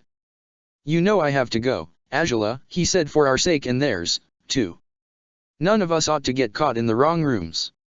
More like the right rooms. This is what's right. The rest of the world is wrong, Azula sighed, pressing soft kisses to his chest. Too bad that argument's not going to work on anyone else, though, Sokka whispered against her hair, rubbing her back gently. One day it will. One day, Azula declared, raising her head just to steal a proper kiss from Sokka's lips. He offered it gladly, his heart fluttering in soft bliss as they held each other tenderly. By the time they parted, the princess was smiling all right. Guess now it's safe for you to go. Ah? Only after you've kissed me? Sokka asked, amused. I have the feeling starting the day with a kiss brings us luck, Azula shrugged. You sure just one will do? Sokka teased her. How about 10? Might as well try 1,000, then, to stay on the safe side, Azula smirked, and they both laughed, their foreheads pressed together. I love you, Azula. So damn much, he said, warmth radiating from his chest as he spoke the words, as he held her closely. And I love you back, husband, Azula replied, with one more peck to his lips now. Then, if you're going to leave, you'd better do it now. Else I might not be so willing to let you go. Sokka laughed but nodded, kissing her brow softly and releasing her from his hold. He still dared caress her face gently with his fingertips, and her warm smile under his touch merely bolstered that pleasant sensation in his heart. In the future they would wake up like this every morning, he knew they would, one way or another, they'd see to that. He picked up his shirt, swatting it carefully in case any unwanted critters or bugs had snuck into it through the night, and he dressed up with his back towards the princess.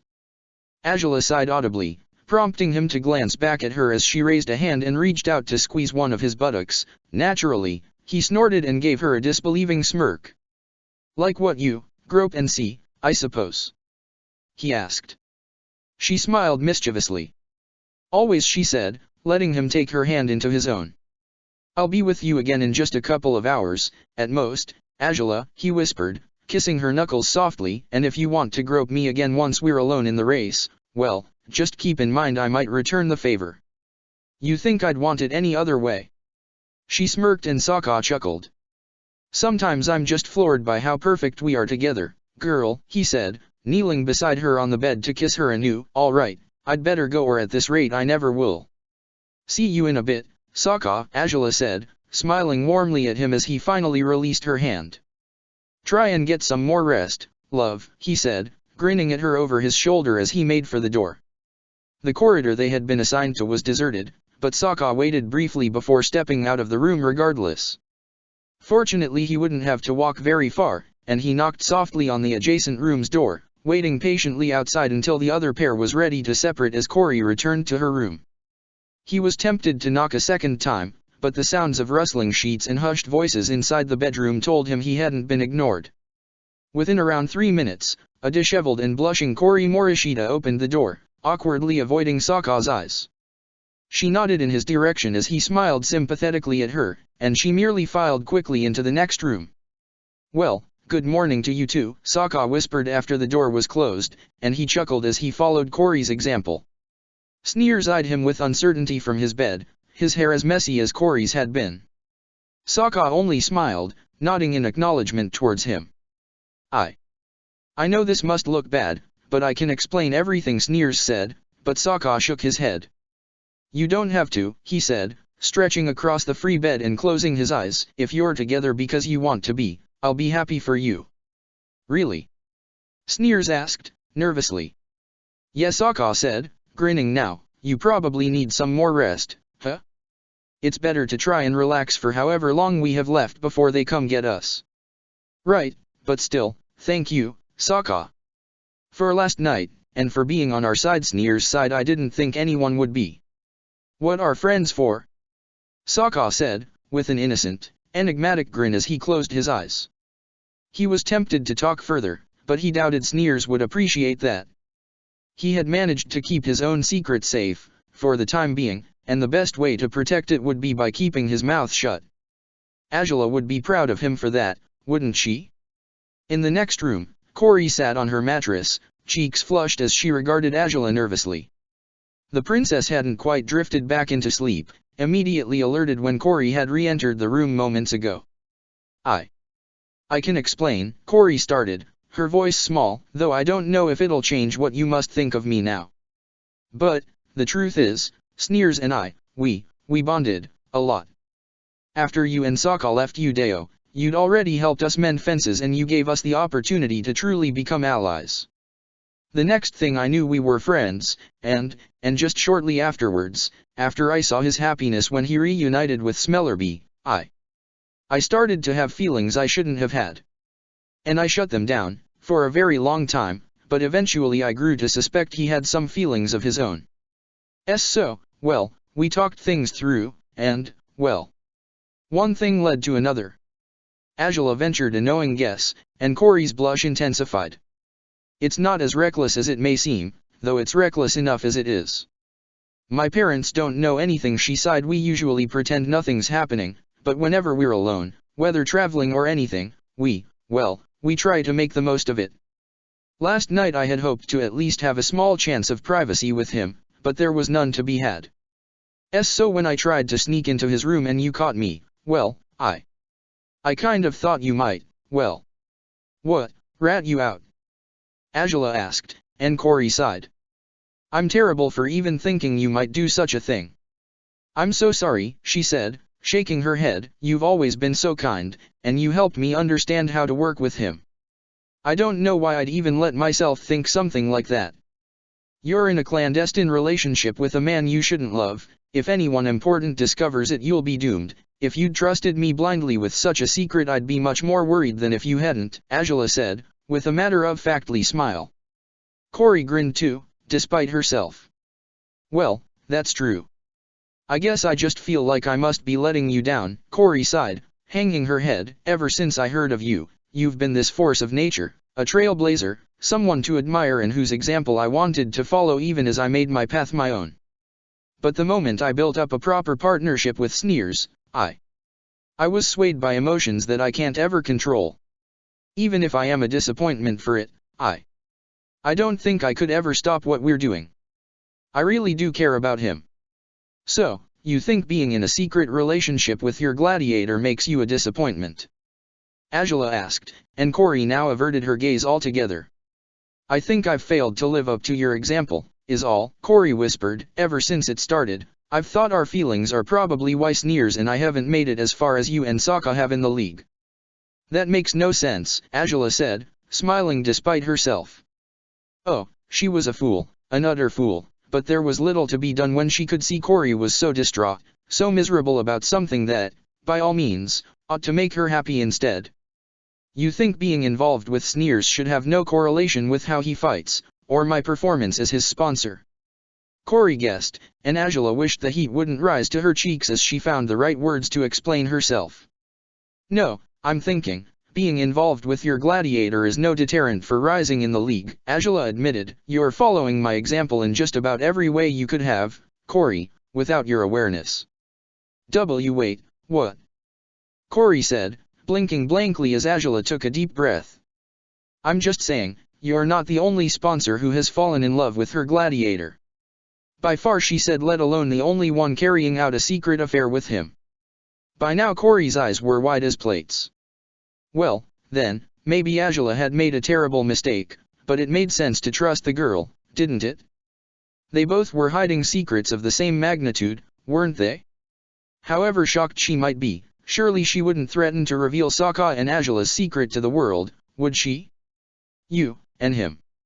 Corey said, and Angela nodded almost imperceptibly, and with that, Corey snorted and laughed, sinking in her mattress with a relieved grin. Oh, hell, I knew you couldn't be all that perfect. Ah, really now? Angela asked, amused as Corey continued to laugh. What happened with the trailblazing and admiring me and following my example? You said it yourself, I'm already doing it without my awareness. Corey laughed. Ah, goodness. I always thought, well, if anyone found out I'd be doomed. But, if you're going through the same thing, we can protect each other's secret as well as our own. I figured as much. And as we've been assigned as roommates, it only seems like too good a chance to let it go to waste, don't you think? Angela smirked. It really is. Ah, I'm so glad, Corey sighed, with a blissful smile. I really am. I haven't had anyone to talk about this until now, even. I always thought my friends wouldn't understand, but you absolutely would because you're going through this too. I guess it's inevitable, isn't it? To develop strong feelings for someone you work so closely with. I doubt it's inevitable, but it happens easily enough, Angela admitted, especially once you learn how to move past the initial conflicts and allow your partnership to grow. That, really, is the core of the issue. It is, Corey said, closing her eyes truthfully. When I'm with him, I feel more like myself than I ever have before. I don't know if there's any future for us, but as it is, he makes me happier than anything else ever has. And that ought to be more important to you than following any examples or abiding by any ideologies or teachings, Angela said, intertwining her fingers over her abdomen as she gazed at the ceiling. You should have never thought of yourself as lesser, as disappointing, just because you found a partner in more ways than one. Even if I hadn't been in a secret relationship of my own, you're your own person, Corey. You felt like yourself with him, when you weren't constantly trying to measure up to others, when, I assume, you were valued for who you were rather than by who you were trying to be. I guess so, Corey said, biting her lower lip. Sneers certainly has always told me I'm pretty impressive as I am, that I have nothing to envy you for. You certainly don't, Angela said, with a weak grin. Well, other than being with my own secret lover for much longer than you have been with yours, at any rate. Oh? You have? Corey asked, amused. Wait, were you two already an item the last time you came to Udeo? Only the last one, though, Angela smiled, definitely not the first one. Yeah, I remember you really seemed unhappy with him back then. Corey smiled, though it was what I had expected from a sponsor and a gladiator. I did think you'd changed a lot the second time around, but what you explained, everything you told me, I didn't expect it to be because you were in love. Much like in your case, it was inevitable, Angela admitted, but rest assured, this keeps happening all over the Gladiator League. Some people are better at hiding it than others. I'm pretty sure me and Sokka get worse at it every day. The fact that I've outright told you, even, is further proof of that. Yeah, you did say I shouldn't have told you and trusted you blindly, Corey laughed. Oh, I didn't do it so blindly, I only did it once I knew we both hid secrets that could tear our lives apart if they reached the wrong ears, Angela smirked, otherwise I would have kept my mouth shut. Makes sense, Corey smiled. At any rate, though, thank you, princess. Both for keeping my secret and trusting me with your own. I swear, no one will hear about it from me. And no one will hear about yours from me either. Well, from us, Angela said, raising her eyebrows. Sokka has proven he can keep a secret or two, so I'm sure he won't be a problem for you guys either. Wonderful, said Corey, beaming brightly. Despite knowing further rest would be advisable, Angela only lay in bed with her eyes half open once Corey fell silent. Yet again, another partnership between two people of entirely different worlds yielded the same result. Corey and Sneers had connected, found a kindred spirit in the other, bonding beyond either of them could have expected to. A business relationship that had started for the wrong reasons, much like her own with Sokka, had taken a turn towards genuine love. It was beautiful, it was dangerous, and it filled her heart with hope that a new form of balance was truly rising in their war-torn world. It wasn't quite what anyone had in mind all along, she knew as much, but she found peace in knowing there were more pairings like herself and Sokka out there, perhaps many more than she could ever imagine. It meant that, once she became Fire Lord, all of them would finally be free to be true to themselves. No more hiding, no more secrecy, the good changes of their world would finally be known and cherished for what they were. Not everyone would approve, she knew, but she could scarcely be bothered to care for scoffs and disapproval when her heart burned with the knowledge that this would be the right thing to do. Merely an hour after they had switched back, the staff members knocked on their doors to announce the second stage of the race would begin 2 hours later. It gave them a fair amount of time to have breakfast and warm up for the promised strenuous exercise they'd undergo, along with a chance to collect water and buy more food, if possible, in the oasis's markets. Sneers appeared taken aback when he saw Angela again, but Corey's reservations were entirely gone now. Again, they shared their meal with the princess and her gladiator, as well as Ty Lee and Haru, and as much as Sokka was glad to see Corey was no longer sulking or stressed about what had happened last night, he found it odd, if not wrong, for her to be in such good spirits now. So, as soon as he was alone with Angela. Say, what exactly happened after she returned to your room? He asked as they checked the stores and stalls the oasis had to offer. Most of them had little in stock, either because other teams had already bought plenty of food or because their wares were in too short supply for the amount of visitors they had received suddenly. Corey looks happier than she ever did before, and I have the feeling it has something to do with you. Well, whatever could possibly lead you to such a conclusion? Angela said, theatrically, reaching for an unremarkable, dry apple that had her grimacing in distaste. Do you think we really ought to buy any of this? Maybe we'd do best to forage something on our way to today's destination. That's up to you, princess. You know I'd eat most anything. Sokka smiled and you avoided my question. Not successfully, but you still tried. Oh, you're ever painfully persistent, aren't you? Angela sighed, returning the apple back to the near-empty basket it had been sitting on before we did talk, for quite a while. And, well. What? Sokka asked, eyes narrow. Angela seemed unwilling to meet his gaze, and for once, It seemed she was the one to do something reckless and foolish while he judged her for it. Is this some sort of guilty silence, princess? Because that's what it looks like to me. Come on, you can surely guess the truth well enough on your own. Angela shook her head, guiding him out of the store. By the time they were outside, though, he was eyeing her in disbelief. Angela, you didn't tell her, did you? I might have. You couldn't have. Sokka gasped, eyes wide in shock. But why would you?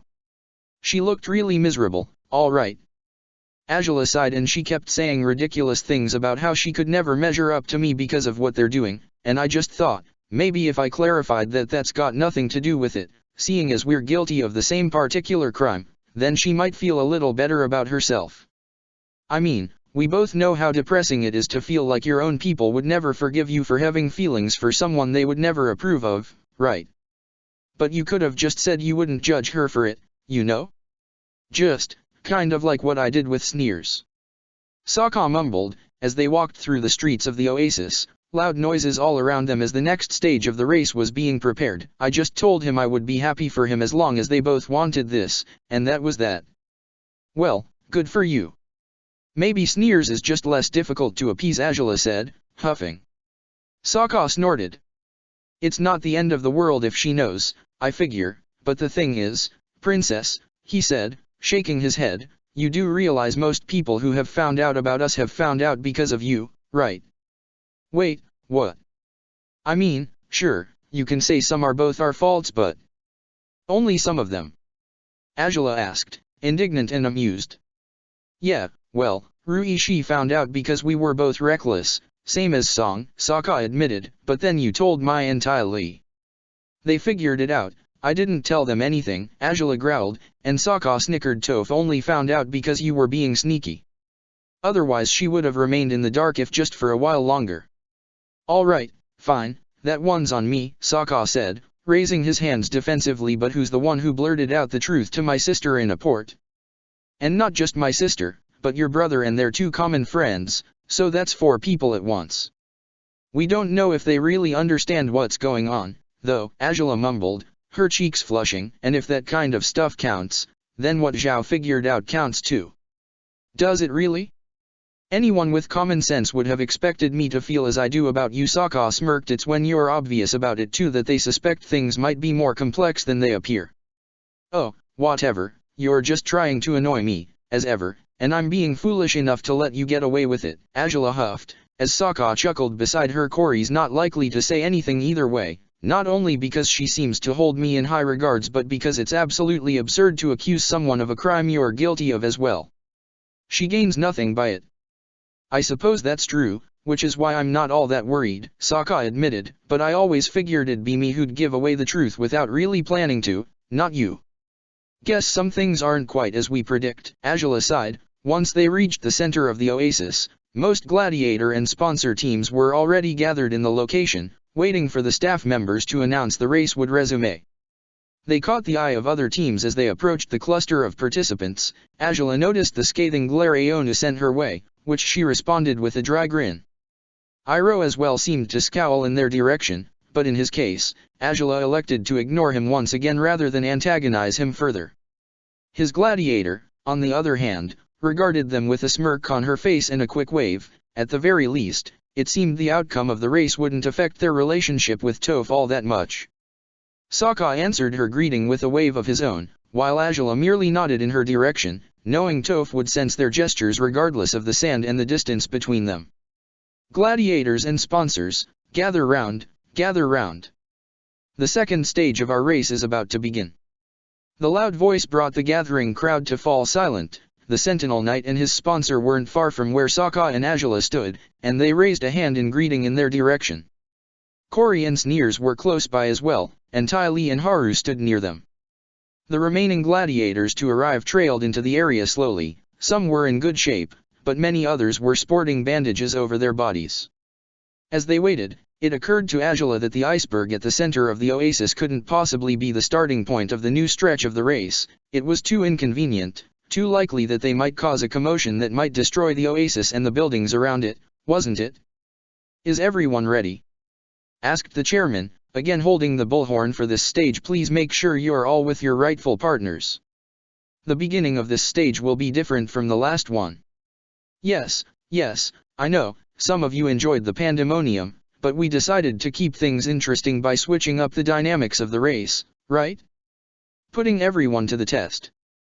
Okay, what's that supposed to mean? Sokka asked, eyes wide.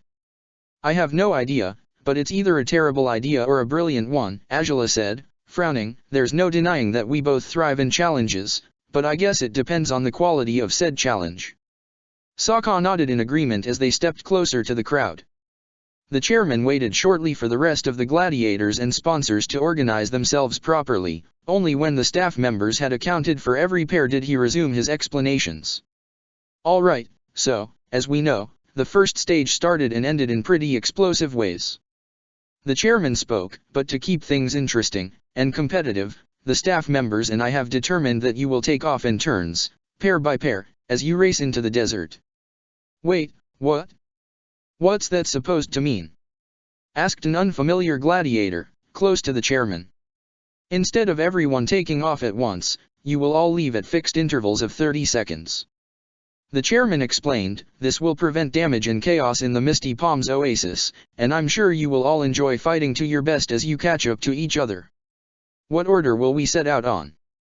Asked Koshing now, his voice trembling with nervousness. The first arrivals from the previous stage are the first to take off, is it? Why, as a matter of fact, the opposite, the chairman said, and a gasp rushed through the crowd. The last to arrive will take off first, and the first to arrive will be the last to take off. Heh. That's so fair and helpful, Sokka said, his eyebrow twitching as a few eyes fell upon him. He was tempted to scowl at them, or to protest against the decision, but all such urges vanished when Azula chuckled beside him. And you think this is funny?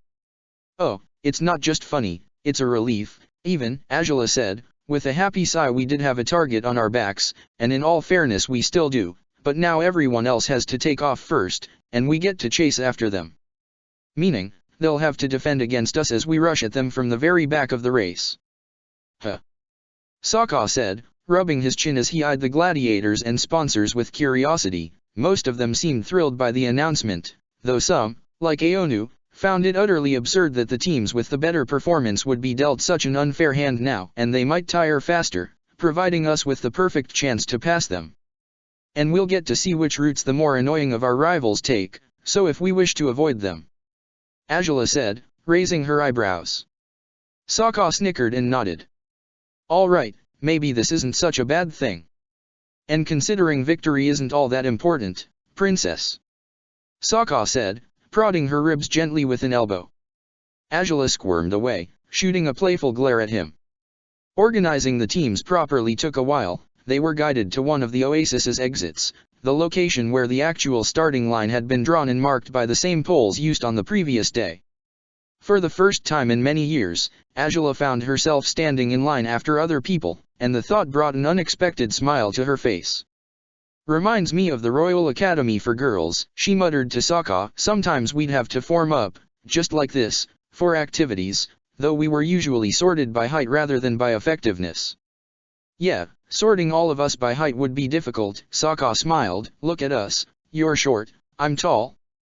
I'm a fairly average height, you jerk, Azula growled, at which he chuckled. Though I suppose at least you're not a tiny grump like this one, Sokka said, gesturing at Toph. It was obvious she was eavesdropping on their conversation, standing right in front of them with Iroh. They had been the second team to arrive on the first stage, and that made them the second to last to take off. Heh, tiny grump. Toph repeated, raising her chin proudly. If we were sorted by height, Iroh and I would take off first and no one would be able to stop us. Yeah, until Azula and I shot off past you guys with her fire bending. Sure, Sokka said, smirking, and Toph scowled. You ought to do it too, Iroh. Boost us with your bending like she did, Toph said, bumping into her sponsor lightly. He chuckled, then there's no way they'd beat us. I might try, if need be, Iroh said, but I'd like to think we can win without having to resort to that. Well, yeah, actually. Sure we can. Whether Iroh's words were poised to undermine Azula's last-minute sprint of the previous day or not, the princess didn't know. As ever, she held her silence when it came to her uncle, unwilling to acknowledge him or talk to him unless necessary. With how turbulent their relationship was, she had the feeling Iroh was glad to be ignored by her just the same. If everyone is ready, then the first pair, Unyielding Storm and his sponsor, come on, are about to set off. From as far back as they were, Sokka and Azula could scarcely see the start of the line. They exchanged resigned shrugs as they waited for the countdown for the first pair to finish. Everyone was restless, eager to take off, but seeing as they were the last of the entire group, the Blue Wolf and the princess were content with waiting in general relaxation until their turn finally arrived. At the command of the chairman, each pair took off in the arranged order, one after the other, with half a minute between them all. As much as the oasis was safe and sound because of this strategy, earth and fire clashed in the distance within moments of the fourth pair's departure, and the more teams took off, the more frequent the fighting was, accompanied by war cries and shouts of all sorts. Okay, looks like this will be a bit more chaotic than we anticipated, Sokka said, grimacing. There were still 7 more teams ahead of them. The next one to take off would be that of the Lone Star and his sponsor. Cory and Sneers would go after them, followed by Ty Lee and Haru. Probably. Makes you wonder what the right course of action will be this time around. Azula mused, reaching for the bag Sokka kept strapped to his shoulder. He offered no resistance as she sought the map she had safely tucked away in the pack since the previous day. The next stage was marked to end near some large vegetation mess to the northwest, and the most direct way to reach it would be, of course, by crossing straight through the desert. Which, going by what they could see, was exactly what everyone else was trying to do. Without speaking aloud, knowing all too well that their main rivals could overhear their conversation, Azula caught Sokka's attention and placed her finger on the map, carefully trailing over the route she wanted to suggest to him. Sokka nodded right away, offering Azula a complicit grin before she closed the map again and tucked it into the bag. There was an unexpected amusement in talking without words, enough to distract them from the race until they heard the next to be called were the Millennium Dragon and Aonu. All right, we've got this one, Iroh. I know we do, Toph said, cracking her knuckles as their 2 most pesky opponents so far took off in a rush. Iroh nodded. Let's do our best, Toph, he said, prepared to run as soon as the 30 seconds were over. This time around, Toph didn't start off with a frantic earthbending display. The 2 merely trotted, slightly faster than Azula would have expected from her uncle. Within no time they would be catching up to the stragglers of the race and paying back Aonu and Renzi for all the strife they had caused them on the previous day. And here we are, the last, or rather, the first team. I'm sorry, I suppose the takeoff might seem a little unfair to you, Princess. The chairman said, smiling sympathetically at Azula. She waved a hand carelessly, a proud smile on her face. Giving our opponents a head start might just keep things interesting indeed. I'm not going to hold that against you, she said. Well, that's good, then. The chairman smiled, watching as Toph and Iroh shrank in the distance gradually. Good luck out there today, Princess, Blue Wolf. Get ready. Azula and Sokka exchanged another glance, along with a quick grin, before the chairman was finished with his quick countdown. With that, they dashed off, side by side, with Azula moving as quickly as she could, keeping up with Sokka's long strides. Instead of following the bulk of the group, as Toph and Iroh had, they took to the west instead. It would mean running for longer, but again, it would help them save energies they would likely need if they ran into dangerous enemies. Energies that, going by Toph's dreadful shape on the previous day, they would likely need in case strong gladiators launched any sort of unforeseen attack on them. Once more, the hot air balloons hovered above, with staff members surveilling the racers. The fighting was far more controlled this time around, for gladiators and sponsors had enough room to maneuver, many possible routes to take, countless opportunities to avoid unnecessary confrontations such as the ones that had hindered their progress on the first stage. But while some teams were determined to stay in good shape, others weren't so cautious. Harbinger of Chaos was at it again, this time trying to pick a fight with Koshing's gladiators despite it was plain and clear to anyone nearby that it was a losing battle for the long-haired, mischievous non-bender.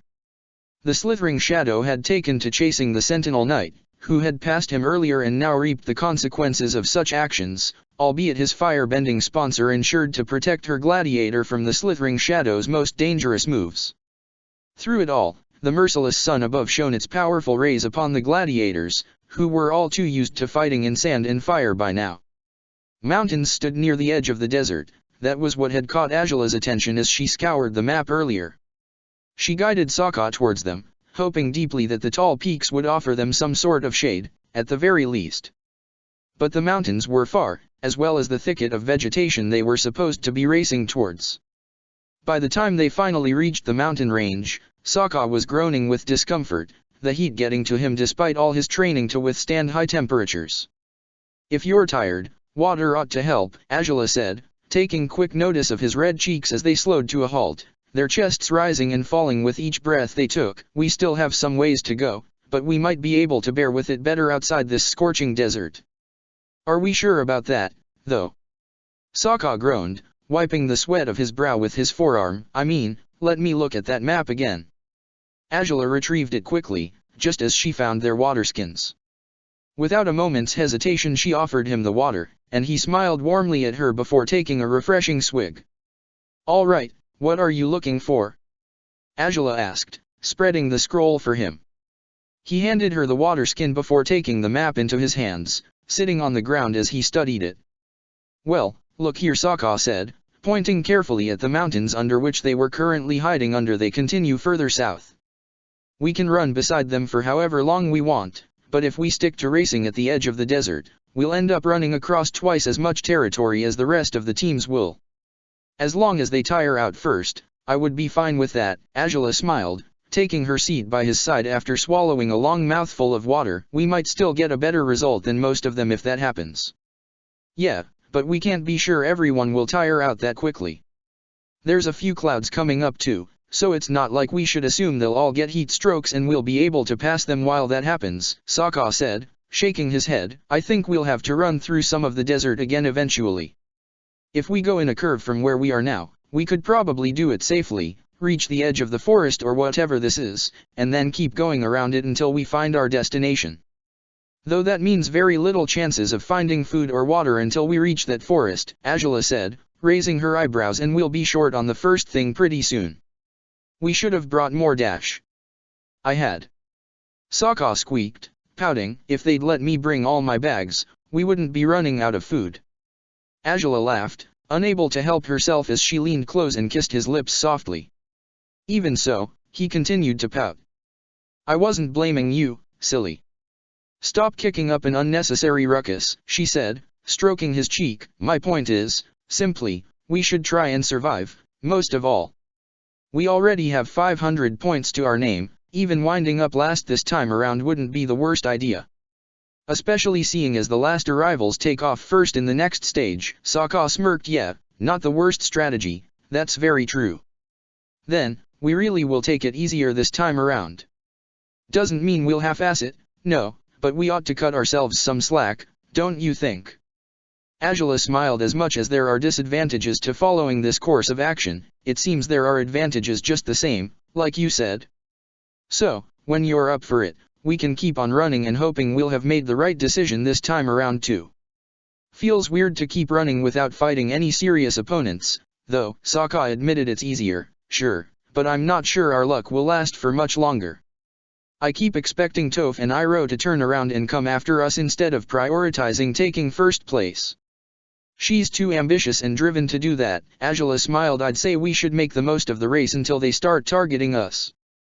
Because, as much as they haven't done it yet, they're certainly going to. And we'll be ready when they do," Sokka assured Angela with a prompt nod. He pushed himself back to his feet, his chest no longer heaving quite so evidently. "All right, princess. Ready to get going again. As long as you run beside me, I'll always be ready," Angela answered, taking his hand as he helped her stand up too. She didn't waste the opportunity to kiss him briskly, and his arm wrapped around her waist momentarily, a satisfied smile on his face as she pulled away. "All things considered, maybe we really ought to waste as much time as possible and arrive last just so we can do this safely. Considering those hot air balloons in the distance might just fly by to check on us, it's probably not the best idea," Angela laughed, tugging at his hand. "Come on. Let's go." Chaotic fights took place in the heart of the desert. the clever strategy to offer an advantage to the underdogs had only turned them into victims of the wild charge of the most dangerous gladiators and sponsors in the league. While some held their own against the advance of the Light Bearer, the Dark Rook, the Millennium Dragon and the Blind Bandit, many others had taken to fleeing for their lives, while others were outright crushed or blown off by the powerful attacks of 3 of the best teams in the race. "Where the hell are they this time?" Toph growled, as she and Iroh, with a combined attack, took your Doom's sponsor out of the fray. The Gladiator had to run as quickly as possible to find the young man, who had been blown off 20 meters away, tumbling until he fell limp on the sand. "It's not as important as going forward, Toph," Iroh replied, blocking a fireball sent at them by the Light Bearer. They were still behind the other 2 pairs, but Iroh had a few strategies in mind on how to turn the tables around once more. It was too early still, and they had a long way to go, but as much stamina as those 2 teams had, their constant aggressiveness wouldn't possibly endure for the rest of the race. Well, perhaps the Millennium Dragons would. Of all gladiators and sponsors they had come across so far, 3 hours into the race, Renzi was the only one who hardly seemed fazed by the heat or the constant battling. "I just don't want them to do the same thing as yesterday, damn it," Toph said, drawing up a stream of sand she launched at full speed in the Dark Rook's direction. It knocked him down, sending him rolling in the sand, but he leapt back to his feet shortly afterwards. "If they manage to win at the very last second, I doubt they can do it this time. If they're not taking the direct route, then they're taking a detour. As long as we keep pressing on, they will never gain on us, not even if Azula spends all her firepower boosting them to the finish line," Iroh declared, brow furrowed in determination. "I hope, but, shit, I think we need a backup plan. Anything to just make sure we won't fall behind them again," Toph said, deflecting a boulder an earthbending sponsor had launched in her direction. And even through the sand made it so difficult to read other people's expressions, especially in the midst of such pandemonium, Toph could tell Iroh was smiling. "I do have one in mind, but we must save it for later." Just like they did, Iroh told her. It wasn't until then that Toph's constant anxiety seemed to recede, something that alarmed her. She was relieved that Iroh had a plan, and she certainly hoped she could trust it completely, but an unpleasant sensation had been nestling deep down in her gut, growing stronger without her awareness until this very moment. Since when was she so afraid of losing? When had she become so insecure, so dubious about being the very best at whatever she was up to? Why would she be so uncertain that they could win when she had never questioned herself this much? She truly respected Sokka and Azula, more than she respected any other of their rivals in this contest. As much as Ty Lee and Haru were also her friends, she hardly found them worrisome, having passed them easily a long time ago, and having protected herself from Ty Lee's attempt to chi-block her without much trouble. But those 2. Sokka had nearly defeated her on their last one-on-one fight in the Royal Dome. If Azula decided to go all out on her, Toph wasn't all that sure she would be able to stand her ground against her. And now they were fighting side by side. She wanted to believe that Iroh and her could be as solid a team as those 2 did, but she couldn't be certain of it. Not unless they won this stage, at the very least.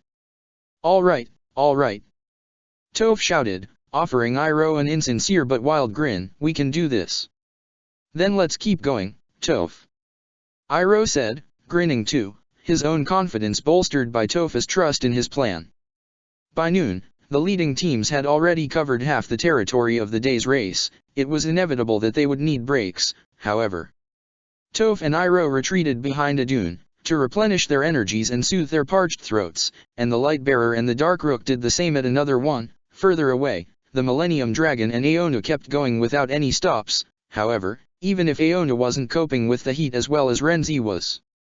Close to the edge of the desert, Sokka and Azula were nearing the vegetation they had seen in the map. Invigorated and determined to keep going, the pair made their way to the promised shade, chests heaving with each breath they took. The clouds and mountains they had been counting on for respite from the sun through the first leg of the journey had helped occasionally, and right now it seemed they had found the perfect chance to take a proper break. That was, until Azula saw movement in the shade of the trees. "Wait," she told Sokka, slowing down to a halt and clasping his arm, so he'd do the same. "What is?" "See that?" she said, concern rising inside her as she scowled at the trees. "I think there's someone there." "Or something," Sokka said, gritting his teeth and releasing his sword in a quick movement. The shape concealed by the shade of the trees could have brought back disturbing memories for the princess and her gladiator, but the person concealed by the shadows revealed herself before dark thoughts could come to mind. Both were simultaneously relieved and surprised to find the priestess of flames smirking in their direction. "Looks like I anticipated your movements just right." "Ha! Told you I would, Raiden." San shouted at the trees, where her exhausted, red-faced sponsor had been concealing himself. "Why must you torment me like this?" Raiden said, chest heaving still. "Stupid filthy desert and trees. Doesn't look like he's cut out for these kinds of competitions, eh?" Sokka said, conversationally, but San stepped forward and raised her hands in a menacing kata. "Might be he's not, but I sure am. And you're not taking a single step closer to the goal until you fight me," she declared, with a vicious smirk. Sokka said, glancing at Angela with uncertainty. "Want to handle this the same way we did yesterday?" "Might as well, though this one looks a bit tougher than the ruthless hero," Angela admitted, with a growing smile of her own. "Not that I expect much from her, to be honest, but compared to him. No need to try and rile me up into fighting unhinged, Princess Angela. I'm not the sort who falls for such petty tricks." San snickered, "More of the type who pulls them on others, if anything." "Then let's hope you're just as clever with your bending as you are with your words," Angela said, eyes narrow as she assessed the opponent quickly. "You do remember we shouldn't waste too much time here, right?" Sokka asked, biting his lip. Angela waved a hand carelessly in his direction as she took a step forward. "Angela, relax. We'll be back on track before you know it," Angela declared. Without further ado, the priestess of flames launched a barrage of fire at the princess, spinning in place to conjure a tall fire tower. Sokka's eyes widened at the sight of it. It spun fast, and he wasn't sure he could have swatted it away with Wolf's Bane. He still released the white sword preemptively, just in case Angela failed to handle the attack properly, but the princess was hardly fazed by it. With 2 fingers outstretched, she powered a fire blast that struck the tower at its center, breaking its momentum thoroughly and ensuring it would dissipate before it could reach either her or Sokka. A yelp of disbelief came from the trees. Raiden gazed at them in sheer horror, though San appeared thrilled to find an opponent as capable as Angela. "I knew you'd be fierce as hell." "Yes," she roared, launching into a brand new spree of attacks so enthusiastically it seemed as though going up against a superior fighter was far more invigorating for her than victory ever could be. Sokka watched the 2 powerful firebenders with wide eyes. It was, as ever, delightful to witness Angela in action, and her timed, controlled firebending perfectly held off San's wild, potent streams of flames. But as much as he would have gladly stood by, offering emotional support to his sponsor, he caught sight of the still breathless Raiden, who looked at him warily. "Hey. I don't think we have to fight if we don't want to, right?" Sokka said, with an awkward grin. "I'm sorry, but I can't just fall back when my gladiator's fighting to the fullest," Raiden declared, raising his hands threateningly. "Ah, I get it. If you fall together." Sokka asked, surprised to feel sympathetic towards his opponent. "To a fault. Who says it's us who'll fall?" Raiden said, though his bravado was plain and clear. Sokka chuckled and shook his head. "Fair enough. Guess we'll find out who's the better team the hard way," he said, raising his swords and rushing towards Raiden. The earthbender retreated into the trees, wielding the soil, the sand from the desert, the rocks scattered amidst the vegetation, everything within his power to fight off a deadly gladiator who could cut down everything thrown at him, whether rocks, shards of glass or streams of sand. Nothing seemed to faze the blue wolf. San had underestimated the princess's gladiator long ago, but either he had improved vastly since then, or he was simply a remarkable fighter that the priestess of flames hadn't been able to judge appropriately. But the blue wolf dared climb trees, attacking Raiden in unexpected ways, tossing his boomerang in the least expected moments and catching his opponent unawares enough times to leave bad gashes across his skin wherever his weapons cut across his fine clothes. Outside the forest, San wasn't faring much better than her sponsor, and it seemed she wasn't bothered by it in the least. Angela had taken the offensive by now, launching charged attacks at an opponent who found it quite difficult to deflect those fierce azure flames. Where carefully aimed blasts of Angela's had easily broken San's attacks earlier, the priestess of flames found it impossible to return the favor, the princess's fire seemed to consume any that came against it, reclaiming and recoloring into her control as she chased down her opponent while making the whole matter look simple, even. The battle was extraordinary at a distance, and once more, the sight of blue fire in the horizon had brought Yang's balloon to give chase to the princess from above. Before long he found the blue wolf as well, as Raiden rushed out of the alleged safety of the trees and into the desert again, terrified and exhausted while hunted down by a superior fighter. Their fight was terribly one-sided, and again, to the princess and her gladiator's favor. The priestess of flames was well within the top 100, but the princess seemed to make quick work of her, overwhelming her through superior technique and control that few firebenders could boast of. San stumbled back, singed after a powerful attack she hadn't been able to deflect fully. One benefit of being a firebending gladiator was having it much easier to extinguish the flames on your clothes and hair if need be, which San did quickly as she gathered her wits again. The princess had eased on her attacks, breathing in deeply while waiting for San's next move. "As much as you're not as good as I am, you are quite an interesting firebender," Azula said, analyzing her opponent carefully. "I can imagine you'll refuse, but I think I ought to offer you a position with the enforcers just the same." "Eh? Will I fight anyone of substance there?" San asked, with a smirk. "Not all that likely, but if you joined the soon-to-be-formed intelligence squad, you'd have to deal with the underground movement opposing the slavery laws. You might just find plenty to fight against if you were to be part of that." Sounds like I'd have to be stealthy, clever, not so straightforward," San said, raising her fists again. "Can't say I'm the right girl for the job, but I'll keep it in mind." With that, she launched another fire blast that Azula deflected with her left hand. Her right packed a powerful, fast fireball that struck San when the girl had barely touched down on the ground. She screamed, losing her footing and rolling in the sand as the attack got the better of her. Azula breathed in and watched her opponent falter. The young woman had plenty of potential, but perhaps she was too unruly and undisciplined to make the most of it. Still, someone of such talent could be doing something slightly more useful for the Fire Nation than fighting in the chaotic dragon's pit. "Well, I suppose that's all I can ask," Azula said, nodding in the priestess's direction. "I think you're not in great shape anymore, though, so if you don't mind, I'll just grab my gladiator and—" "Hell, no. You can't just escape from us just because you feel like it," San growled, pushing herself up. "I've waited for this moment since yesterday. Fine, but you know, I always wanted to fight you. And now you have. And you've been as good as defeated, so why keep going? Wouldn't you rather finish the race than be knocked out in a desert?" Azula asked, matter-of-factly. "Not a chance. If you're stronger than me you ought to fight me the whole way through.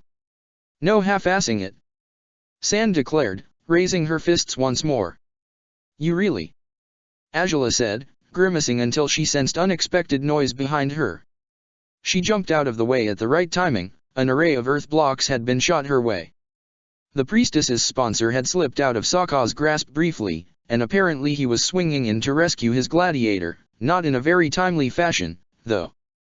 Azula merely stared at him as he passed her by, rushing to reach the priestess of flames. "You all right, Raiden?" San asked carelessly, as he coughed and stumbled to stand beside her. That guy's a menace. Look at me!"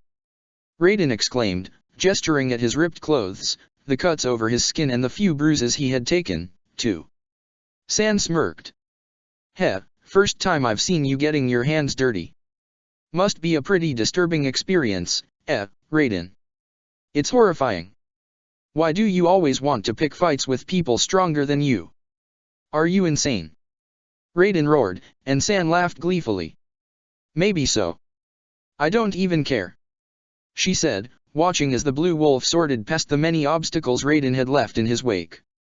"Here, I thought you were keeping that one busy," Azula asked him, once he stopped beside her. He shot her a guilty smile and shrugged. "I did get him a bunch of times, though. Counts for something, right?"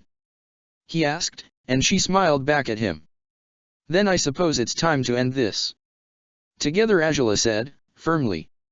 Sokka's chest surged with pride upon hearing those words, hands tightening around his weapons. But when the Priestess of Flames and Raiden next moved, it wasn't quite to attack them. Another fireball had been launched in their direction, and San had to tackle her own sponsor to protect him from the fast, searing fire. Angela's eyes widened as she glanced over her shoulder, to find another team stood not too far behind them. "Ha! I got you this time, you ass." Angela had bumped into Scoundrel's sponsor a couple of times in the past, and never before had she received anything but cordial respect from her. But as she glared at the Priestess of Flames with a wild grin, it was clear the young woman had been hiding plenty of bite behind that alleged tranquility. Going by Scoundrel's grimace beside her, her gladiator wasn't happy for her outburst in the least. "The hell do you think you're doing, Naoko?" he growled. "Shut up, Sijhan. After what she did to us yesterday, she's got hell to pay." Naoko roared, gearing up for another attack. "The princess is right there, you moron!" Scoundrel yelled, and only then did Naoko slow down and blink in the princess's direction. Angela merely raised a hand in greeting, and the younger sponsor gasped and covered her mouth with both hands. I'm so sorry." "Oh, goodness, I didn't mean to. I just came here for her, not for you, I swear." "Noted," said Angela, with a dry grin, though she was distracted from Scoundrel and his sponsor upon hearing the Priestess of Flames chuckling dangerously. "You came for me, did you?" San said, raising her head with a devious grin in her face, sure as heck was ready to lose to the princess. "But to you? Not in this life, you subpar spark bender. What do I have to fear from a mediocre weakling like you? I guess your smoked corpse will be the one to answer that question." Naoko roared, and before Scoundrel could reel her back in, she launched a new barrage of attacks. "Ah, you're right, Raiden. It's nice to fight someone weaker than me, so much easier to deflect her fire." San shouted, quickly muffling some of the flames and returning many others as Naoko came closer. "You're going to be the death of me." Raiden groaned, as he geared up to fight Naoko by his gladiator's side. Sokka and Angela merely stood off in the sidelines, blinking blankly at the chaotic fighting that was unfolding before their eyes. However easier it was to simply allow Scoundrel's sponsor to deal with the Priestess of Flames on her own, it would offer an unexpected conclusion to their fight. "Well, that's definitely not how I thought this would turn out," Angela said. Sokka snorted. "Saves us some strength, though, if they'll just kill each other rather than ask us to do it for them," he said, amused. You two can go on and keep running, you know," Scoundrel said suddenly, startling them.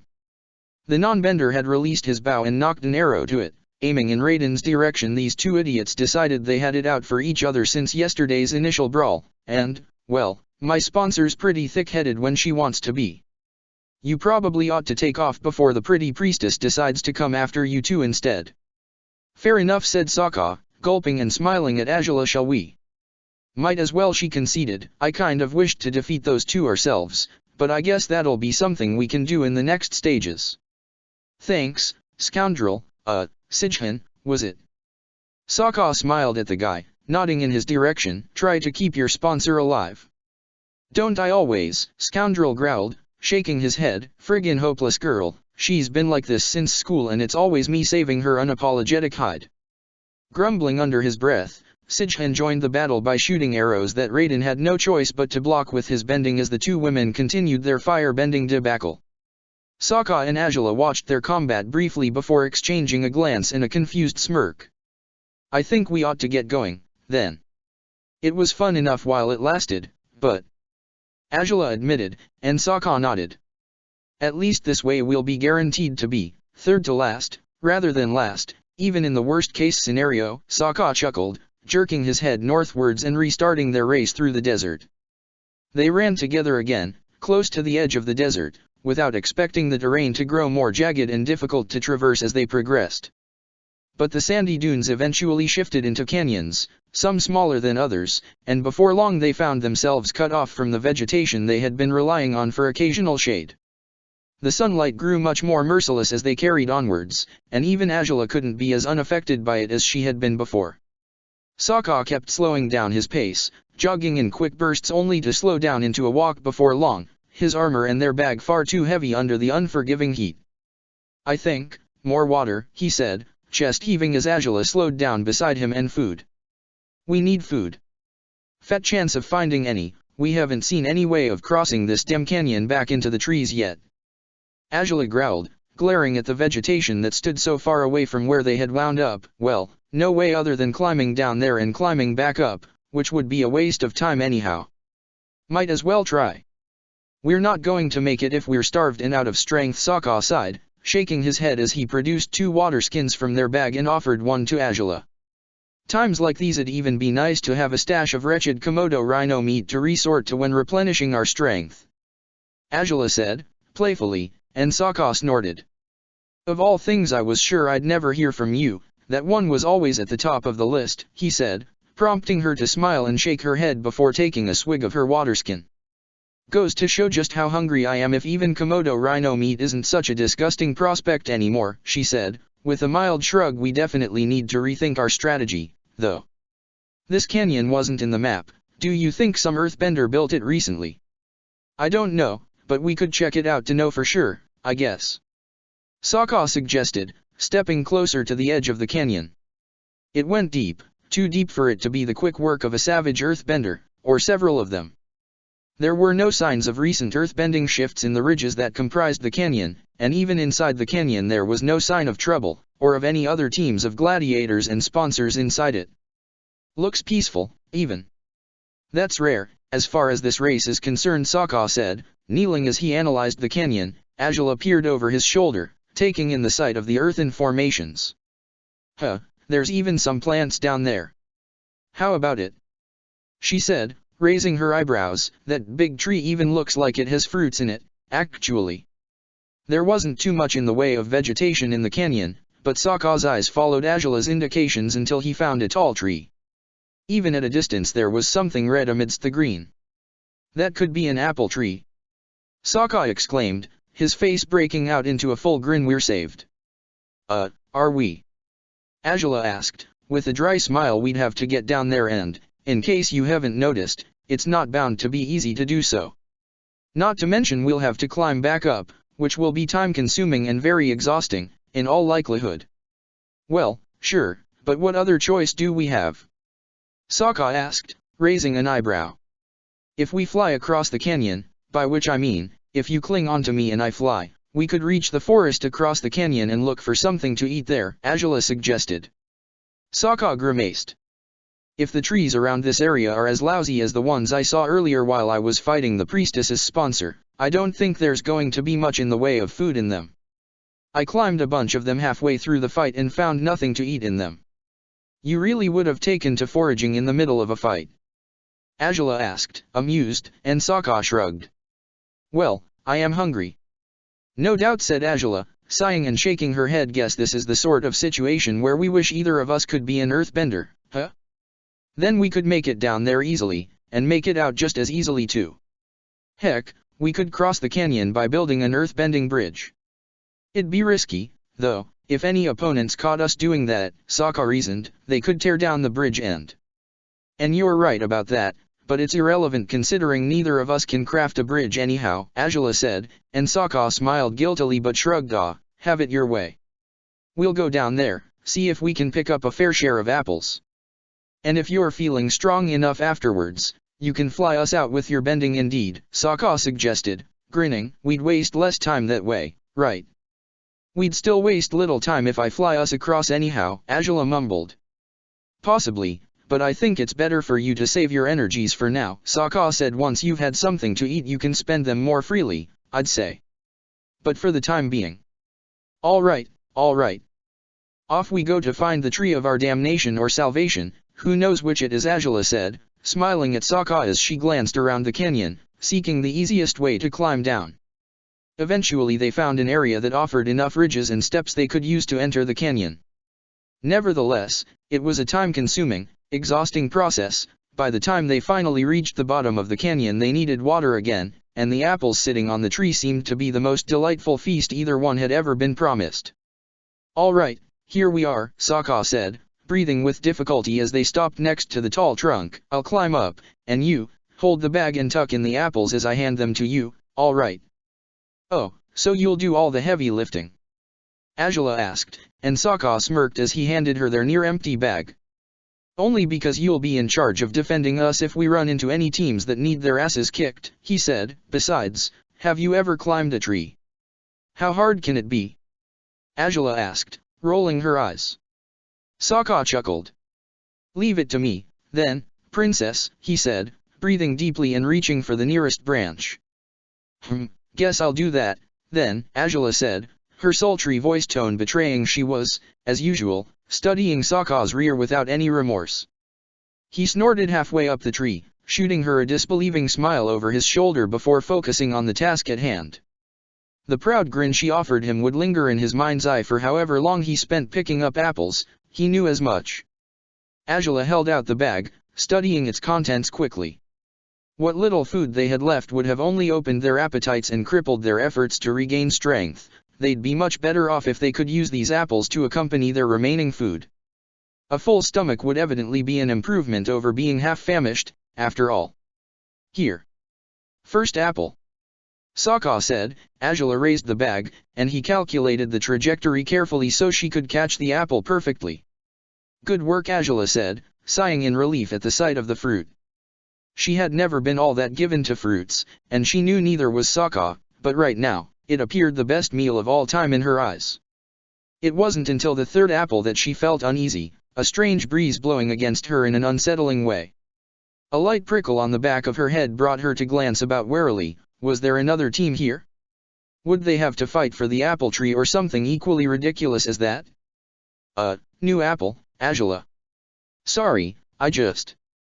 Angela said, gritting her teeth as she raised the bag towards Sokka again. Once more, the apple landed perfectly amongst its fellows. It feels like we're being watched. Say what?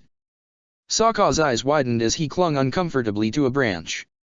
Angela shrugged in his direction and he sighed heavily. Can't even have 2 seconds to gather apples without trouble, can we? Don't stop doing it, though. Like we agreed, I'll keep an eye out for any dangers, Angela said, scowling at their surroundings. Sokka sighed, anxiety rising inside his chest. They were hardly defenseless, but it was inevitable to feel some degree of paranoia about some earthbending enemy or another burying them alive inside this deep canyon, but that wouldn't happen, right? Surely that wasn't it. You know? Come to think of it. He said, reaching for the fifth apple. I remember I read there's some weird creatures in the Earth Kingdom's canyons. Maybe that's what this is. And that's supposed to reassure me? Angela asked, with an awkward grin. Probably not. They apparently chase after anyone who has food, too, so if that's what's going on, we're doomed, Sokka admitted, with a chuckle. Anyways, they're called canyon crawlers, but I'd think someone with great, scary fire like you would be able to fry them before they can get close to our supplies. I'll have to hope you're right, Angela said, sighing. It's strange to me that you haven't heard of them, Sokka smirked, tossing a couple more apples into the bag. Here, I thought after our first week-long trip in the Earth Kingdom wilderness you'd have looked up more information about it. I certainly looked up more information about its geography, such as its rivers and the like, so you wouldn't be able to make fun of me for not knowing them anymore, Angela admitted, prompting Sokka to chuckle through his foraging. But I neglected the fauna, I suppose. An oversight on my part. Well, at least I did learn a thing or two about it, so one way or another we'll be okay. I'd think, Sokka said, swallowing hard as he spotted another apple dangling at the very end of a branch. Ugh, shit, is there enough room in the bag still? Not that much, no, Angela admitted. You could probably get down here, eat a few of these with me and climb back up for more afterwards. Sounds like a plan, but I'll get this one first. Sokka said, biting his lower lip and reaching for the fruit. Angela raised her eyes from the bag, for one more quick scan of the perimeter, and her eyes found two others, dark and threatening, staring at her from further down the canyon. Just then, the branch Sokka was reaching for gave out under the pressure of his arm. If he hadn't been holding on to the main trunk of the tree, he would have likely toppled down with the apple that now lay on the ground amidst the twigs and splinters of a broken branch. Sokka cringed, though he guessed he'd still pick it up once he climbed down again. Sokka. I'm fine, it's just the branch that... We've got company. The urgency and confusion in Angela's voice gave away that whatever she was worried about wasn't anything she was used to dealing with, and that was a bad sign. Sokka gritted his teeth, sliding down the trunk quickly, disregarding the fallen apple as he fell firmly on his feet, right beside the princess. She raised a hand slowly to point at whatever she had meant before, her sharp eyes focused completely on the source of danger. And it only took Sokka a moment to understand why. The brown-furred creature was tall, its large, cat-like body doubling Sokka in height easily with the set of its massive shoulder blades and the large antlers that crowned its head. Threatening upper fangs protruded down its large snout, and dangerously large paws, crowned with deadly, sharp claws, seemed to add the final threatening touch to the beast. Its tail swayed from side to side, as though weighing what to do with the two humans it had caught in territories they didn't belong in. Of all outcomes they could have planned for today, confronting one of the Earth Kingdom's most territorial creatures would have never made it high on that list.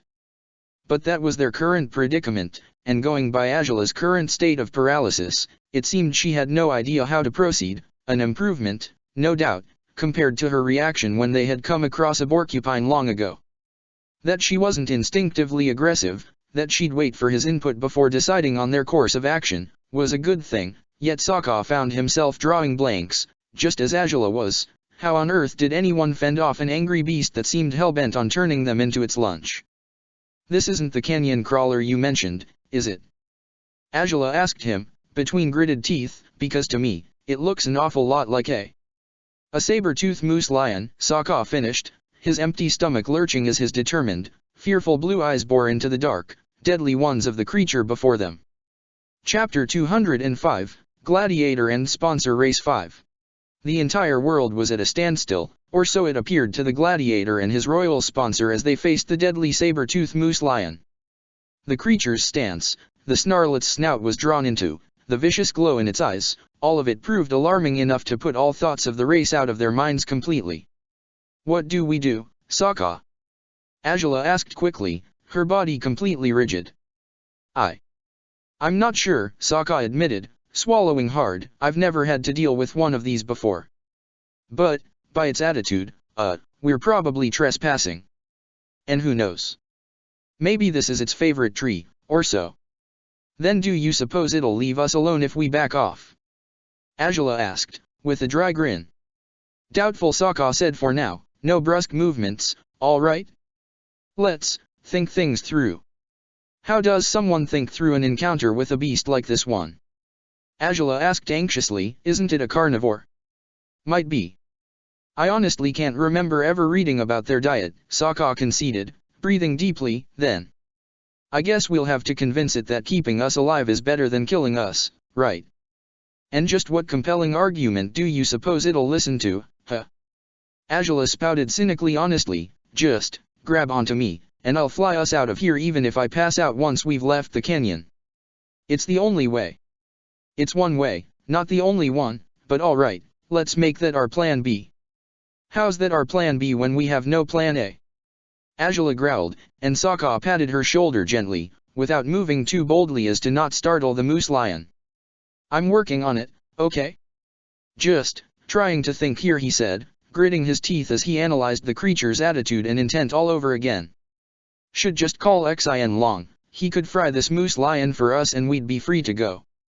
Azula whispered, and Sokka chuckled. "Pretty sure that'd be cheating."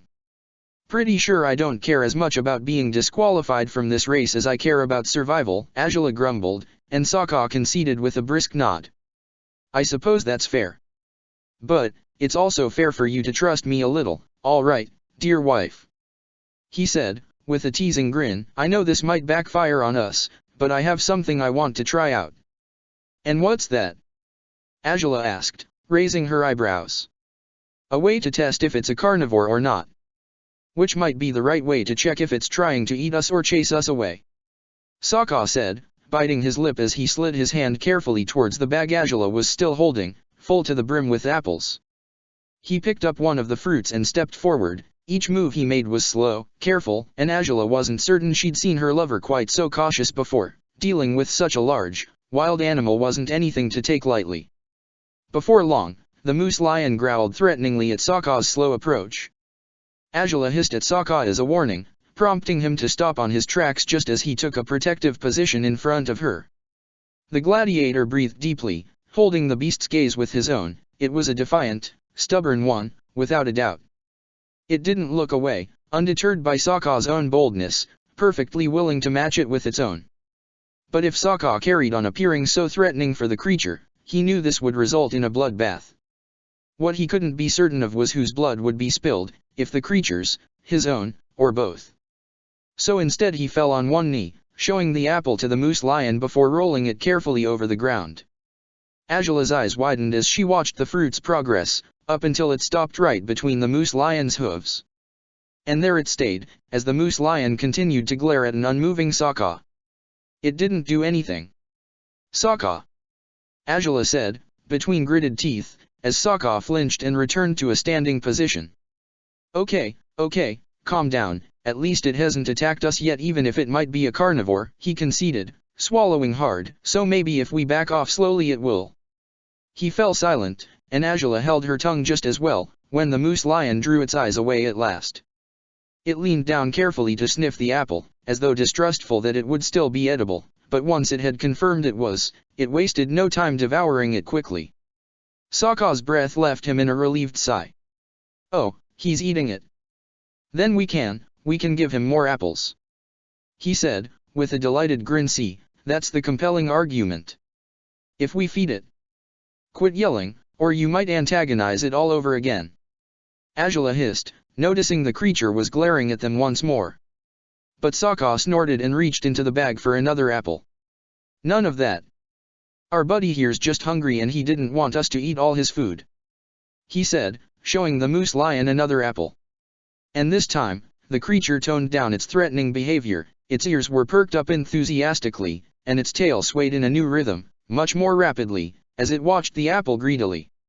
Sokka rolled the new apple across the ground, and once again, the moose lion devoured it, without bothering to sniff it this time around. I think we'll be okay, he finished, with a smile, though Azula hardly seemed to share his certainty. That is, until we're all out of apples. By then we'll still be starving, and it might decide it wants something a little more fulfilling than fruit, Azula grumbled. All right, well, maybe I can take a page out of your book. Sokka suggested, with an awkward smile, some sort of moose lion taming ritual. With apples? Azula asked, blinking blankly. Sokka shrugged, reaching to take the bag into his arms and relieving Azula from holding it. Got any better ideas that don't involve burning you out through a quick firebending powered escape? He asked, and Azula huffed. No, I can't say I do. But that's still a decent idea, whether you like it or not, Azula grunted, to Sokka's amusement. He was bolder now, closing his distance from the creature with each apple he fed it, and it became clear before long that the moose lion, as vicious and deadly as it had shown itself before, was actually quite amicable as long as they continued offering it a whimsical apple feast. It had even taken to lying down as Sokka rolled apple after apple towards it, until, at last, he was close enough he could offer one with his bare hand. Sokka! Azula called him, alarmed upon noticing his intent. You sure about what you're doing there? Not really, but you know, you'd still love me even if I lose a hand, right? Sokka asked, with an uneasy smile as he held out the apple for the once again frowning moose lion. If this is about testing the boundaries of my feelings, your recklessness is absolutely triggering my urges to strangle you, and I can assure you I hadn't felt that way about you in quite some time, Azula hissed. Sokka chuckled and shrugged. Calm down, Azula. This one is a smart moose lion, isn't that right, foo-foo cuddly poops? Those were the words that finally silenced the princess, though not out of newfound confidence in Sokka's current endeavor. Still, Sokka was paying more attention to the dangerous creature whose loyalty he was trying to win at the moment, and when Foo-Foo Cuddly Poops finally made a move, it was only to take the apple off Sokka's hand and eat it with the same abandon as before. And will you look at that? It worked. Sokka grinned, glancing quickly over his shoulder at Azula, to find she wasn't quite as thrilled by his triumph as he had expected her to be. Azula. You are hereby forbidden, without any doubt, from naming our future children if we ever do have any. Sokka's jaw dropped, and yet Azula's appalled reaction to his nickname for the moose lion didn't shift in the least. He shook his head, gesturing at the moose lion that was still munching on the latest apple. Didn't you see what I just did? He ate the apple off my hand. Foo-Foo likes me. I can't see how. Who the hell would like someone who's responsible for such a hideous nickname? Angela exclaimed, her voice unusually shrill. I can't believe that's what you're choosing to focus on, but fine, be that way. Sokka said, smirking despite himself, you're just jealous I'm the one taming the dangerous animal this time instead of you. I couldn't care less for that, all I care about now is coming up with as many children's names as I possibly can so I never, ever, have to ask you for suggestions if I ever end up pregnant, Angela said, shaking her head as she pressed her fingertips to her temples. Still amused by Angela's reactions to Fufu Cudlipup's new name, Sokka decided to test his boundaries further, raising a hand to touch the creature's snout. It offered a warning growl, which prompted Sokka to slow down, smiling apologetically as he held his hand off momentarily. The moose lion sniffed his palm, curious, before allowing him to touch the fur on the bridge of its nose, and Sokka sighed in relief for what seemed to be the millionth time in the past 15 minutes. Despite all logic indicated it would be impossible, it seemed the moose lion had decided the two humans in the canyon weren't all that threatening to its safety and territory as it originally appeared they were. Sokka continued to feed the creature, no longer as paranoid and tense as before. He allowed longer intervals between each apple, taking that time to further stroke the moose lion's short, brown fur to ease it to his presence. Angela joined him before long, taking her seat beside him on the ground without daring touch the creature herself. You do realize, though, that there's a tiny problem with our current procedure. Angela said, biting her lip as Sokka offered Fufu yet another apple. And what's that? You think he'll get so attached to us he won't let us leave? Sokka asked, with an awkward grin. Alright, then there's two potential problems, Angela grimaced, prompting Sokka to laugh. I mean we're feeding your friend here with all the apples we were gathering for ourselves, remember? Right. Well, there's still a few left in here, Sokka said, glancing at the bag to find only 7 apples remained, so, how about we take one each and give him the rest? And how about we actually ponder how we'll get out of here, since you brought up leaving? Angela said, raising her eyebrows. Sokka frowned, turning his eyes on Fufu. The moose lion's tail wagged again, as though waiting with hardly contained anticipation for the next apple. The motion of the tail, the glow of its eyes, all of it contributed to the dangerous thought that came to Sokka's mind moments later, and he swallowed hard before pushing himself up to a kneeling position. I might have an idea. Though it's a pretty insane one, he said, glancing at Angela warily. If it goes wrong, we might end up pissing off Fufu here, and who knows, maybe he's omnivorous rather than just herbivorous. That sounds like a brilliant plan already and you haven't even explained it, Angela said, with a sarcastic smile. But if it goes well, we might even make it to the finish line without needing much more food, Sokka finished, and Angela stared at him skeptically. Hey, the priestess and Aonu asked if it was legal to ride a creature to the finish line, and the chairman said it was, as long as it was tamed during the race, right? You're mad, Angela said, eyes wide now. Sokka chuckled and shrugged. Might be. The likeliest scenario, it doesn't work, and Fufu decides to leave because we're not as cool as he thought we were, huh? Sokka suggested, crouching around the moose lion until he was next to the sizable hump between its shoulder blades. Which still leaves us helpless in the middle of a canyon, and a desert, and, alright, what are you doing now? Sokka had offered Fufu a couple more caresses before tugging loose the bandages around one of his forearms. He smiled awkwardly at Angela before tying up one end of the bandages to an apple, which Fufu sniffed at eagerly even when Sokka pulled it away from him, and he tied the other end of the bandages to the thicker end of his club.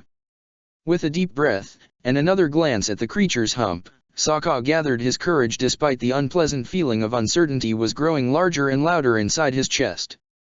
Well, Fufu, I just have to say, I really like you. You're a cool fellow.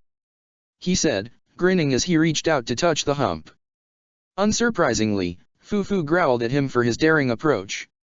Sokka drew back his hand, grimacing as he fed the creature another apple. This time it wasn't quite so unwilling to let him touch it, but far more unwilling to let him sit over his shoulder blades, which he attempted to do only for Fufu's warning growl to prove as menacing as before. Hey, now, no need for that. Sokka said, grinning apologetically, I get it, it's not cool to have a jerk on your back, but I promise I'll make it worth your while. Don't make promises you can't keep, Angela said with a sing-song voice, and Sokka scowled at her with childish indignation. Whose side are you on here, princess? He hissed, before taking a deep breath and offering Fufu another apple. By now, only 4 apples remained in the bag. Fufu devoured the newest one eagerly, and once more, Sokka readied himself to climb on the creature's back, cautiously, slowly, carefully. Fufu didn't growl this time. Sokka's heart was racing as he settled carefully right behind the creature's neck, and he even gasped in happy surprise at his success. Angela stared at him in astonished admiration, and he grinned proudly in her direction. Now it's your turn. Come on, you have to ride him with me, he said, and Angela snorted as she rose to her feet. I don't think it likes me as much as it likes you, she said, assessing the moose lion warily. What nonsense, everyone likes you better than me, Sokka said, shaking his head and raising the bag in her direction. He held the club in his other hand, the makeshift rod he had composed with his bandages and the apple cradled carefully against his chest. Just give him one, get him distracted and climb behind me. Why are you so sure it's a boy? Angela asked, raising her eyebrows as she reached for an apple, nervousness digging away at her as she felt the creature's eyes following her constantly. Well, I'm not exactly sure, but I guess we can check what it is later, Sokka chuckled. Seems to me Fufu Cuddly Poops is a name that works just as well for a male or a female moose lion. Just as well? You mean, not at all? Angela smiled dryly despite she had drawn out an apple for the creature. Sokka scoffed as Fufu raised its head and sniffed at the apple just as before. You just can't let me have my fun no matter what, can you? Fufu seemed utterly unconcerned by the conflict between the pair, choosing to nibble on the apple Angela offered him instead. It seemed that Sokka's initiative to strike up an alliance with the creature had smoothed matters between Fufu and the rest of humanity, and the princess breathed deeply before approaching the gladiator. He smiled and jerked his head, encouraging her to climb behind him. Once Fufu tensed up upon sensing Angela's weight on his back too, Sokka bribed him with yet another apple, and now the bag was down to 2 apples. Well, I guess we really won't have a lot of apples left by the time we're done, Sokka acknowledged, glancing at Angela warily. Let's hope this works. I didn't think it'd work this far, at any point in time, yet here we are. So, whatever you're planning really just might pay off, Angela said, guessing her honesty might not be all that encouraging, but Sokka chuckled and nodded instead. Guess we have to give it a try and see how things turn out. Anyways, if worst comes to worst, I want you to keep in mind that I love you more than anything in the world, and if this insane plan of yours gets either or both of us killed, I'll hunt you down, whether in the spirit world or the next life, and you'll never hear the end of it. Ah, just as I would have wanted it, Sokka chuckled, refraining from kissing her while they were sitting on the back of a barely tamed creature, despite the urge to do so was quite powerful. But it wasn't time to surrender to his feelings for Angela. He could postpone that for when they were safe and sound well outside the canyon. So Sokka focused on the task at hand again, leaning closer to Fufu's head before stretching out the club above him, still holding the apple close to his chest. All right, here goes nothing, he said, releasing the fruit at last. At first, it only dangled at a short distance above Fufu's snout. Sokka flinched and reeled back the apple with some difficulty. It wouldn't do for Fufu to chomp down the apple right away, not when it was meant for a slightly more complex purpose before winding up inside the moose lion's stomach. Fufu's ears perked as it tried to reach for the apple but failed at the first attempt. It was right there, it should be possible to catch it in one go, and yet every time its jaws tried to clench around the apple, it would bob away from him teasingly. In an impulsive move, Fufu rose to its full height again, and Angela clutched at Sokka hard as he held on with one hand to one of the moose lion's antlers. That he'd grab the antler seemed to bother Fufu, but the apple's constant teasing seemed a lot more urgent and outrageous for the creature. Shit, just start running, please. Sokka mumbled, maneuvering his makeshift apple rod with difficulty. At this point, Angela had outright buried her face in his shoulder, knowing she was completely helpless right now. The outcome of this situation hinged on Sokka's idea and nothing more. Both their fates were in his hands, and she only hoped he'd hold them just as firmly as he did the club, where the apple so coveted by the creature swayed from side to side, representing either their doom or their salvation. Fufu growled dangerously, and Sokka gritted his teeth so hard his entire skull resented him for it. The apple continued to dangle right before the creature's eyes. And then it started moving. At first, just a couple of steps, the apple swayed towards the snout, and Fufu tried to catch the fruit in its powerful jaws, but Sokka reeled it back again. He had to hold back a disbelieving laugh as Fufu picked up speed, turning its walking pace into a trot until it sprung out into a gallop, albeit to chase the apple that carried on dangling right above its eyes, ever out of reach. "Hold on tight!" Sokka shouted at Azula, despite she was already doing exactly that, her arms firmly wrapped around his chest and abdomen. "Sokka, be careful!" Azula roared. Fufu was rushing towards the wall of the canyon at full speed, still chasing the apple recklessly. Sokka released Fufu's antler to use both hands in the process of directing their rambunctious steed. Azula breathed anxiously behind him, something that didn't help his own nervousness one bit, but he finally managed to sway the apple safely towards the right, and before long, Fufu was racing northwards, presumably to guide them outside the wretched canyon. Crisis averted. "I think," Sokka exclaimed, gritting his teeth as he continued to guide Fufu over the rocks and ridges scattered throughout the canyon. "I'm taking the front seat next time," Azula retorted, prompting Sokka to laugh. "Can't trust me to guide a beast, princess? You were so confident when asking me to steer a boat only a couple of months ago. That's different. It's always me sitting at the front when we ride Xin and that just means it was about time we switched things up for a change." Sokka laughed. "I'm clutching Fufu with my legs as best I can, but I'm going to need you to keep me in place anyhow, if you can do that." "If holding onto you like this works, then sure I can," Azula said, gritting her teeth as she closed her eyes. Oh, this was truly madness, madness far outside of her control, and that, of all things, was what bothered her most. They were riding a moose lion. A saber-toothed moose lion. Sokka had been right, it was perfectly within the rules, all thanks to Aonu's unnecessary attempt to sabotage them. If it hadn't been for San's question, which had sounded utterly ridiculous at the time, and then Aonu's follow-up query, their current situation would potentially disqualify them from the race, in a result just as negative for them as asking Xin Long for help would have been. But as they weren't breaking the rules established by the chairman on the first day of the race, Fufu's assistance would turn out to be quite valuable, it seemed. The situation was still difficult to swallow even when seen under that light, but Azula couldn't help but smile as she clung to Sokka, her body resentful after the strain and exercise she'd forced upon it through the last 2 days, along with the new strain imposed by riding a moose lion without a saddle to ease the process.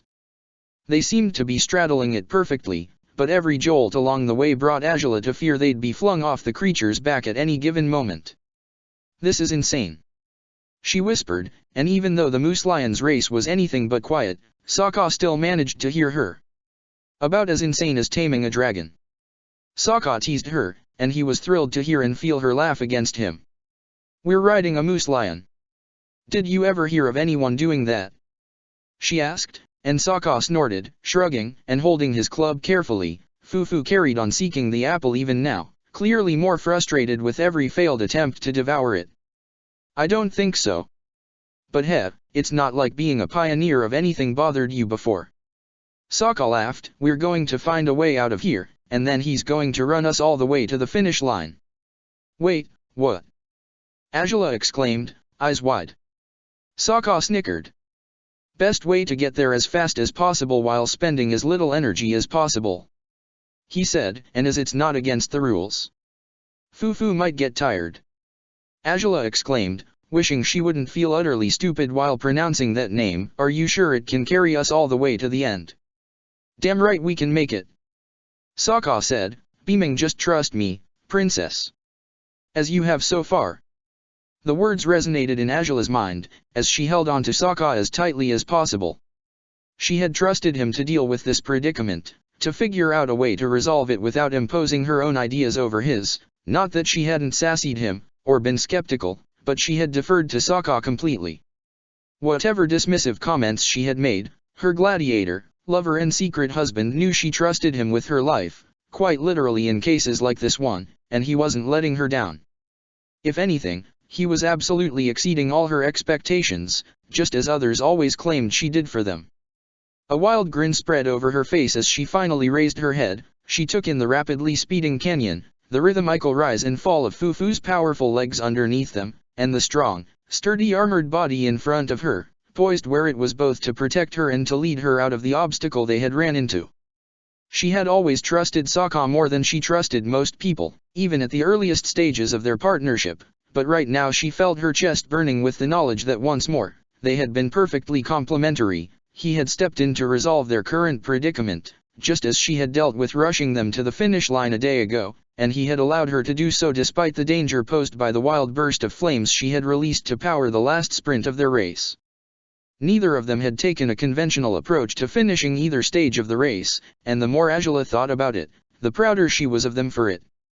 This, she knew, was exactly why they were the best partnership of all, regardless of whatever the race's results might be.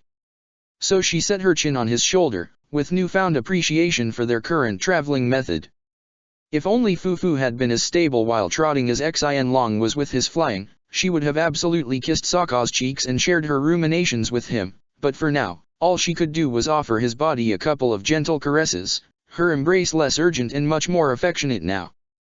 Sokka drew back one of his hands only to return the favor gently, trailing his fingertips affectionately over her cheek before returning to the task at hand. Steering Fufu out of a canyon would take a lot of concentration and hard work, after all. They continued to run, underneath a blue sky that was slowly shifting in color, until Azula finally spotted an upward slope. She gasped and nudged Sokka, gesturing at their possible escape urgently. "Okay, let's see if we can make it," Sokka shouted, focusing again and holding the apple properly to keep Fufu running as fast as possible. The natural ramp wouldn't have been all that easy to climb for the two of them on foot, but Fufu was strong, agile, and experienced in these terrains. It barely took them 5 minutes to climb the whole way out of the canyon, only to find themselves too far north. The stage's conclusion was supposed to be near the thicket of trees, and the only vegetation in sight was quite far away from them. "Steer it that way," Azula exclaimed by Sokka's ear, and he was quick to obey by shifting the apple delicately. If he was too brusque, it was entirely possible that Fufu would fling them off its back by taking a violent turn. Together, they continued to rush towards the second stage's finish line in the most unexpected, outlandish possible manner. It was entirely possible, of course, that someone else would have already won this stage, especially seeing as the sun was close to setting by now, but the thought of victory was far from their minds as they rode a saber-toothed moose lion across the sand dunes. Surviving a potentially lethal encounter with the creature was already something to celebrate. Making a last-minute entrance in this unbelievable fashion, on a newly tamed creature's back, would surely be something for them to talk and laugh about for many years to come. Building a safe bridge across the canyon had appeared a simple, easy goal, but after running with little interruption for hours, underneath that harsh sunlight's glare, Aonu could hardly carry on.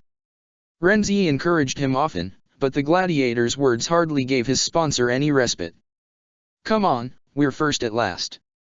What you always wanted us to be," Renzi said, pushing Aonu from behind, his hands firmly on his sponsor's shoulders. "Keep moving, Aonu."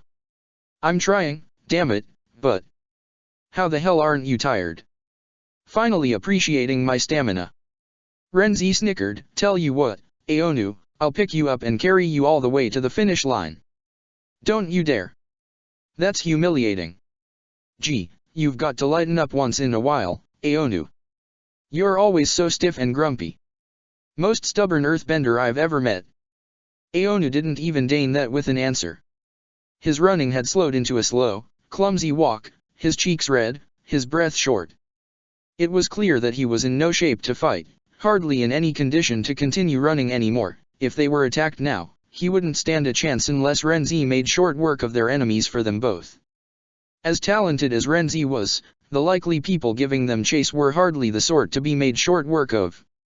So all that was left for them to do was pick up the pace and rush to the finish line as fast as possible. It didn't matter if he was tired, he could rest once they had crossed it. For if they did cross, they'd be first, at last, first place. At last, no one would be able to undermine him, look down on him, treat him as inferior. Even if they did, it would be out of spite and nothing more. He would have proven himself capable, able, powerful on his own right, without needing his father's protection, all by his joint work with his gladiator. He could nearly savor the glory, the sense of accomplishment that waited to be claimed by him. But he had to keep going, just a little further. The sounds of footsteps treading over the sand behind them reached Aonu and Renzi just when they caught sight of the tall poles that marked the finish line, less than a mile away. How they'd done it, Aonu didn't know, but one glance over his shoulder revealed the light bearer, the Dark Rook and their sponsor had somehow crossed the canyon and caught up with them, without being half as tired as he was. Renzi! Aonu shouted, and his gladiator turned quickly, fire ready in his hands. But to their sheer surprise and chagrin, the only team comprised by 3 members wasn't alone. Behind them came 2 more teams, neither of which were familiar for either Aonu or Renzi, though he was certain he had seen the furthermost pair near the princess on the previous day. Haru! Haru, the finish line's not far! Ty Lee exclaimed, gasping in surprise as both she and her gladiator carried on running. We can make it, Haru. Haru had struggled to bend a bridge for them earlier. He had worn himself out until they had decided to team up with a nearby pair, the winged champion and her sponsor. As the sponsor happened to be an earthbender, Haru had worked with her to craft a proper bridge, even if it hadn't been too stable. Halfway across the bridge, they were nearly knocked down by the team of 3, with the Dark Rook carrying his sponsor on his back, and the light bearer attacking the enemies at the worst possible moment. The bridge would have easily collapsed with all 7 people on it if it weren't for the earthbenders' efforts to keep it together. By the time the 2 temporarily allied teams had made it across the canyon safely, the light bearer and the Dark Rook had already taken off ahead, in pursuit of the pair on the lead of this particular race stage. All of them had taken breaks. Haru and the winged champion's sponsor had built the bridge with mutual work, without exhausting themselves as badly as they might have if they had worked alone. Everyone was in better shape than Aonu as things stood, and there wasn't a single thing he could do about it as they gained on him. Run! Aonu, keep going! Renzi roared, raining fire upon their foes, or trying to. The Emerald Rockman's sponsor was ever agile and quick to evade dangerous situations, while the winged champion's sword and shield served her in defending both herself and her sponsor against the dangerous fire. Aonu wanted to carry on, but he knew it would be pointless if Renzi couldn't come along too. They would only possibly win together, and now it seemed that his dreams of glory were fading, replaced by the dark, unpleasant thoughts that ever plagued his mind. He lashed out with a sandstream attack at the rapidly approaching light bearer, only for the firebender to punch through it with a deadly, precise fire blast. As things stood, he was the only line of defense for his team. The Dark Rook carried their sponsor on his back and there was no way he could fight if he was stuck with being Koshing's human steed. But it seemed the light bearer would be more than enough to keep a weakened Aonu at bay, especially when Renzi was caught up fighting so many other opponents as well. Just then, an earth-bending explosion behind Aonu sent him and many of his opponents rolling across the desert's sands. As ever, only Renzi could keep up with the happenings, sturdy and strong against most threats. His small eyes widened, though, upon glimpsing a sand-covered blind bandit standing at the center of the sand explosion, pulling her coughing sponsor up with a brisk yank of her hand. If something was clear, however, it was that the young Bafong heir couldn't possibly be more satisfied by the outcome of her latest stunt. Aonu had been flung off in the opposite direction to the race's finish line, same as the Dark Rook and the Light Bearer. You, Toph, you are better at digging than a badger mole ever could hope to be. Iroh declared, beaming at last as Toph laughed proudly. Your plan was brilliant, Iroh. Ha! She exclaimed, jumping powerfully in the sand and generating a quick but intense earthquake just for good measure. Renzi wasn't knocked off his feet by it, but the 2 teams he had been fighting couldn't hold their ground easily. Toph! Ty Lee shouted, clinging to Haru. His spread legs offered them both stability against Toph's chaotic bending. Stretchy. Awesome. Good to know someone gets to see us win, Iroh. Toph declared, before wrapping an arm around Iroh's waist and using the other to bend them towards the finish line faster. And off we go. Iroh laughed, as Toph bent the earth underneath them, jogging in such a manner that the sand itself aided them, pushing them faster to where they wanted to go. All the teams that had still hoped to win the stage watched in shaken chagrin as the 2 sudden arrivals hijacked the race's leadership without a hitch. But it wasn't enough to deter some of them from trying to catch up to them, even if by now it appeared the situation was as good as hopeless. The light bearer offered his back to his brother, and to everyone's surprise, he carried 2 people on his back as he dashed to the finish line after the blind bandit. "We've got to keep up, Haru," Ty Lee said, and her gladiator nodded just as the winged champion and her sponsor took off at full speed as well. Renzi didn't bother fighting back anymore. Hindering the opposing teams seemed an exercise in futility when his sponsor seemed to be out cold. If he truly was in no shape to keep fighting, Renzi would have no other choice but to carry him, as he had proposed earlier. To his surprise, Aona was still functional, to a fault. His half-lidded eyes were darker than usual, his breathing jagged and heavy. "Aonu. Did we lose? Are you all right, you stubborn dumbass?" Renzi growled, urging his sponsor to sit up. He was trembling violently. "Did we lose? Maybe. So what?" Renzi huffed, quickly scanning Aona with his eyes to ensure he wasn't harmed severely. "We have to keep going. They can't win. We were winning the whole damn race, they can't just." "Pretty sure they can just, it isn't against the rules," Renzi said, shaking his head and clasping Aona's forearm. "Come on. If you're so hell-bent on winning, we have to keep going." "It's too late," Aona said, gritting his teeth as he finally focused his eyes on the horizon. Indeed, it was far too late for his ambitions and his immediate goals. A wild earthbender and her cheering, laughing sponsor had just crossed the finish line, triumphantly winning the second stage of the race. Aona roared in frustration, beginning a slow trot again as he tried to catch up, to no avail. So now he'd be second, at best, third. The light bearer had already made it through, and on his back, both his partners. Worse than second again, then, just like yesterday, but no, the winged champion was crossing now. And soon enough, the Emerald Rockman would. It didn't matter how hard he pushed himself, for the damage was done. All his strategy, all his passion for victory, his every effort had gone to waste. As much as he hated to acknowledge it, he had no one to hold responsible for that but himself. It took them 5 more minutes to reach the finish line. No other teams crossed between them and the rest, despite their progress was slow.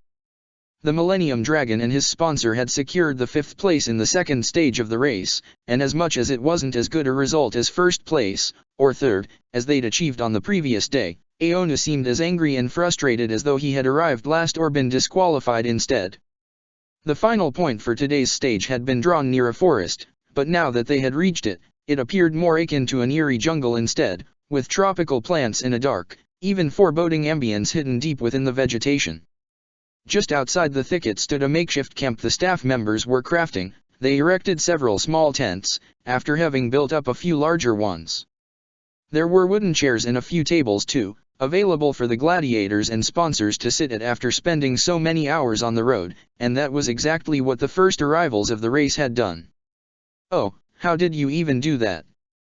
Ty Lee was asking a rejoicing Toph at one of the tables, as the staff members offered them towels, food, water and any refreshments they might need. "You just hid underground and waited to get out, or?" "Hell, no." Toph laughed. "Iroh suggested we should give everyone a fun surprise to finish today's race. When we found that canyon, I made this earthbending slide that got us all the way to the bottom, and then I bent us a tunnel all the way up from there, until we got out here."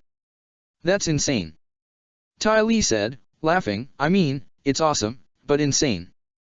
"Yeah, that seems about right," Toph declared, grinning broadly. "But then, you guys really won?" Haru asked, and Toph nodded promptly. "Seems like it.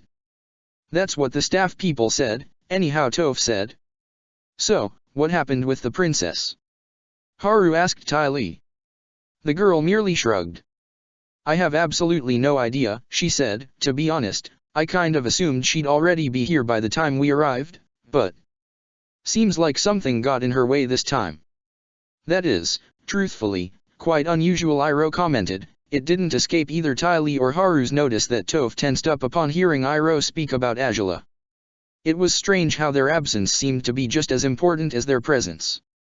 Merely the previous day, the golden pair of the Gladiator League had taken off on a quick sprint and stolen the first place right out of Toph and Iroh's grasp.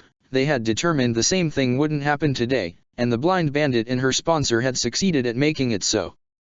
But the question of whatever had happened to them still hung in the air, and it would continue to linger there until the princess arrived, at one point or another. One more pair appeared in the horizon by then. The closer they came, the easier it was to tell they weren't Angela and Sokka. Only once they were a few meters away did Toph recognize the man, the same gladiator she had fought alongside Sokka with in Gladiator Brawl, the Sentinel Knight. His sponsor sounded exhausted, but he remained steady and strong as the two continued to walk quickly towards the finish line. Not them either, Toph said, biting her lip. This is starting to worry me, Ty Lee admitted, uneasy. Do you think something could have happened to them? It's those two. They've survived crazy shit without batting an eyelash, Toph said, frowning. No way something could have. What is that? Haru's voice interrupted them, a hint of uncertain anxiety accompanying his voice. Toph could hardly sense anything. As much as she had improved her sand-bending over the years, she wasn't an expert to the extent that she might recognize distant objects as easily as she normally could. But there was a presence, a strange sound, an animalistic sound, even if she was judging it correctly.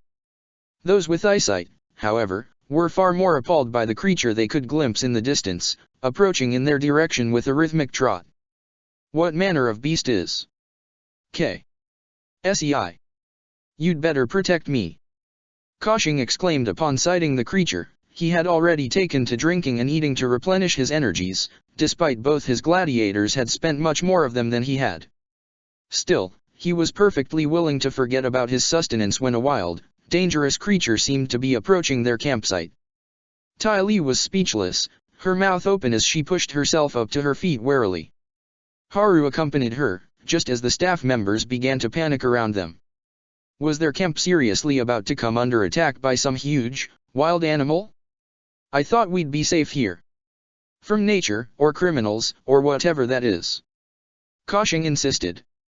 The movements in the campsite alerted the Sentinel Knight and his sponsor that something was wrong. With one glance over their shoulders, they managed to spot the approaching creature and, alarmed, they speed up for the remaining distance between them and the finish line. If they were going to deal with some sort of dangerous animal, they were better off doing it with company. Even Aonu, exhausted and angry as he was, couldn't help but raise his head in confused horror at the sight of that creature, as it grew larger with every step it took. But while he was slowly beginning to recognize it, he wasn't sure he understood what it was, not entirely. It looks like a saber-toothed moose lion, Iroh said, blinking blankly, but there's something else. I think there's something on its back. Huh? Toph exclaimed, something, like a parasite. No, like a rider. Iroh's words gave everyone pause. The staff members began clearing them away from the potential landing area of the massive creature. The hot air balloons that had landed were quickly loaded with the food they had previously unloaded, albeit to protect the crates from that massive beast that approached at full speed. With every step closer, it became clearer that Iroh's impressions were correct. There was someone riding on the moose lion's back. By the time it was possible to discern the shapes of the riders, the entire campsite was shaken by a mix of confusion, admiration, and fear.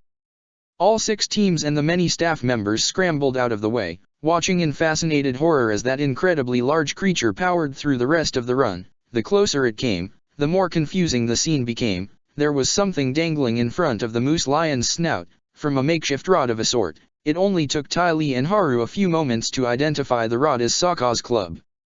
We're nearly there. Hang in there, Angela. Sokka shouted, and you too, Fufu.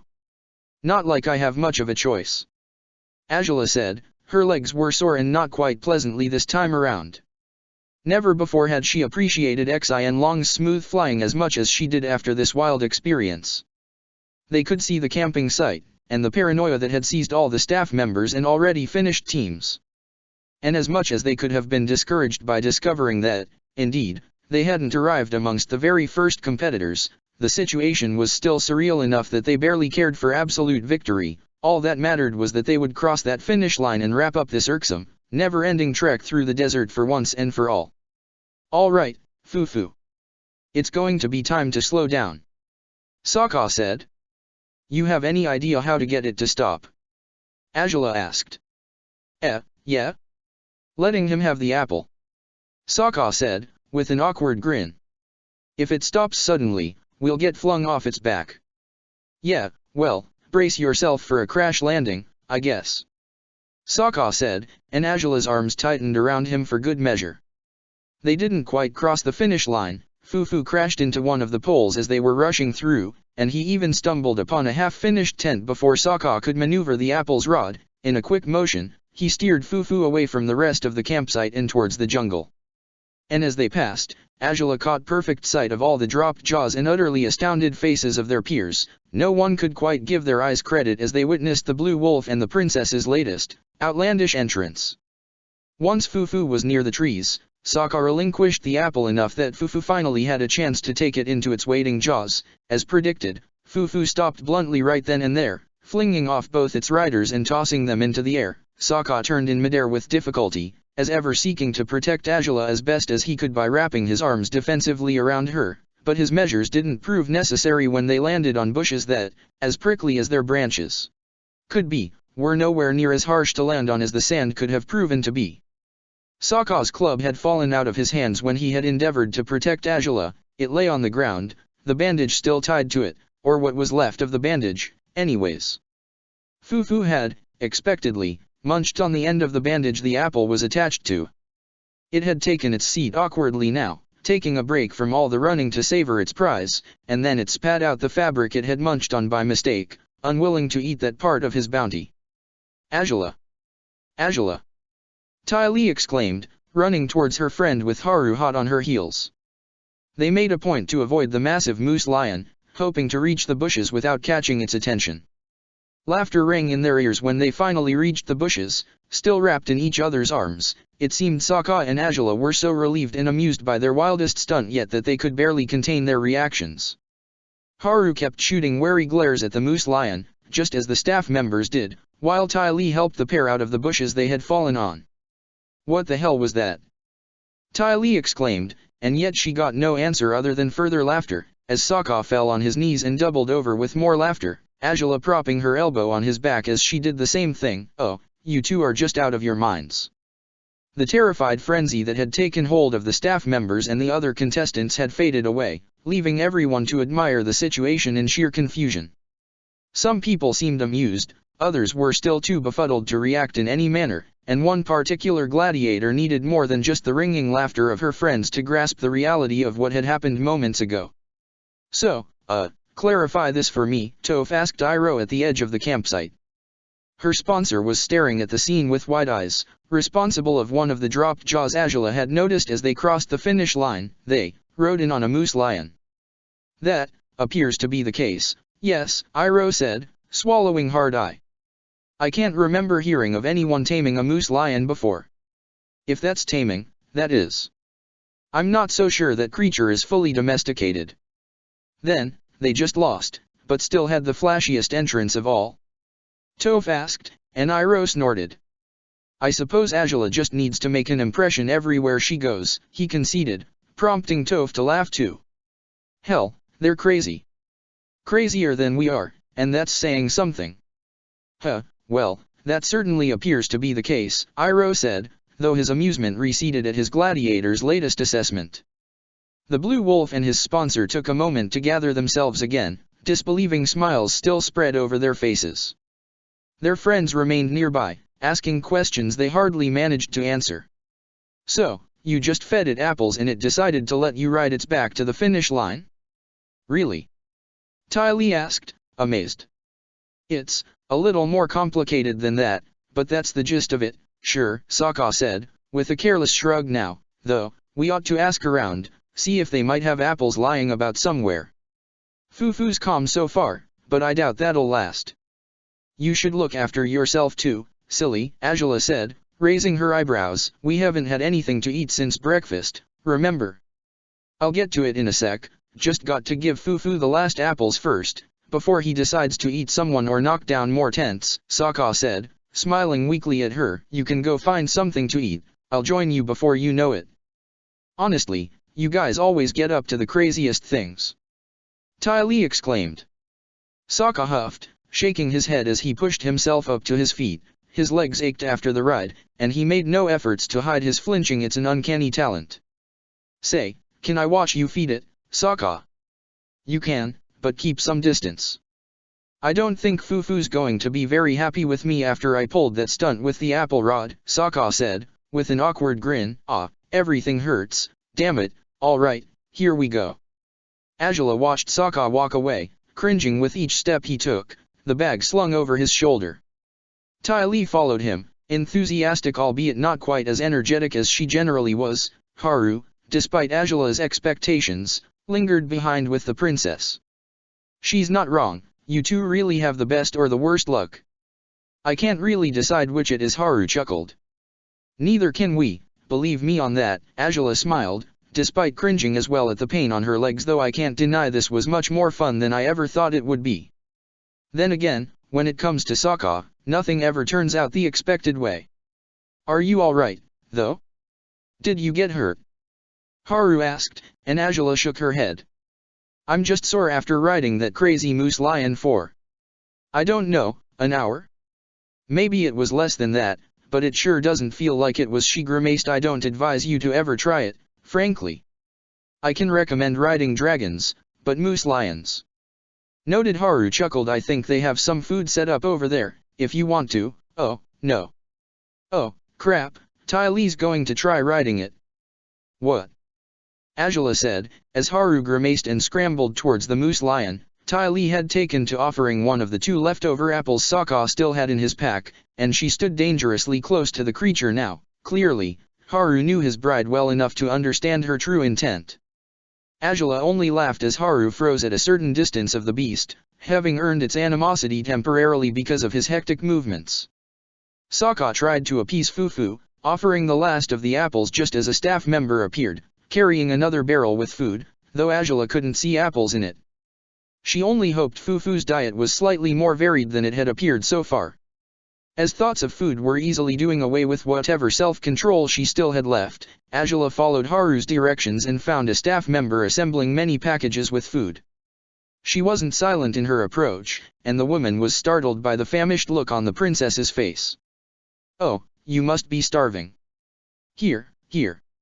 Oh, we should have known this whole thing about sending you all off into the desert without enough provisions would be a bad idea, the woman said, offering Azula a fully prepared package that brought a smile to the princess's face. Don't you worry. I'll make sure to convince the chairman that you should all have your own packs of food to eat during tomorrow's stage. That would be very agreeable. I'd show more support for the idea if I had any energy to do so, Azula said, with a small laugh. Thank you. No problem. I'll go distribute these. I'm sure more of you poor competitors must be starving, said the woman, stacking up packages on one arm.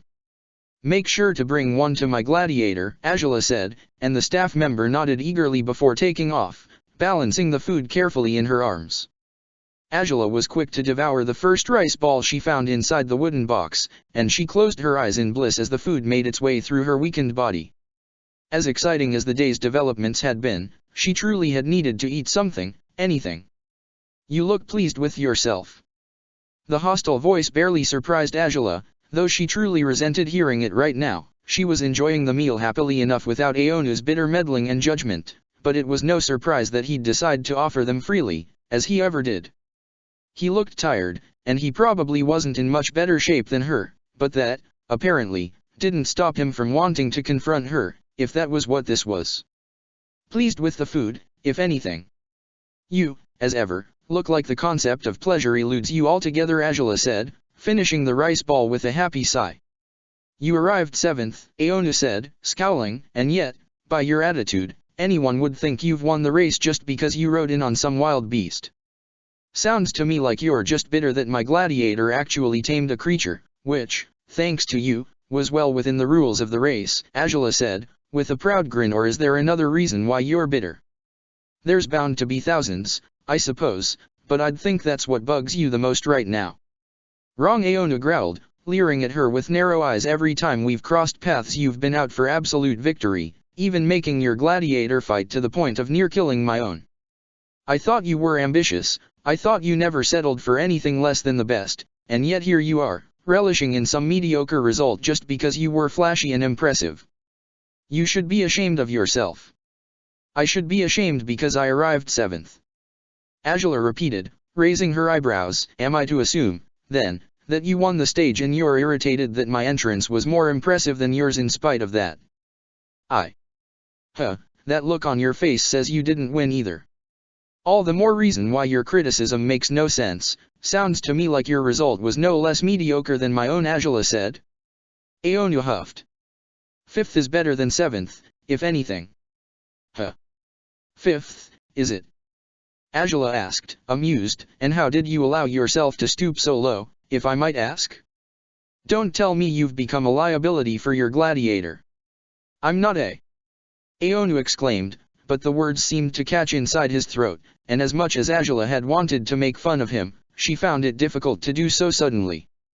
The dismay on the sponsor's face was palpable, as though Angela's playful accusation had been a dagger through his heart. It seemed an exaggerated reaction for what she had thought was mere banter, but all in all, she hadn't meant to make him quite so miserable either way. All right, you're not a liability. I was only joking, Angela said, and Aonu averted his gaze angrily. 5th place is clearly nowhere near as good as 1st, but you still have more stages left. You might win another one if you... As if... Like I haven't told myself that 1,000 times all these years, Aonu growled, clenching a fist and shaking his head, like I haven't believed that the next time I'll pull it off, next time I'll overcome the enemies that truly matter. And when it comes down to it, I falter, and every time I do it's like I've proven that I... Angela's silence seemed to alert Aonu that she was listening to his every word, that he was actually speaking them aloud, before someone he considered an enemy. The blood drained from his face. I didn't say anything. Forget it, he grunted, reaching for a food package and storming off. Angela watched him go with an uncertain frown. It wasn't long before she caught sight of Renzi, following his sponsor wherever the angry man had stumbled off to now. It seemed odd that Aonu would bare his soul to Angela so easily. His reaction over realizing what he'd done had been awfully reminiscent of Zuko's typical outbursts, if she thought about it. Perhaps that was one of the reasons why she found Aonu strangely familiar, despite not knowing him very well, yet in some regards he reminded Angela of herself instead of her brother. She breathed deeply, deciding she'd leave Aonu alone for now. However fun it was to pester other people, especially pretentious ones, she knew Aonu had battles of his own to deal with, far more valid than those of many other sponsors she had met in the past years. It wouldn't be fair to judge him, not when she had been much like him before finding Sokka in Huiyi. She approached Sokka, Fufu, Ty Lee and Haru again, finding the staff members and other competitors appeared most unwilling to approach the creature, yet the moose lion tamer appeared to be enjoying himself as he continued to talk to his new friend. He didn't expect Angela to drop her half-finished food package on his lap once she reached him. Hey! Food! Sokka exclaimed, eyes gleaming as he opened the box. I told that staff member to bring you some, but I guess she might be daunted by your friend here, Angela said, gesturing at Fufu. Then, this is yours. Sokka asked, his voice small. Then I shouldn't. Don't be ridiculous, eat, Angela said, cuttingly. Once she gives us another package for you, we'll share that one too. It's no big deal. Oh, Angela, you're too nice sometimes and I should just hug you for it, but I can't because we're in public, Sokka sighed, offering her a grateful grin. Thanks for this. Don't worry about it, Angela said, smiling gently and patting his head. We both know I have to look after you, can't expect you to do it yourself, can I? Best wife ever, really. Sokka sighed, leaning against her leg gently before getting started with the package. Angela watched him eat with a small smile, tempted to sit beside him and join in, but the sensation of being watched prevented her from doing so. And she froze, utterly stunned, by the vicious grin on Ty Lee's face. I heard that. You know I did, she said, beaming. I guess we forgot you were there, Angela said, willing the blood to stop rushing to her face, but it was a failed enterprise for sure. Haru chuckled softly behind Ty Lee, who clapped eagerly and enthusiastically. I knew it. I mean, we all knew it, but I knew it so much, Haru. Haha. Wait, then this means you two went and eloped and you didn't. Ty Lee. Angela said, raising her voice to silence her friend. Ty Lee blinked blankly, biting her lip guiltily afterwards. Please, refrain from speaking your mind quite as freely as Sokka did just now, can you? I'll try. Moreover, aren't you exhausted and hungry as well? Angela asked, raising her eyebrows. Might be better if you go digest the news and the food at the same time. Gee, you're always such a grump when we catch you red-handed, honestly. Ty Lee said, rolling her eyes before leaning closer to the pair, to whisper, with a bright grin on her face, congratulations, though. I guess it can't be legal, but being married is wonderful and I'm sure you guys have realized it by now. That we did, Sokka said, smiling despite himself. Can you keep it quiet, though? From these people, sure. From my? Not a chance, Ty Lee snickered, clasping Haru's hand in hers and guiding him away. Congratulations. Haru said, before letting Ty Lee ferry him off to find more food. Angela sighed and turned a skeptical grimace on Sokka, who grinned innocently at first before sighing in defeat. All right, I should be more careful and not call you that when we're not alone. He admitted. If I hadn't been careless myself too during the race, I might actually give you a hard time for it, she said, sitting beside him, but it wouldn't be fair, now, would it? I told Corey, outright, so. Yeah, and I suppose she probably will have told Sneers by now, Sokka said, biting his lip. If not, then, guess I'll tell him myself. Otherwise, things could be a little weird before we switch tents tonight. That's something to worry about when we, Fufu's getting up. The moose lion had indeed pushed itself up after enough rest. The extra fruit the staff members had brought Sokka to feed the creature with had run out by now, and it seemed Fufu had its fill at long last. But before Sokka could make any moves to figure out what to do next, Fufu approached him, sniffing at his armor and clothes before pressing its snout to Sokka's chest.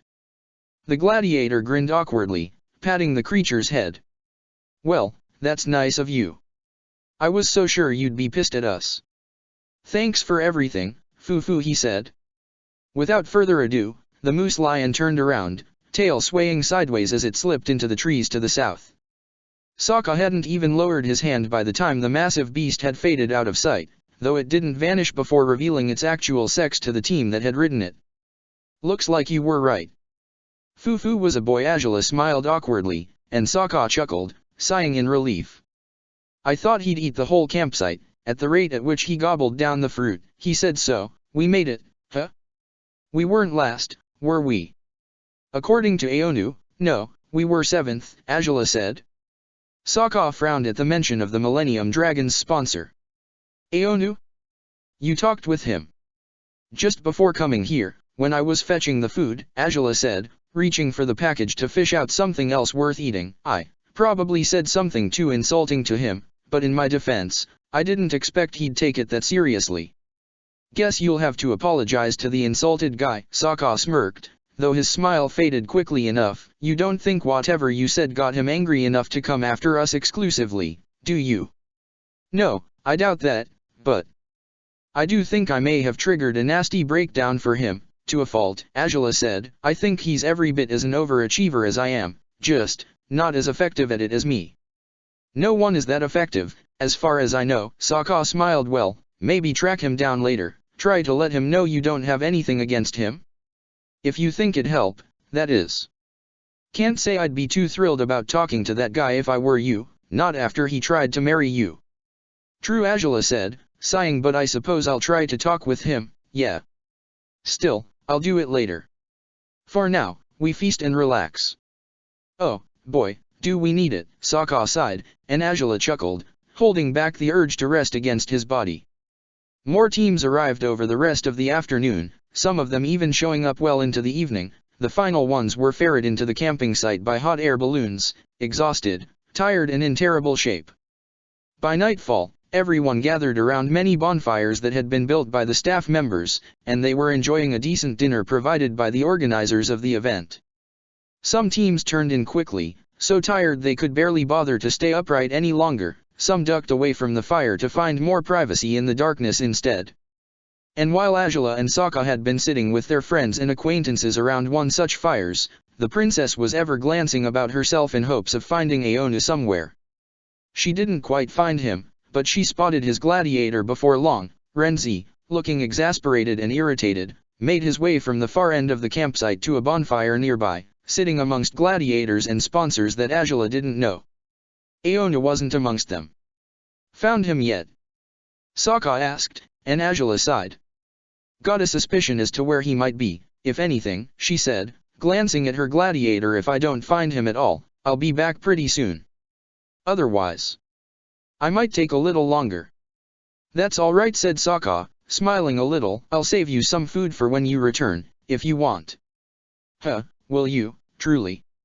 Azula asked, amused. Sure, you can resist the temptation of eating it yourself. I'll do my best, I promise, Sokka said, raising his hands defensively and prompting Azula to laugh as she pushed herself to her feet. She didn't have to walk far to find Aonu's silhouette, sitting on a rock at the western edge of the campsite. He was hunched over, and Azula feared he would only send her away angrily, something she wouldn't exactly be opposed to, anyhow. Part of her didn't understand why on earth she wanted to talk to him, in the first place. Enjoying the scenery? She asked once she reached him. He didn't even flinch at the sound of her voice, and she frowned as she wondered if perhaps he had fallen asleep while sitting upright. But he was brooding, it seemed. It wasn't his usual, bitter brooding, it was melancholic instead, with a heavy cloud of sadness hanging around him. And he didn't speak, not even to send her away, so Azula took a deep breath and sat beside him on the rock, wondering briefly if he had conjured it himself. I probably should have measured my words better. Azula started, but Aonu huffed. Trash talk is essential to a business like this one. That's all you thought you were doing. I'm the fool for taking it seriously. Maybe, but against what you might believe, I think I understand why my words bothered you as they did, Azula said, and Aonu frowned. You're not the only one who struggles with feeling unworthy and who's fighting for acknowledgement with everything they've got. I'm not. He asked, eyeing her skeptically. What does that mean? It means you remind me of myself, clearly. Why? Everything falls into place for you, Aonu said. Your gladiator has beaten mine every time they've fought. You've risen faster in the ranking than anyone else but that blind bandit, your crown princess, of all things. And yet I wasn't crown princess for around 11 years, all because everyone still thought my brother would be my father's heir. Azula finished. It gave Aonu pause to hear such words, and what did he do to earn all that recognition, that general certainty that he was meant for the throne? Why, he was a firstborn son, nothing more, nothing less. His talents, his training, his natural charisma, none of those things really mattered with him, because he was my parents' firstborn son. Whereas I had to fight and prove myself an adequate replacement for him for years. It didn't even matter that my father clearly preferred me. The entire nation saw Zuko as the future Fire Lord, and it took over a decade for them to change their minds. So, no, not everything falls into place for me. And not everything has to. You've already succeeded, though, Aonu said, shrugging. You've won, everyone loves you, everyone thinks you're remarkable and extraordinary. You can even arrive 7th in a race and people will act as though you were victorious. That hardly means my plight is over, Azula said, raising her eyebrows. I may be crown princess now, but if my father were to succeed at forcing me to take some unwanted husband, I'd still not be Fire Lord. And if that unwanted husband were smart enough not to be manipulated by me, I wouldn't even have a puppet through which to rule. So, even now, when it seems like I have it all, everything can still be taken away from me in a single stroke of bad luck. I can't lower my guard, not for real. Then, why don't you care about winning here? Aonu asked, perplexed. Why were you satisfied with a result like this one? If you know any missteps can be your undoing. Because this is a race, Aonu, Azula said, looking at him skeptically. This is the Gladiator League. And while I certainly have taken advantage of this business to further my goals, I didn't push the chairman and his board to hold this event merely so I could show off my fire power. I did it because I wanted to fight side by side with my gladiator and be involved in the action in more ways than I usually am. The results are important, I won't deny that, but even if we arrive last in every upcoming stage, all I'd care about is having the chance to stand by him as I have over the past 2 days. All I want is an opportunity to test our partnership in new ways, to witness how much we've grown together. That matters a lot more than mere points and rankings in first places or 7th. That is so much more sentimental than I expected, Aonu admitted, though he didn't sound appalled by Azula's words. She shrugged. It's the truth, she said, simply I have trained my gladiator for nearly 4 years, I have fought by his side in many other regards, and I have encouraged him to become the best fighter he can be. We've worked together to come as far as we have, and the ranking will still be there for us to rise through in the future. Taking something easy for once, to actually sit back and enjoy an event for what it is, it's hardly the biggest crime someone can commit, is it? So, it doesn't bother you not to do your best every time? Aonu asked. You think I should lighten up, don't you? Everyone does, not just me, Angela said, with a dry grin. If anything, this is a race about your partnership with your gladiator, isn't it? And as far as I've seen, you and Renzi are quite a powerful combination, but if you're all business, and you hardly bond with him, you'll never quite reach your full potential as a team. At least, I suspect as much.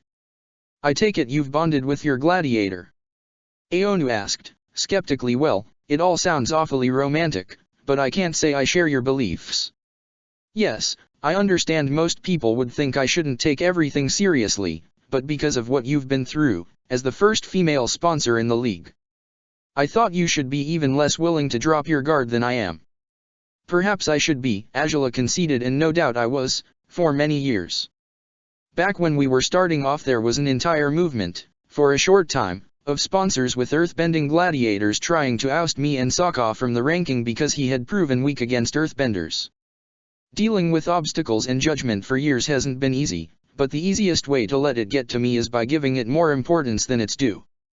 Well, maybe it's not just about the league, Aonu said, closing his eyes. Maybe it's about something more than just this. It's about your status, then. It can't be easy to get by as an illegitimate son of a nobleman, Angela said, though, if it's not too bold of me to say so, your situation certainly confuses me. It sounds like you should have had nothing, yet you were involved in the first fight ever in the Superior League. You sponsored the Millennium Dragon. Even then, I remember watching that fight in person. Yeah, well, my father didn't treat me as poorly as he could have, Aonu admitted. It's everyone else that's the problem. Everyone I have to convince that I'm worth something, because they take one look at me and they decide I'm too Earth Kingdom to deserve respect. And the worst days are the ones when I start to suspect they might be right. And what I said mustn't have helped in that respect, huh? Angela said. Aonu shrugged. Doesn't really matter. At least you were honest, he whispered. Maybe I truly am a liability in the end. Maybe I am a burden for my gladiator.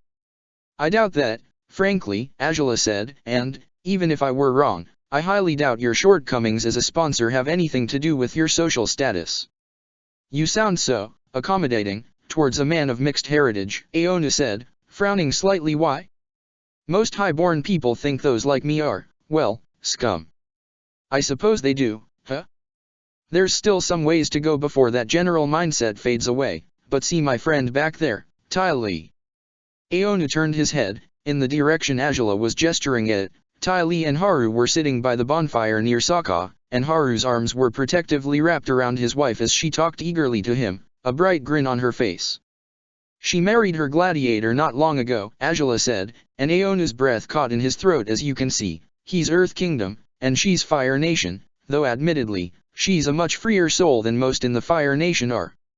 And just like her, there are countless others who have accepted those of different heritage without harsh judgments.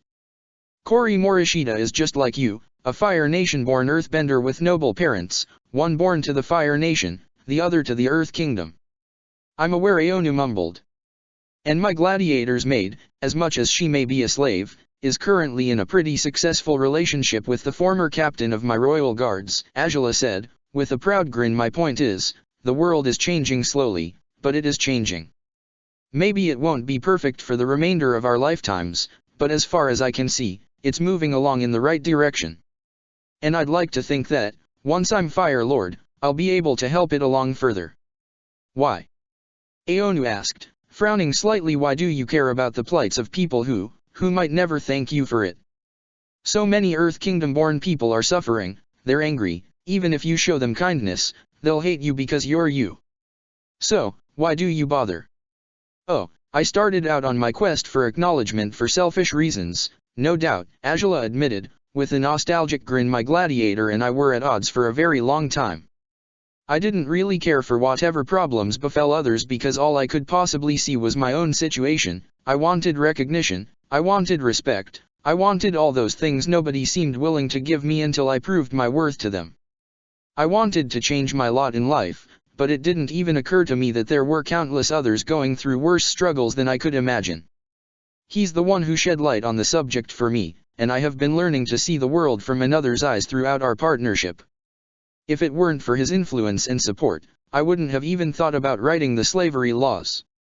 I probably wouldn't have created the Social Rehabilitation Center either. All the people who benefit from either thing have had it much worse than I ever could. It probably takes seeing it for yourself to truly understand it. Probably Aonu admitted, lowering his gaze. Renzi is a slave too, but he doesn't like talking about the past much. But when I bought him and his mother, I did it because I understood how he felt, even if I didn't really know him at the time. He was cradling her, and he seemed to beg me to have some compassion, any compassion, and I knew what it felt like to hope for mercy and receive none in return. So, I helped them.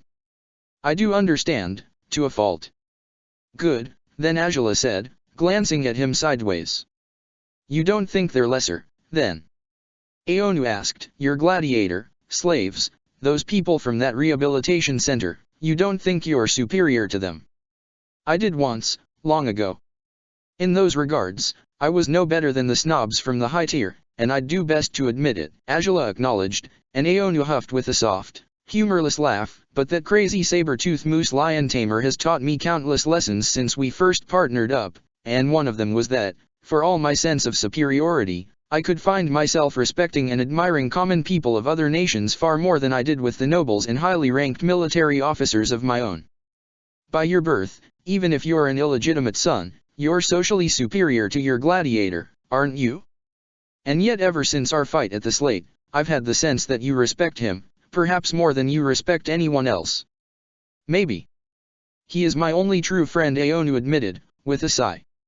So you as well as I do that someone's origins are no reason to judge them, Angela said, closing her eyes. There are a lot more Fire Nation people who deserve a swift kick in the rear than those who come from other places, in my experience. That elicited a proper grin out of Aonu, one that brought Angela to realize she had never seen him smile so far. It was a true relief that her attempt to reach out to him was proving successful, despite he had ever held a wall between himself and the rest of the world. She had always known they were similar in some regards, but only now did it seem Aonu had begun considering that other people had plights akin to his own. So, with all this in mind, Angela continued, I suppose you can understand now why I didn't want to marry you. You're probably exactly the type of husband I mentioned earlier, and even manipulating you would prove a chore because you seem to think for yourself, so. Thanks for thinking so highly of me, Aonu mumbled, and I mean no offense, but in truth, I didn't want to marry you either. Not even for the social boost that would have given you. Angela asked, amused. Here I thought that was the entire reason you wanted to do it. It was, but I mean, I wouldn't have wanted to do it if I'd had another choice, Aonu whispered. Another choice? And what does that mean, exactly? Were you being pressured to find a highborn wife? If so, there must be plenty to choose from. That's not it. I probably shouldn't talk about this. Especially with you, Aonu said, sighing, and rubbing his temples with his fingertips. I just can't fit in. Fire Nation society has made it plain and clear that being illegitimate makes me unworthy, but that's not the only thing about me that makes me an outcast. And I've tried my hardest to gain the respect I thought I deserved, but it won't ever work. I know it won't. The truth is, I'm always angry because I know there's nothing I can do to win in the end. There's nothing I can do to obtain anything but the second, third, any other place but the first. I'm fated to lose every time. What exactly convinced you of something so depressing? Angela asked, raising her eyebrows. Sounds like a really extreme conclusion to reach. There are more reasons why I shouldn't have married you, Aonu said, closing his eyes tightly, and the main one is, I can't even speak it aloud. I'm sorry, like I said, I probably shouldn't even say anything. Angela frowned as she studied him carefully. Shame, that was what she could sense in the man beside her. He couldn't hold her gaze anymore. He was conflicted, troubled by whatever other reason he had not to marry her. "Are you involved with someone else already?" Angela asked, raising her eyebrows. Aonu tensed up and shook his head. "If so, it makes very little sense for you to even try to marry me in the first place. I'm not involved with anyone, no. I never have been," Aonu said, his voice weaker now. Then another possibility sprung to mind then, but just like Aonu, she held back from speaking it aloud. Her silence made him apprehensive, perhaps even anxious, and he gazed up at her with uncertainty. "It's not just me, is it?" she asked. Aonu gritted his teeth. "You wouldn't want to marry any woman, I take it." "Don't. Please don't tell anyone. Please," Aonu said, gritting his teeth as he covered his face with his hands. Angela grimaced. "Calm down, there's no reason why I'd run my mouth about that," she said, holding back the impulsive urge to pat his back reassuringly, a habit she had picked up from Sokka without realizing as much. "No one will understand this," Aonu shook his head. "You'd think it's bad enough that I'm a bastard, but if there were something inherently wrong with not being attracted to women, I assure you there's a lot of people in this world who are on the same boat as you, male or female," Angela said, raising her eyebrows. "If most women I know cannot be condemned for that, I can't see why you, should be." Her interruption of Aonu's self-deprecating tirade was surprisingly effective. He froze and stared at her with wide eyes, and she offered him a weak shrug. I mean, that sounds unexpectedly sensible, but," he said, gritting his teeth, "that's what's expected of men, isn't it?" "What's expected of me? It might be. I guess this has further driven you to chase total victory and social advancement," Angela said, biting her lip, "albeit so you could be accepted in our world. Yet, it seems to me you'll never be accepted at all if you merely pretend to be everything you're not. They'll still scoff at you for your mixed heritage, and if your preferences were ever known there are many who would judge you for that too, however unfair and ridiculous as it might be. Then what am I supposed to do, just take it?" Aonu asked, looking at Angela in disbelief now. "Oh, I didn't say that either," Angela said, raising her eyebrows. "What you need, Aonu, is to decide what your true goal is, and figure out how to get there. You want acknowledgement? There's many ways to find it. The Gladiator League isn't the only way to achieve that. It helps, without a doubt, but it's also a system that offers you more opportunities than is obvious at first glance. For the likes of me," Aonu said, raising his eyebrows, "as similar as you may think we are, you already had power of your own, you were born into it even if you had to fight for it in your own ways. What kind of opportunities could I possibly find in the League? If I'm no example, then I guess Yang can be one." "Yang? The main writer of the Gladiator Chronicles," Angela said, pointing at the spiky-haired author, who finally seemed to find a chance to talk with Sokka, only to get dragged away elsewhere by a staff member moments later. "He was living in pretty dreadful conditions, but after we challenged him and his gladiator to the slate, his writing skills were discovered by the slate's staff and the League hired him. He's the founding writer of the Chronicles, pretty much, and now he makes a living from that. As for his gladiator, she's currently working for me in the Social Rehabilitation Center, no less. Therefore, there's possibilities. Maybe those possibilities aren't exactly what you envisioned. You may not be Fire Lord, ensuring people of mixed heritage will be respected properly by becoming the most powerful man in the world, but who knows? Maybe you could be part of the solution for that problem anyhow, just as Hyun is helping with the rehabilitation center." "How?" Aonu said, frowning. I can't imagine anything I could do to help fix the stigma against people like me. To make it so no one judges those of mixed heritage for simply being born as they are. I admit, I haven't thought about it beyond, well, outlandish, impossible dreams of having enough power to punish those who dared say anything against me because of who I am, but there will be ways to do it, in time," Angela said, with a weak shrug. "I won't lie and claim I have the exact, perfect answer right away, but perhaps you could start by making a name for yourself in other regards. If, for instance, you're also concerned with how slaves are treated, slaves like your gladiator, then perhaps I could offer you a job with the enforcers." Aonu's eyes were wide as plates upon that last suggestion. Angela only answered his astonished silence with a simple grin. "Why would you?" After everything I've done, after all I've said, Goodness, how are we even talking about everything we're talking about? Aona rambled suddenly, though there was no bitterness in his sudden regaining of his senses.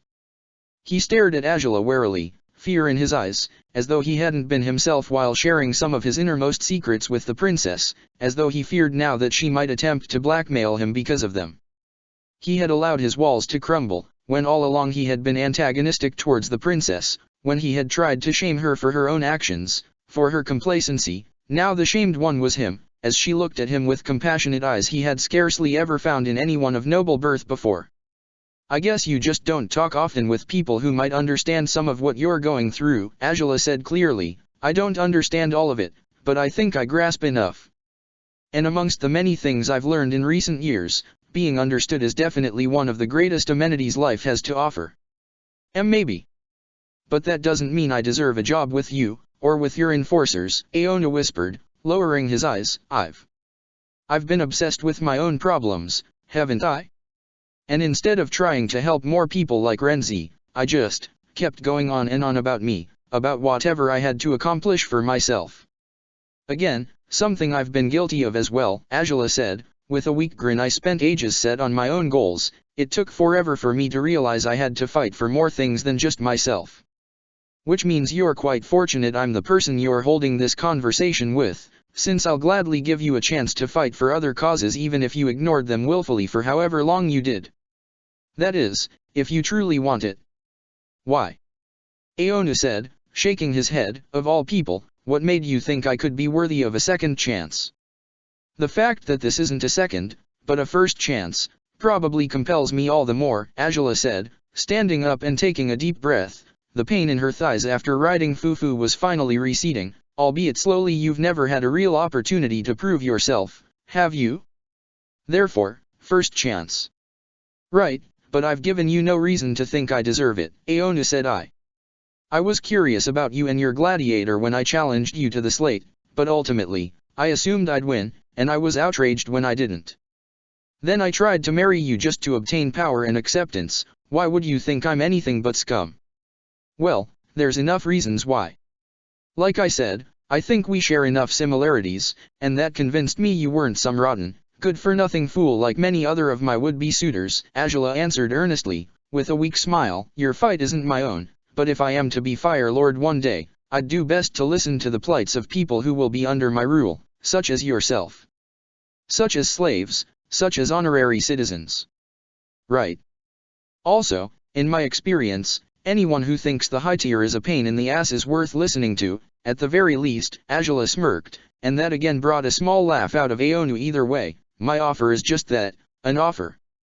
I'd need someone to travel often across the cities in the colonies to supervise the enforcers, to ensure they're being assembled correctly and doing their jobs as expected. It seems to me that someone with a killer glare like yours could easily daunt fools like Governor Quan into submission if need be. Hopefully. But I've never had a real job before, said Aona. It seems too important a role to entrust it to someone like me. True enough. If you're no good at it I'll just fire and replace you, Angela said, with a cruel grin. And yet even that only brought Aona to smile again. Maybe I'd deserve it, then. But if you gave me a chance that'd still be more than what most people are willing to do, he whispered before raising his head. I will have to think about it, a lot. But, thank you, Princess. I hope not to let you down if I end up working for you. I hope so too, Angela said, nodding. And even if you're not quite asking for it, there's one last lesson I've learned in the past years that you might benefit from too. You don't have to fight your battles alone. You don't have to face the brunt of the world's cruelty on your own, and you can help those you care about by supporting them as they face their own hardships, too. Maybe there's strength to be found in dealing with everything by yourself, but in my experience, finding the right partner, the right team, also means you can solve your problems 1,000 times more effectively than you would if you insist on handling everything without help. Aona nodded briskly, and Angela offered him one last smile before making her way to the bonfire her gladiator still sat at. Aona followed her with his eyes, breathing out in relief after that unexpected conversation. It seemed like the first time he had spoken with someone in years, despite he obviously had more than enough conversations with his relatives and Renzi. But as patient as Renzi had ever been, he seldom knew how to reason with Aonu.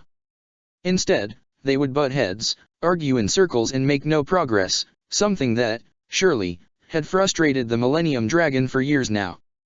Aonu's constant bitterness and resentment had ever kept him from admitting he regretted troubling his friend, only to find himself regretting his actions when it was far too late to make amends for them.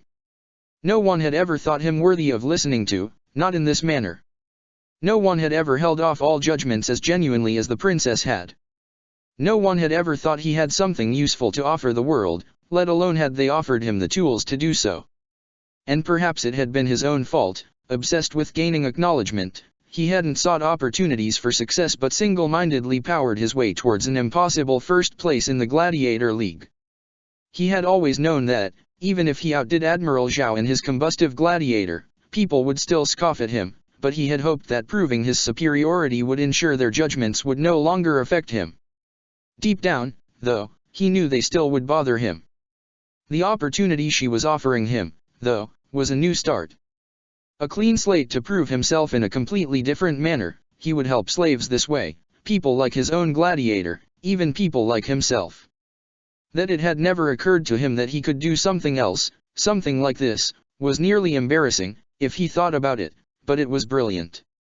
A cloud had been lifted from his troubled, turbulent mind, and for once, he could see clearly. He could forge a path for himself, one that didn't need to be tied to his family name, to his father's complicated legacy, to a half-brother who had treated him like vermin to get rid of from the moment they'd met. "You okay, Aonu?" Renzi's apprehensive voice startled him. Aonu jumped to his feet nervously, regarding his gladiator not with the rage and bitterness the man had grown to expect, and that brought a prominent frown to the Millennium Dragon's face. "I saw you talking to the princess," Renzi said. "Figured you wanted no interruptions, but I thought I'd check on you now that she's gone."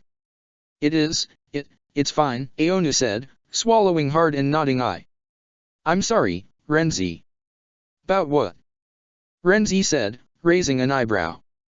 "About everything, actually," Aonu said, and now Renzi's face contorted into a disbelieving sneer. "That can't be right. What did she do to you? Fed you some weird mushrooms or something?" he asked, and Aonu rolled his eyes. "You can't be sorry for everything, you're never sorry for anything." "Well, maybe I am and I just don't feel like saying it because you..." Aonu started, flustered. "Ugh, I'm messing up again." "No, it's not your fault, it's mine. I've been short with you without any right to be, I know it. I could have been a better partner, but I've been so hung up on my problems I barely could see past my own nose. And you just figured all that out in a single conversation with the princess." Renzi said, skeptical. "You kidding me here?" "I know, right? It's ridiculous." "Insane," Aonu admitted, grimacing. "I barely know how it happened, but I think she gets me, in a few ways. Not always, no, but enough that I actually ended up rethinking a lot of stuff about myself, even about our partnership." "That's so?" Renzi said, blinking blankly. "Well, guess you'll have to explain everything from the start, Aonu, because I'm as confused as can be, here." "I don't blame you," Aonu said, with a weak grin as he got ready to start talking. For once, Aonu did his best not to hide behind his pride, behind his arrogance, behind all sorts of preconceived notions of what he should behave like. Instead, he embraced who he was. By the time he was finished, late at night once they were bound up in their respective sleeping bags, Renzi couldn't seem to stop smiling proudly at his sponsor. It had taken him long enough, far longer than Renzi would have liked, but it seemed the troubled man had finally found a true calling in life, one that suited him better than the social climbing warfare he had waged on the world since before their partnership had been born. Tonight, it seemed as though their bond was no longer as strained as it had been throughout the race. He could only wonder if perhaps they'd perform better on the third day of the event, after all this. "I can barely believe you rode that huge moose lion." Corey laughed that night, in the tent she'd share briefly with Angela. "I saw a glimpse of it, just before it took off into the trees again, and it must have been terrifying." "Somewhat terrifying, but most of all, amusing, for some reason," Angela admitted, with a smile as she sat on her assigned sleeping bag. "Today was certainly a day full of surprises." "Well, That one surprise was already big enough as it is to outdo any others, I'd think, Corey said, ruffling through her bags as she looked for a fresh set of clothes to change into for bed. In a sense, and yet there's one more I'm still trying to digest, Angela said, her eyes on the tent's ceiling. Angela had returned to the bonfire, and she had shared her achievement with Sokka quietly. He had been quite impressed by her progress with Aonu, though he had smiled proudly at her for it just as well. After dinner was finished, the staff members had assured them the next stage would be less harsh, not as demanding as this one had been.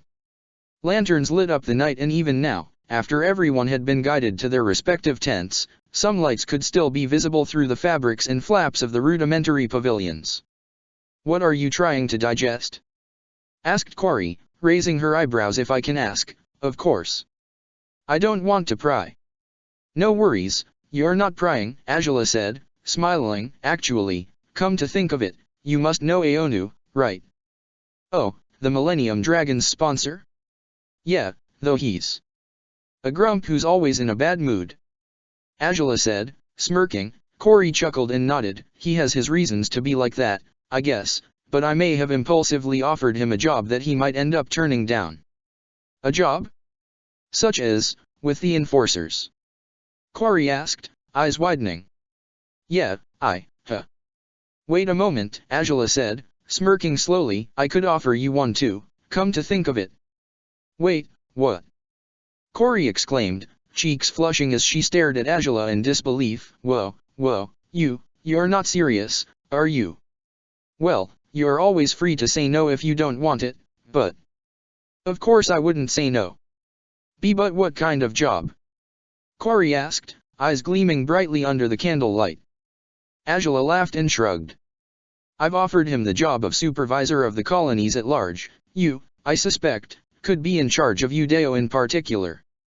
So, it's possible you'd have to report to him, and him to me, but then I'd have to work for him," Corey said, her enthusiasm waning.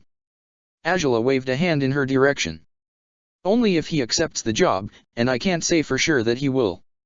But who knows?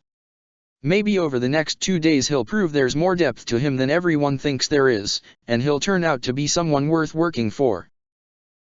Well, I'll give him a chance if you really think I should," said Corey, but she grinned again. "Before long, I'd be in charge of Udeo's enforcers, though. Considering you're already your father's appointed liaison for such matters, is it really that big a surprise?" Angela smiled. "If anything, I should have definitely offered you the position sooner." The young woman squealed and laughed, hugging her pillow excitedly. Angela grinned at her reaction, her chest tight with unexpected satisfaction. It had definitely been an odd day, with more triumphs and successes to it than she could have envisioned, regardless of the race's result. Riding a moose lion had certainly been the biggest highlight of it all, but finding new allies and means to help the enforcers reach their full potential was ever an important success for Angela, too. Their tent's flap rose moments later when Sneers raised it quietly. The tent he was supposed to share with Sokka was right across the women's zone, and Angela could see Sokka grinning at her even in the shroud of darkness of his own tent. Corey couldn't seem to hide her joy, and she surely was eager to share her new job offer with her lover, so Angela only gave her a quick wave before dashing as quickly as she could across the tents, reaching Sokka's almost imperceptibly as the night covered their bold escapade. "Ah, here you are." Finally Sokka sighed happily, cradling the princess in his arms and kissing her lovingly right after closing their tent flaps properly. "Ah, we certainly need this," Angela said, beaming as she pressed her brow to his. "You're one very clever moose lion tamer. And you're one very clever princess who could even pacify the grumpiest of sponsors. That's no easy feat either, you know." Sokka smirked and Angela laughed against him. "If you must know, I just offered Corey a job too, supervising the enforcers in Udeo," she said, and Sokka snorted as he embraced her and fell back into the sleeping bag with her. "And you just keep on doing it. Impeccably efficient at everything, you're just incorrigible that way," he smirked, holding her tight against him as she rested atop his body. "I guess I am," Angela smiled. "I mean, I did have to choose people for those jobs eventually, and I'd think you should be pleased that I have made progress with this." "Do you think I'm displeased? Is it so dark in here you can't see how big my smile is?" Sokka asked, prompting the princess to laugh again. Honestly, I'm really enjoying this absurd race, Sokka. More than I ever thought I would, and I had high expectations to begin with, Azula said, beaming. Let's hope tomorrow's just as fun and satisfactory, huh? Sokka asked. But for tonight, we do sleep properly.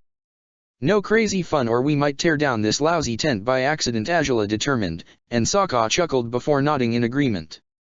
All right. I think our legs are still too sore from all the moose lion riding for us to afford doing anything inappropriate, anyway, he said, sighing as he closed his eyes. I love you, my princess wife. And I love you, my gladiator husband, Azula smirked, leaning in to kiss his lips thoroughly, in one last celebratory gesture before closing her eyes and settling down for sleep. A powerful, foreboding breeze pushed through the thicket of tropical trees outside the camp. The sand was bright, open, and safe, but the same could not be said for the dark mire that spread beyond the boundaries of the desert. Their current peace, the joys of their small victories, the strength of their very partnership, would soon be put to the test by mystical, spiritual secrets hidden within a swamp's foliage. Check the description for the links to the author.